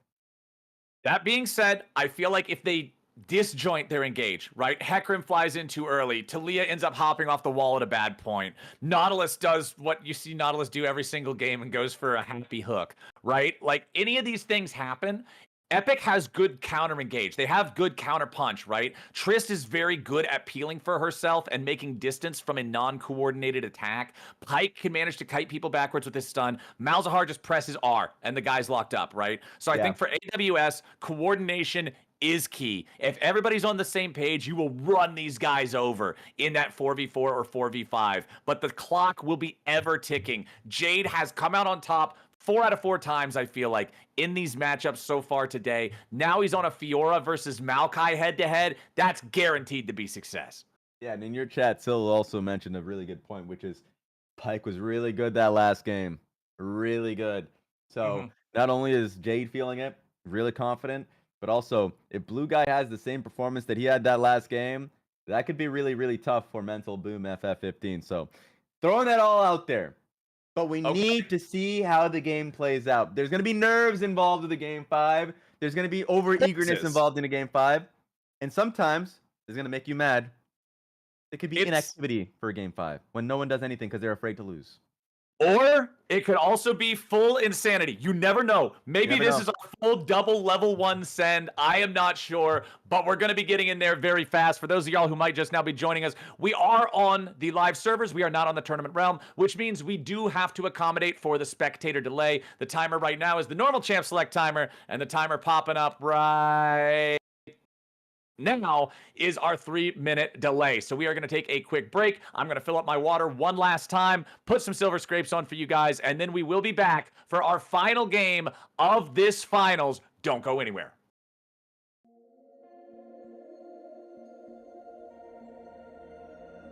XP League is a youth esports organization that combines the thrill of competitive gaming with the values of teamwork, leadership, and personal growth. Designed for kids 7 to 17, XP League bridges the gap between gaming and life skills by offering a structured environment where players can develop their talents under the guidance of certified coaches. Our league focuses on popular games like Fortnite, Rocket League, Overwatch, Valorant, and Apex Legends, emphasizing strategy, communication, and sportsmanship. Beyond the games, XP League Franklin, primarily based in Tennessee, fosters a strong sense of community by involving families and creating opportunities for young gamers to connect, grow, and succeed both in and out of the digital arena. Our strong coaching staff has allowed us connections to colleges all across the U.S., where alumni of our program have gone on to compete on scholarships, and recently we became a partner to ExoClan, an EU-based professional esports organization, which is allowing us dedicated time with pro-level coaches, players, and managers. Whether your child is new to esports or looking to take their skills to the next level, XP League Franklin is the place to play, learn, and thrive.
All right, everybody, let's do it. Here we go. Time for our final matchup in this best of 5. One way or another, somebody's walking away champs here, and somebody's walking away oh so close, but still oh so far. Raz, are you ready? I am ready, Flowers. All right, let's do it. Let's rock and roll. You still haven't ate breakfast, and it's 4 p.m., right? Yes, after this series, I'm That's having dedication. a breakfast of champions. All right, a 4 p.m. dedication. breakfast. Let's go. I mean, after the series, it's going to be 5 p.m. That's going to be even better. Oh my right? god. We're going to be even further from where we're supposed to be. All right, let's do it. Let's see what we've got. Who's walking away? AWS or Epic? Remember, it's Epic Systems, not Epic Games, even though they named themselves Victory Royale. I was very confused at the start of the day, but I'm used to it now after a full 5-game series with these guys. So, Hey, what's our charities that we're playing for again here, Raz? Can you remind all the lovely people watching at home, since it looks like we're not going to get a level 1? Of course, for Mental Boom FF at 15, they have Friends of Animals as their charity of choice. So if you have a pet, a dog, a cat, you already know how much that means to you and to them. And then for Epic Victory Royale, they've got Doctors Without Borders. I know them well. They're an incredible NGO. So both of them, great cause. Honestly, anyone's the winner here. The fact that all the money is going towards charity. Yep, and even the team that comes in second still gets $500 for the charity of their choice, but the first place squad grabbing $1,500, quite a nice boost, alongside, of course, the bragging rights of knowing that you're the first squad, you're the top team, you're the best dudes. Oh, Hooky, ooh, just barely between the uprights there. Yeah, 3 points for him on that one as we get a field goal, but he tried. That was really good. Spatial awareness from both Blue Guy and Hand. That could have easily been a flash off. In fact, this one could be too. Oh, another nice sidestep back, using the terrain into the turret range as well. Hant going forward, it's first blood thanks to the explosive charge, and Epic with an epic start. That is the worst kind of. That is the nightmare Nautilus hook that you can have. Not only do you miss the hook, you cling onto the wall, you get hooked into the turret range, and then you just get blown up. That's rough to see. He had no choice. He had to flash away as soon as he's in that turret range, right? But then the chase after from the pike, they're just ready. Oh my god, it's another beautiful pull coming out from Blue Guy here in this 5th and final game. Sicko mode. Oh no, he popped the barrier. There's no way the barrier ends up actually being useful here. Surely Hant just needs to reset the cooldown here with a rocket jump, but no, FFJA is there to pick it up. I have to feel like that's just a tilt barrier. There's no way that gets you out of that situation. FFJA trying to escape now as Cyber and Julius go in after him. The big Krug needs one more auto attack to finish the job, but cannot find it. FFJA barely stays alive. It's a 2-0 lead for Epic off of the bot lane duo off of Blue Guy 256 being ready with the hook. What a quick response from Cyber and Julius. The moment they see Shyvana in the area, it's like, well, we're just going to take your red and maybe your life. Now, thankfully, Hecarim went Ghost instead of the Flash because, I mean, Ghost is just better. But that does mean they don't taste up on FFJA and get the kill on them too. So overall, still awful for AWS. Your bot lane now is struggling. Still awful. I love the absolute just dedication in your voice. What's the word? The inflection in your voice, letting us know that yes, this is truly bad. As Cyber making his way down to the bottom lane now, going after Blue Guy. Remember, there is no flash on either one of the duo here for Epic in the bottom lane. Blue Guy needs a little bit more distance and will find it. Goes in for the hook, but does not land. Honestly, staying alive like that, surviving a Hecarim gank at that point in the lane without your flashes, I think you're pretty happy if you're the bot lane of Epic. Yeah, you're very happy. Honestly, if that hook had gone through from No I Hook You, then that would have been great. That would have accounted to a kill with both Flash from Hand and Blue Guy being down, but sadly that couldn't come through. So this has just been a great early game from Blue Guy and Hand. Blue Guy and Hant providing the pressure in the bottom lane to make sure that the whole map is looking at this part of Summoner's Rift. Nice pull from Hookyu, who tries to get away from the additional Hecarim gank. Barrier keeps him alive for an extra second, but it's not long enough. Cyber and Hookyu both trying to stay close enough to maybe set up another kill, but it ain't gonna happen. At least they finally get one back through the barrier of Hant, bringing that gold lead back down to about 1,000, trying to slow these guys down here, because again, the thing that I was getting at before that additional gank is if everybody's watching bot lane, nobody's watching top lane, and top lane is the Jade show, yet again. Oh my god, you're right. I wasn't watching top lane. the fact that the CS margin is that large, I expected to be a level of lane domination, but right now it's been Jade all the time. Jade is rocking and rolling, man, as Hookyu trying to keep Blue Guy contained down here. Cyber wants to try to jump in on top of him. 1-for-1 trade here with the supports at the very start. Nice knockback there on the seismic shove to pick up another one on Hant as Cube gets most of them Malzahar ulti, but not the entire thing on Julius. Julius still with a flash available. Cube and FFJA coming around from the side. FF critically without the Shyvana ulti makes this a lot harder to fight. Cyber getting way too hungry for it, and they immediately punish the gluttony. Nicely fought there from Cube and FFJA, recognizing they still have enough to turn. They pop the horse, they send him to the dog food factory, and now we've still got ourselves a 4-3 game. Yeah, well done from both Cube and FFJA. The fact that they're able to get Dragon, get another pick off of it as well. That looked really rough just to see how Hant and Blue Guy were getting pummeled on the bot side of that fight. But I think they were able to save it just a little bit now. Nice, nice, nice, nice. Okay, so 7 kills in 6 minutes. We are enjoying ourselves some high-paced League of Legends here. See, Raz, this is what I'm saying. You were cautioning, oh, maybe we're going to get the sleeper game number 5. Yeah. I had faith. We are getting the banger game 5. Usually, whenever I call out a game being a banger, it just is the opposite. Like, it just doesn't happen. It's just one of the most boring games of all time. I'm happy that this is the case, but Jade is looking for something. Okay, I feel like that was a little bit of a trigger-happy ulti there from the Fiora. I feel like the Maokai did a pretty good job just getting away from that one. Oh, damage over time on Julius just burns him down. The bees just sting him to death. Malzahar and the rest of the squad chasing after Hooky, who has to flash over the wall to escape the pursuit of Blue Guy and FF alongside Cube's Malzahar. That's now 2-0. Blue Guy jumping in for the hook plus the hail of blades, but the problem is he's alone behind enemy lines, dashes up over that wall, but the Maokai is ready and waiting to cut him off. I feel like this was overconfidence from Blue Guy. This Pyke that had such good plays at the starting moments of the lane of the game. Now, that same aggressive nature getting him punished pretty badly as another kill goes over to their opponents. Yeah, I mean, that was a great play from Cube to be able to extend the E dot, gets the kill on towards Julius. And I'm starting to see game being salvaged just a little bit here now. Like, the fights have been going back and forth. At first, they would look horrifying for Sicko Mode and No I Hook You, but slowly it's starting to get pulled back just bit by bit from both teams.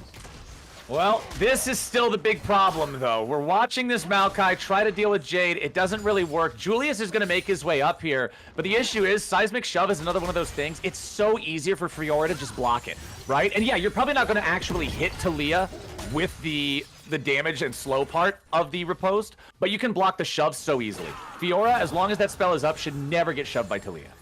Absolutely. And oh, wait, maybe they're going to get caught in transition. Ooh, nice pull from Blue Guy. Followed up there by FFJA, but a seismic shove back onto both. Julius makes enough room. Now Carry's going to be your next target. FFJA still on the chase as Cyber shows up just to dissuade the chase there. Honestly, pretty important, I think, for AWS to get everybody out alive. Yeah, Epic was looking a little sus about that situation, knowing that Nautilus actually was on the mid wave. So he had roamed from bot lane to mid. They would have had the numbers to take that fight. So Epic, even though it looked really good, realized it could turn really bad real quick. Epic still with a massive early lead, Raz. I feel like almost 2,000 gold is by far the biggest advantage we've seen early on in the game in any one of these games, even the ones that have felt more one-sided, even the one that was the level 1 kill. I feel like we've got a greater gold lead in this game. Yeah, honestly, like, even though Caitlyn and Nautilus have kind of clawed themselves back just a little bit, for the most part, all of the gold is going into the pockets of Cube and Jade. They're incredibly strong, both solo laners, even FFJA. Their top side is just right now, just dancing in gold. But don't know what AWS can really do, because I think in the next Drake fight, coming up very soon, I think they're just going to be weaker. I don't want to take that fight if I'm them. You want to trade sides, but right now they're stuck bot lane. If they trade and send their bot lane top lane and just try and take plates, that would be the best call, but it would be too late right now. It's so tough. Fiora's up, what is this, almost 30 farm, almost 5 waves, 10 minutes into the game. Jade is just loving this situation. As you can see the pings, they know that Cyber is up here in the top half river, so they're saying, okay, Jade, just don't go completely crazy chasing after this guy. Yeah. They've still got eyes on him the whole way. Jade working. Once Jade gets that Ravenous Hydra, there's just no world where Maokai can ever do anything. You're already seeing that Jade is out-sustaining any Maokai damage just by proccing Vitals and having Vamp Scepter. Ravenous Hydra just makes it completely impossible. The wave is permanently shoved. His health bar is permanently topped off. There is just no counterplay for Maokai to find here, and things are going to go from bad to worse for Carry, because it's also not like he's playing a Shen. It's not like you can just try to teleport away and make a play somewhere else. This Maokai is going to have trouble affecting the game. Exactly, and this is a much better game state for Jade than even the Olaf game. He was obviously really far ahead, but every time Carry was shipping himself to the team fight, like, okay, let's see how much turret damage you can apply. This one is just not really much you can contest. Jade will run through you to your tier 2, to your tier 3 if you're not there to contain him. So he really does need to be tracked there, as Drake does go down to Epic. Yeah, Epic securing the Drake. They pop the Shyvana ulti just to leave over the wall. They know, and this is kind of what I think we are getting from your expectation of the game number 5 being a little bit more controlled. I feel like if this was an earlier game in the series, maybe they might try to fight that there, right? Because you have Shyvana ulti, you have some backup over the wall. But in this game, the safer play, you already got the objective. Just disengage. Jump back over the wall. Who cares? Yeah, you won't have Shyvana ult for a little bit, but he's happy to power farm. Go back up to the second set of grubs. Julius coming into the bottom lane now looking for Hant. Ace in the hole from downtown. The knockback ain't gonna matter. Hant grabs the kill on Julius, and the attempted play is immediately punished with 2 kills back the other direction. Blue guy tried to go for the flash into the bone skewer, but instead ends up giving a kill back over. Cyber finally shows up. Onslaught of Shadows with a nice spear into a knockback on Hant. The play initially looks good, but now it's going to end up being a trade as the Tristana bomb ends up resulting in death for both of our 80 carries. There's just bodies on the floor wearing both colors down here in bottom lane. Yeah, the bodies are just stacking flowers. This is the game that you were hoping for, and we're getting it. At first, I thought Epic just came out with a huge team fight win. The moment Talia ended up getting the Talia wall down and immediately got picked off, I'm like, this odd Cyber was there to get some trades across, and it worked out getting down, Hant taken down, but I still like the team fight for Epic. Epic, epic, epic. 23,000 gold compared to their opponent's 20k. Still a minute and a half until turret plates even fall. They've got both early Drakes. Grubs are evenly split. This game is looking very good for Epic right now. Fiora does have Ravenous Hydra completed. 30 stacks left to go on the call. The split push machine is up and running, Raz, and that thing is chugging along. Yeah, nothing's going to be stopping Jade right now and the tirade that's happening topside, just chipping at your plates. Meanwhile, the bot side fights are working out in Epic's favor, and it's only going to get worse for AWS as FFJA was able to complete Spear Shojin. Cube is in a really good spot. That being said, they're going to be conceding a lot here. Wondering right now, Pyke is all the way topside, so it looks like a play is going to be happening in response. Yeah, I think that's kind of just what they're going for on AWS. They're like, look, we can't really do anything about top, so we'll just try to take bot faster. Now there isn't enough wave left to really stop Malzahar from clearing it out, so at least Cube can step up, try to slow this down a little bit. As Cyber returns, though, especially with Talia hovering around nearby, this is just the, okay, just surrender it. This should be first turret going over to AWS, which I think is massive for them. They need every bit of gold they can get. This should bring them up to about 23,000, so shrink that gold lead down to 2,000 from the 3K that it had climbed up to earlier. But now, what's the counterpunch from Epic? They were investing into the top side. Look at the vision that they have in the enemy top side jungle, making sure that their opponents will not be able to safely approach this Herald that FFJA is just going for on spawn. Yeah, I like what Carey was doing there because Pyke was trying to find a play up topside and Fiora was clearly dirty farming. So Maokai just said, okay, I'm just going to pull the wave. So there's no chance for a dive. I'm not going to put myself in that position. Even without mana, was near full HP. So I think there wasn't really too much to trade back up until, of course, that objective. So overall, still like a great trade by AWS when the game was kind of slipping away from them. Yeah, AWS clawing hard to stay close enough to take a fair fight in this game number 5, but their opponents are looking really, really solid. Fiora has now paid off the call. Sorcerer's Shoes completed for Shyvana for the extra M pen on that E. Just the damage bonus that you get from Sorc Shoes on something as powerful as Shyvana's E can't be underestimated, I feel like. It really can. And something I gotta point out too, I feel like a game-ending fight is coming close, Flowers. 44 seconds left. 44 seconds, all I'm saying, until Drake comes up. That's third Drake, potentially for Epic. They for sure want to be there for it. And as you can see, AWS is there right and early. Just to be able to clear out the wards. They're willing to sack waves just so they can be there on time. And I wonder if Epic is willing to take that fight because they're ahead.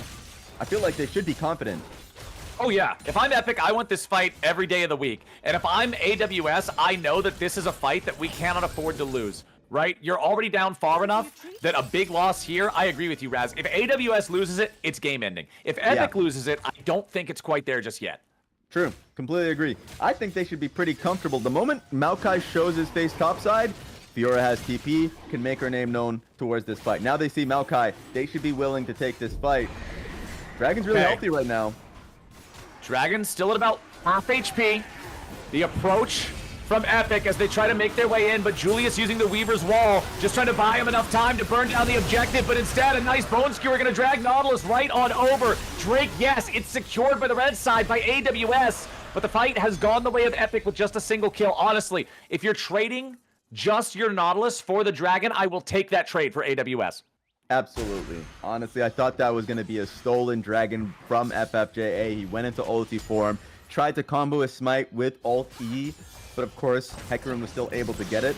Usually, that should just be enough damage to execute, but right now, it seems like they're going to be going for mid lane inner turret. But all in all, great for AWS. Look for a pick. Yeah, they want the Malzahar here. Cube trying to drop as much damage onto Cyber as he can. The flash away from Cube to try to buy some extra time. Silences Julius. Throws another dot back that direction. Seismic Shove's going to claim him, though. Shut down for the Talia. I feel like... I mean, granted, it looked kind of cool, like the last stand there with the flash, but there's no world where he was ever going to get the chance to use the ulti. Nice kill from Sicko Mode here in mid lane at the same time, but it looks like Blue Guy should just be able to find. He X marks the spot. Nope, drops the Ignite instead. Never mind, X marks the spot on cooldown. Jade repulsed for the stun. Wow. Man, that is exactly what they needed. And now Cyber, the double kill for Jade. Jade just finding his moment, getting involved in the game at the perfect moment instead of split pushing to come down and guarantee those kills. Here's the thing, Flowers, because you mentioned the fact that Malzahar flashed to try and extend the fight. Why do you think he did that? Jade TP'd for that play, by the way, to try and protect Malzahar. Okay. But Carry canceled it with a Maokai ulti. So basically, Carry did his best to try and keep Jade out of the fight, but then of course in the next fight immediately afterwards, Jade just goes mid and was able to get something anyway. So like overall, we're trying to contain the man. It's just difficult to do so. Over a 5,000 gold lead now. This Fiora, I mean, looking at the inventory, looking at how Fiora is doing, I feel like this is a full item purchase on recall. Like, observers, can we toggle the team gold? I think the default key is X to see if we've, yeah, 2,267 with a longsword and ruby crystal in inventory. So currently sitting on the ability to buy a 3,000 gold item that requires a ruby crystal and a longsword. Yeah, as soon as Fiora recalls, it's going to be another fully completed item. Hant tries to get away there from the ace in the hole, but combined with the onslaught of shadows is enough to get the kill even through the rocket jump and the flash. So a nice pick there from AWS, trying to slow this down a little bit. But you can see now, Jade backing away, back towards the brushes. This is the opportunity to go for the recall. This is where Fiora starts to get even scarier. You can also still sell the Cull, sell the Doran's Blade, even if you need a little bit of extra money. Let's see, there it is. Didn't have to sell either one. It's Trinity Online. Oh man, things just went from scary to hella scary up there in the top side. Just full bot Trinity Force. We were on the map that much for that long that we went from longsword and health crystal to a Triforce. So it was already pretty tough for Maokai. It's gonna be even harder now. Raz, the highest farm from any other laner slash farmer in the game is 161. Jade is at 201, so plus 40 on anybody else. Also, the second highest farm in the game is Shyvana. FFJA has 184 versus the 110 of the Hecarim. FFJA is up 3 levels in the jungle. Shyvana's tied for highest level in the game with her own Fiora. Oh my god. This is not an acceptable game state for AWS. Yeah, I'm starting to understand why the Shyvana was also banned early on. They're getting the picks that they want. Blue Guy on the pike. Fiora, I mean, yeah, I didn't expect the Fiora personally, but he looks like a natural. And FFJ, in fact, they're just right on top of Baron instantly. I mean, you've got Malzahar. You've got Malzahar and Trist for plenty of damage. Shyvana's more than capable of tanking it. Fiora's created so much space alongside the earlier vision that you earned for yourself and your team. That's Baron for free. 7,000 gold lead 20 minutes into the game. Epic, I feel, has all but locked this one up. There's no response.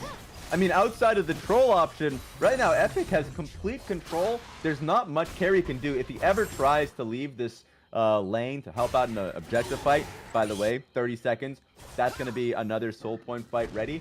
Carry cannot answer the call. Otherwise, Jade is going to ignore Carry anyways, and he's just going to try to go straight for the turret. I mean, dude, this is crazy. Also, the fact that Carry does not have a Bramble Vest yet to stop some of the healing from the Fiora, I feel like just makes it so easy for Jade to constantly poke this guy. Blue guy eats the ace in the hole. Not really too concerned about it. The next Drake is going to spawn. It looks like that is the target for the AWS squad. Both top laners do have their teleports unleashed and ready to go. HookU goes in, immediately drops that hook on the enemy jungler. That's a huge shutdown before the rest of the fight even starts. Nicely done from HookU, trying to get away from the follow-up now, as Epic can't get anything back. They still have high health bars, though, and their opponents were very low from that kill that they earned on the enemy top laner. Blue guy moving around from behind. Oh! Smarts Nautilus got. Nicely done from Blue guy as Hant jumps in to make it a 2-for-0 on the back end of the fight. The second Drake, yes, it went over to Cyber and sicko mode, but now they've got to try to get away. Now they're outnumbered and outgunned. A 3 versus 2 as Cube still ready to cut these guys off. Flash to the home, Cube ready to run after sicko mode. The stun don't land, but it don't matter as Hant just lines them up. A rocket jump to knock them down. A double kill back to Hant. 15-10, 9,000 gold lead. The whole time it was happening, Fiora was knocking down top lane 2. Blue guy is a hunter. To be able to find that ulti on Cyber, to be able to chase them down, to round them up, even with Drake being snuck, they did not care. They just wanted that fight. And as you mentioned, top lane inhibitor turret is down. Tier 2 bot lane turret is down. Does not matter that AWS is elongating the game by getting these Drakes. They are losing these fights. Yeah, at this point, man, 10,000 gold lead, 22 minutes into the game. I am not betting on the game reaching 9 more minutes for there to be a Drake Soul. Even if Epic wasn't allowed to even walk into the river and contest them anymore, you have to stay alive for 9 more minutes to get that Drake Soul. And that is so hard to do with the current state of your opponents. Fiora's got Hullbreaker now, by the way. Oh, well, nice. Chris has Infinity Edge now, by the way. Malzahar's up to his Dots Rylai's spike. Like, we just hit so many massive power spikes on the side of Epic, and Maokai still has Unending Despair and parts. Like, that's... Well. Hecarim's got an Eclipse and parts. These guys just melt. There's no way. I mean, a lot of the members on Epic are, of course, putting in a ton of pressure throughout this game. But throughout this series, Jade has been the difference maker, and he is just continuing to pile in pressure. The rest of the team recognizes that. They're still winning on the opposite side of the map, by the way, but they have full confidence. Anything Jade does is going to be a success. Jade is... I feel like Jade's got to be my my MVP for this series, for all the performances. Every single one of these games. Flashing now, trying to avoid the collapse. We may have just caster cursed him. He's going in, trying to at least make it a 1-for-1, but he cannot get the kill here with a 1v5. Jade finally falls. The caster curse in full power. The first death of the game here for the 256 farm Fiora. Yeah, almost everything, Jade. Everybody gets one. It's Spider-Man rules. Nice hook there from Blue guy. The Nautilus first to fall. Blue guy grabbing the kill on that one, but traded back a 1-for-1 here. Honestly, those even trades, you'll take them every single time from AWS's side. Cube wanted to go after sicko mode, but the immediate flash over the wall, recognizing if he gets ulted, he is done for. Now Cube still just putting a little bit more damage into carry here. Does not want to waste the Malzahar ulti on that tanky target. Julius still at 2.5 items here in the mid lane on the Taliyah, trying to find ways to fire back. Honestly, it's going to have to be a pretty incredible carry from sicko mode, I feel like, to have any chance for AWS. The Caitlyn, 2.5 items. Third item now finally completed with the rapid fire cannon. If Caitlyn is not just pouring DPS into these health bars, there's just no way for AWS to win. Yeah, it's really difficult to see an angle. I don't know how it's going to work out. But so far, I mean, the biggest thumbs up so far from AWS is the fact that they were able to nab 2 dragons. One, not allowing the dragon steal from FFJA, but the other one, while they were losing the fight, they were able to sneak the dragon. So the game has been elongated because of that. Otherwise, long ago, Epic would have had Soul. Oh, yes. Oh, yeah. They already would have had it. a good time by now. We would be staring down the barrel of an Elder here in about 2 minutes, but that's not the case. We do have items coming online now. Additionally, however, Spear of Shojin completed for the Hecarim. Fimbulwinter completed for the Maokai. I had been making jokes about how both these guys were still sitting on one item. We'll see how much that second item power spike can really matter in a game where you're down over 10,000 gold 26 minutes into the game. 45 seconds until our next Drake spawns. You can see AWS, they've got everybody positioned on this side of the map. They want to fight for it. Meanwhile, Epic putting Cube up there in the top lane. He's the split pusher. He's got teleport ready to go. You've got Fiora down in the bottom lane at the same time. It is a 1-3-1. Well, I guess it's actually a 1-2-1-1 with Shyvana getting the red buff, but still, you know, same thought, same process. It's a scramble to defend here for AWS. Yeah, I mean, there's no right option here from AWS. They just got to find a pick and pull the trigger fast, because at the end of the day, if they're going top side to stop Cube from split pushing, then Jade is only going to pile in more pressure on the bot side. And he is kind of, for the majority of these split push, ignoring the Maokai. A lot of tension here. Yep, Cube throwing down a little bit of damage over time, trying to stop these guys. Nice popping on the Malzahar shield there. They might have found the shot onto Cube, but he barely gets away. It's huge that he lives there, as Hant could be your next target, but he hides behind an ally in time for Blue Guy to go in and grab the kill on Hook You. Now another fireball flies out from FFJA, but it does not connect on a target. Julius trying to get away, all the way away. One more fireball from FFJA, burns him down, and Blue Guy, X marks the spot. Now Jade going in for the kill onto the Maokai here, starting off with the ulti, jumping right back in, looking for the last one of the vitals, goes for the repose to stop the devastating charge, getting back away to Cube now, who jumps in with the ulti to lock down the enemy carry. Sicko mode staying alive for now, but Jade's gonna stop it, and I think that's the end of the game, Mr. Raz. It's an ace for Epic. It was a 5-game battle. They won the first head-to-head, and then it was AWS winning the next 2 to go to match point. But when the dust settles, when the noise stops, when we finally hand out the trophy, it goes into the hands of Epic Systems. Dealing with that pressure, being down on match point to AWS, a team they have beat before, they did not crumble. Not at all. You go into game 5, the bloodiest game of that series, and they got the job done. Congratulations to the champions here in Epic. That was a beautiful series.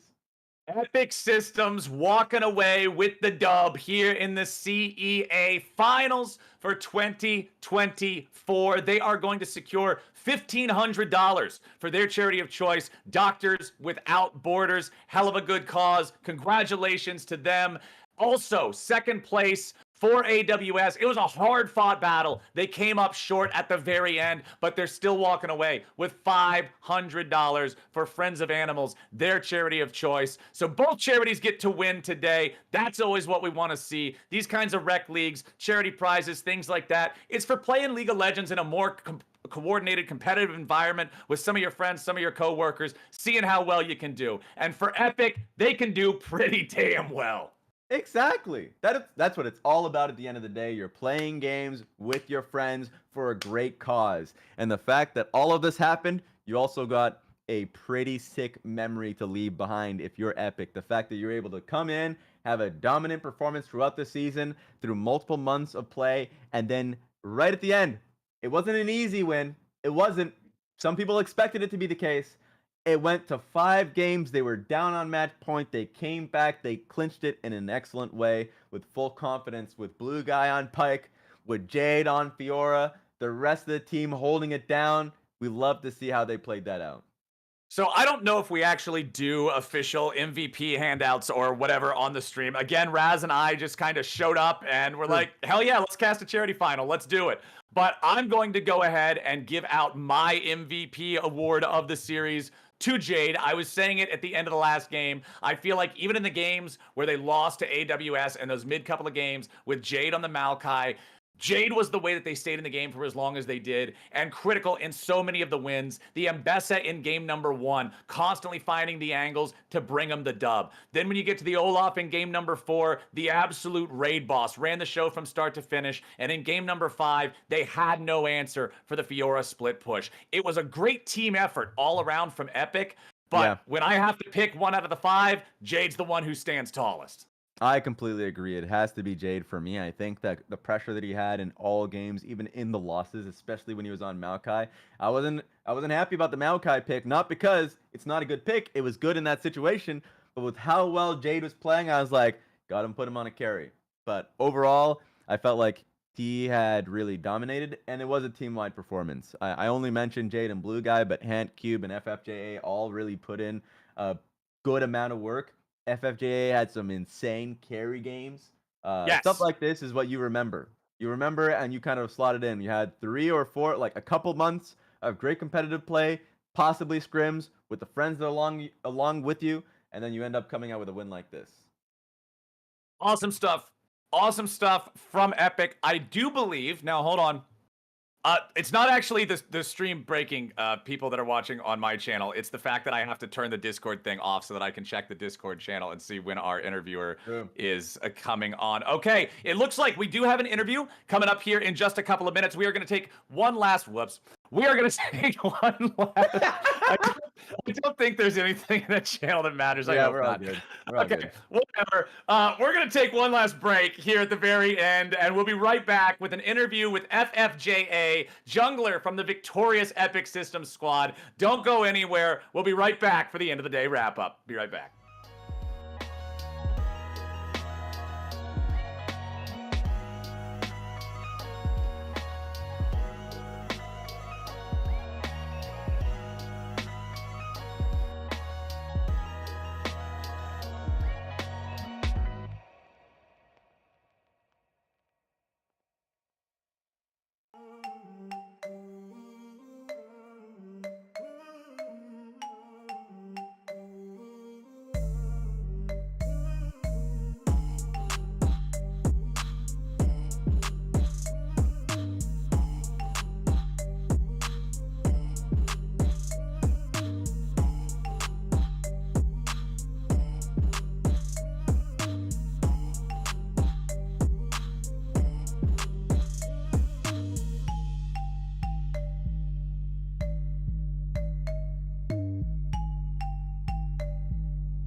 All right, ladies and gentlemen, welcome back. It is time to close out the show here today for the Corporate Esports Association Finals. But we're not going to shut everything down just yet until we get the chance to talk to a couple of our victorious players that competed here on the Rift in this absolute slugfest BO5 here today. Joining myself and Raz, we got two of those victorious players in Cube and FFJA, mid laner and jungler from the victorious Epic Systems team. Gentlemen, congratulations and welcome.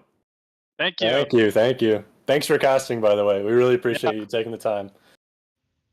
My question, I'll start right from the get-go. What was your guys' expectation coming into the finals, and like how did it change as you guys were pushing through? Yeah. You want to take this? Yeah, sure. I mean, I think that coming into it, I think we knew we were going to have a harder series than the previous one. Just by looking at the draft and stuff that they've picked, I think the other team definitely had a very big depth of champion pool. So it was harder to get a really strong read and break them down in the draft like we did in the previous series. But I think like we made some really good adaptations later in the series that allowed us to pull it back. So specifically, I want to ask, you guys started off strong in the series, and then they won the second and third games, right? Like that can be a little bit worrisome. But from jungler to jungler, FFJA, this one's for you. That game number 2, me and Raz were talking about it. That is the nightmare situation as a jungler. Die level 1, lose flash, enemy keeps the pressure on. What was like going through your mind and going through your comms in a game like that where you're individually set so far behind? Yeah. I mean, you're exactly right. I think I misplayed by not expecting the invade, not just warding and backing really quickly. And ultimately, my fingers failed me because I failed flash, and that just killed us so hard. I think, yeah, it was really hard to get back in the game. If you actually look at the gold graph of that game, we weren't behind that much. Yeah. Despite me being like 0-6 or something, or like 1-6. The dragons were a big issue though, for sure. They were on soul point at like 20 minutes or something. But yeah, as a jungler, I was literally just trying to power farm to stay in the game, and that kind of almost worked, except for the soul. But A question that I have is kind of like the journey, because you, from what we've heard, you guys have been playing as a team since like September. Like, have you guys been able to scrim, and how's like the process been as a team? Because stuff like this, the memories usually come from just the journey from here until the finals.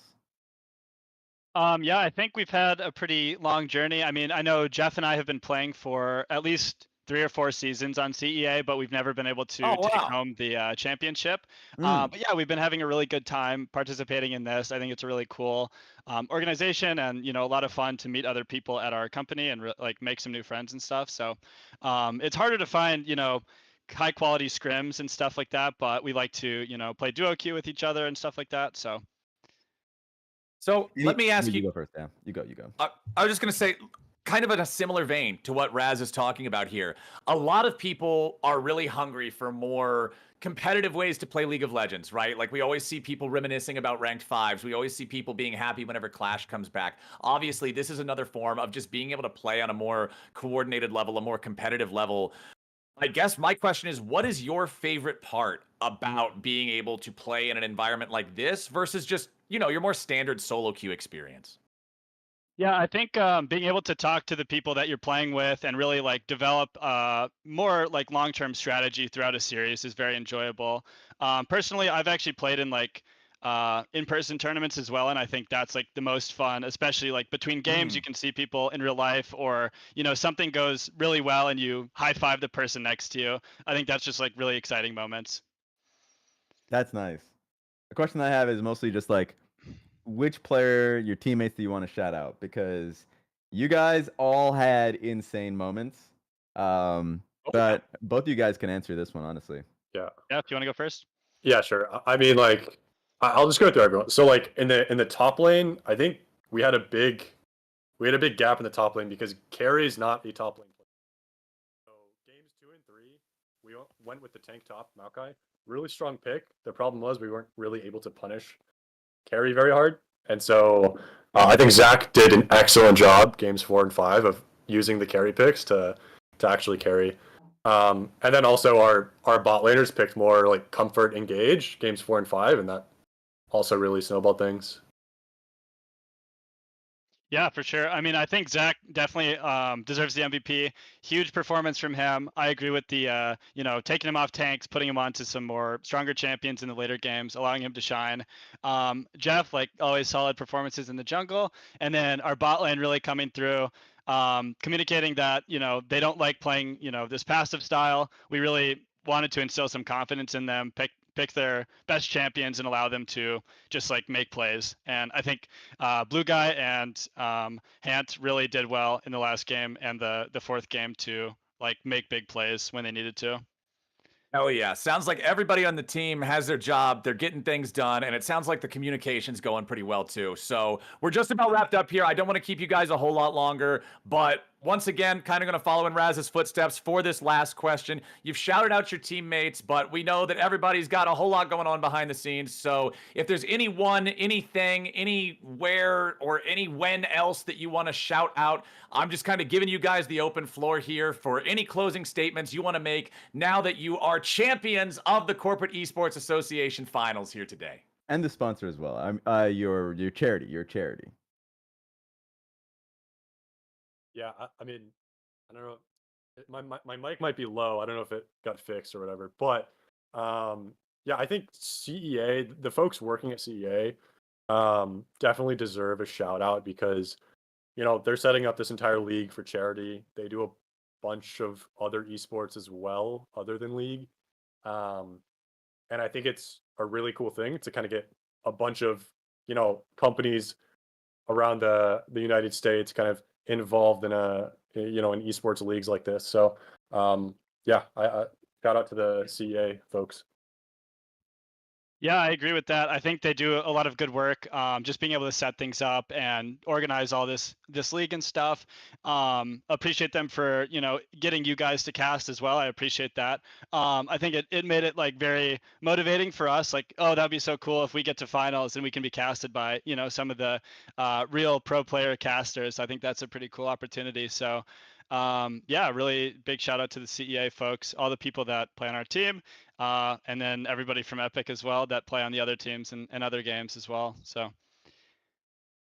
Awesome. Sweet. Thank you guys so much. I'm going to go ahead, let you go now. Once again, congratulations on your victory. A hard-fought best of 5, but you guys were the best team here today. Congratulations on your win. Congratulations for the $1,500 that you earned for Doctors Without Borders. Take it easy, fellas.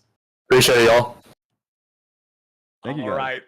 Ladies and gentlemen, that is going to be it. We are wrapped up for the day, for the finals, for the competition here at the CEA Finals. I've been Captain Flowers. This has been Raz. Thank you all so much for tuning in. Just like our players said, big shout outs to everybody behind the scenes here at CEA, making things run, making sure that we've got the observer feed, making sure that we've got all the notes and everything going on behind the scenes, getting all the lobbies loaded. Shout out to everybody that tuned in here today, watching the competition, having a good time. Hopefully the show was a good way to spend your afternoon, kick back, relax, and enjoy some League of Legends for a little bit. And of course, shout out to our charities. Again, Doctors Without Borders walking away with $1,500 there in first place, and Friends of Animals going home with an extra $500 for the second place finish of their squad in AWS. One last congratulations to Epic Systems. Remember, I've been seeing some messages in the chat the whole afternoon here today that if you are working at a place, you've got some coworkers and they all like to play League, you can get yourself into a competition like this too. Find a way to play some more competitive side of League of Legends in your spare time and maybe do a little bit of good for some charity as well. Once more, thank you all for tuning in. Hope to see you back here real soon. Take it easy. For Raz, myself, and everybody behind the scenes, we'll see you next time. Peace.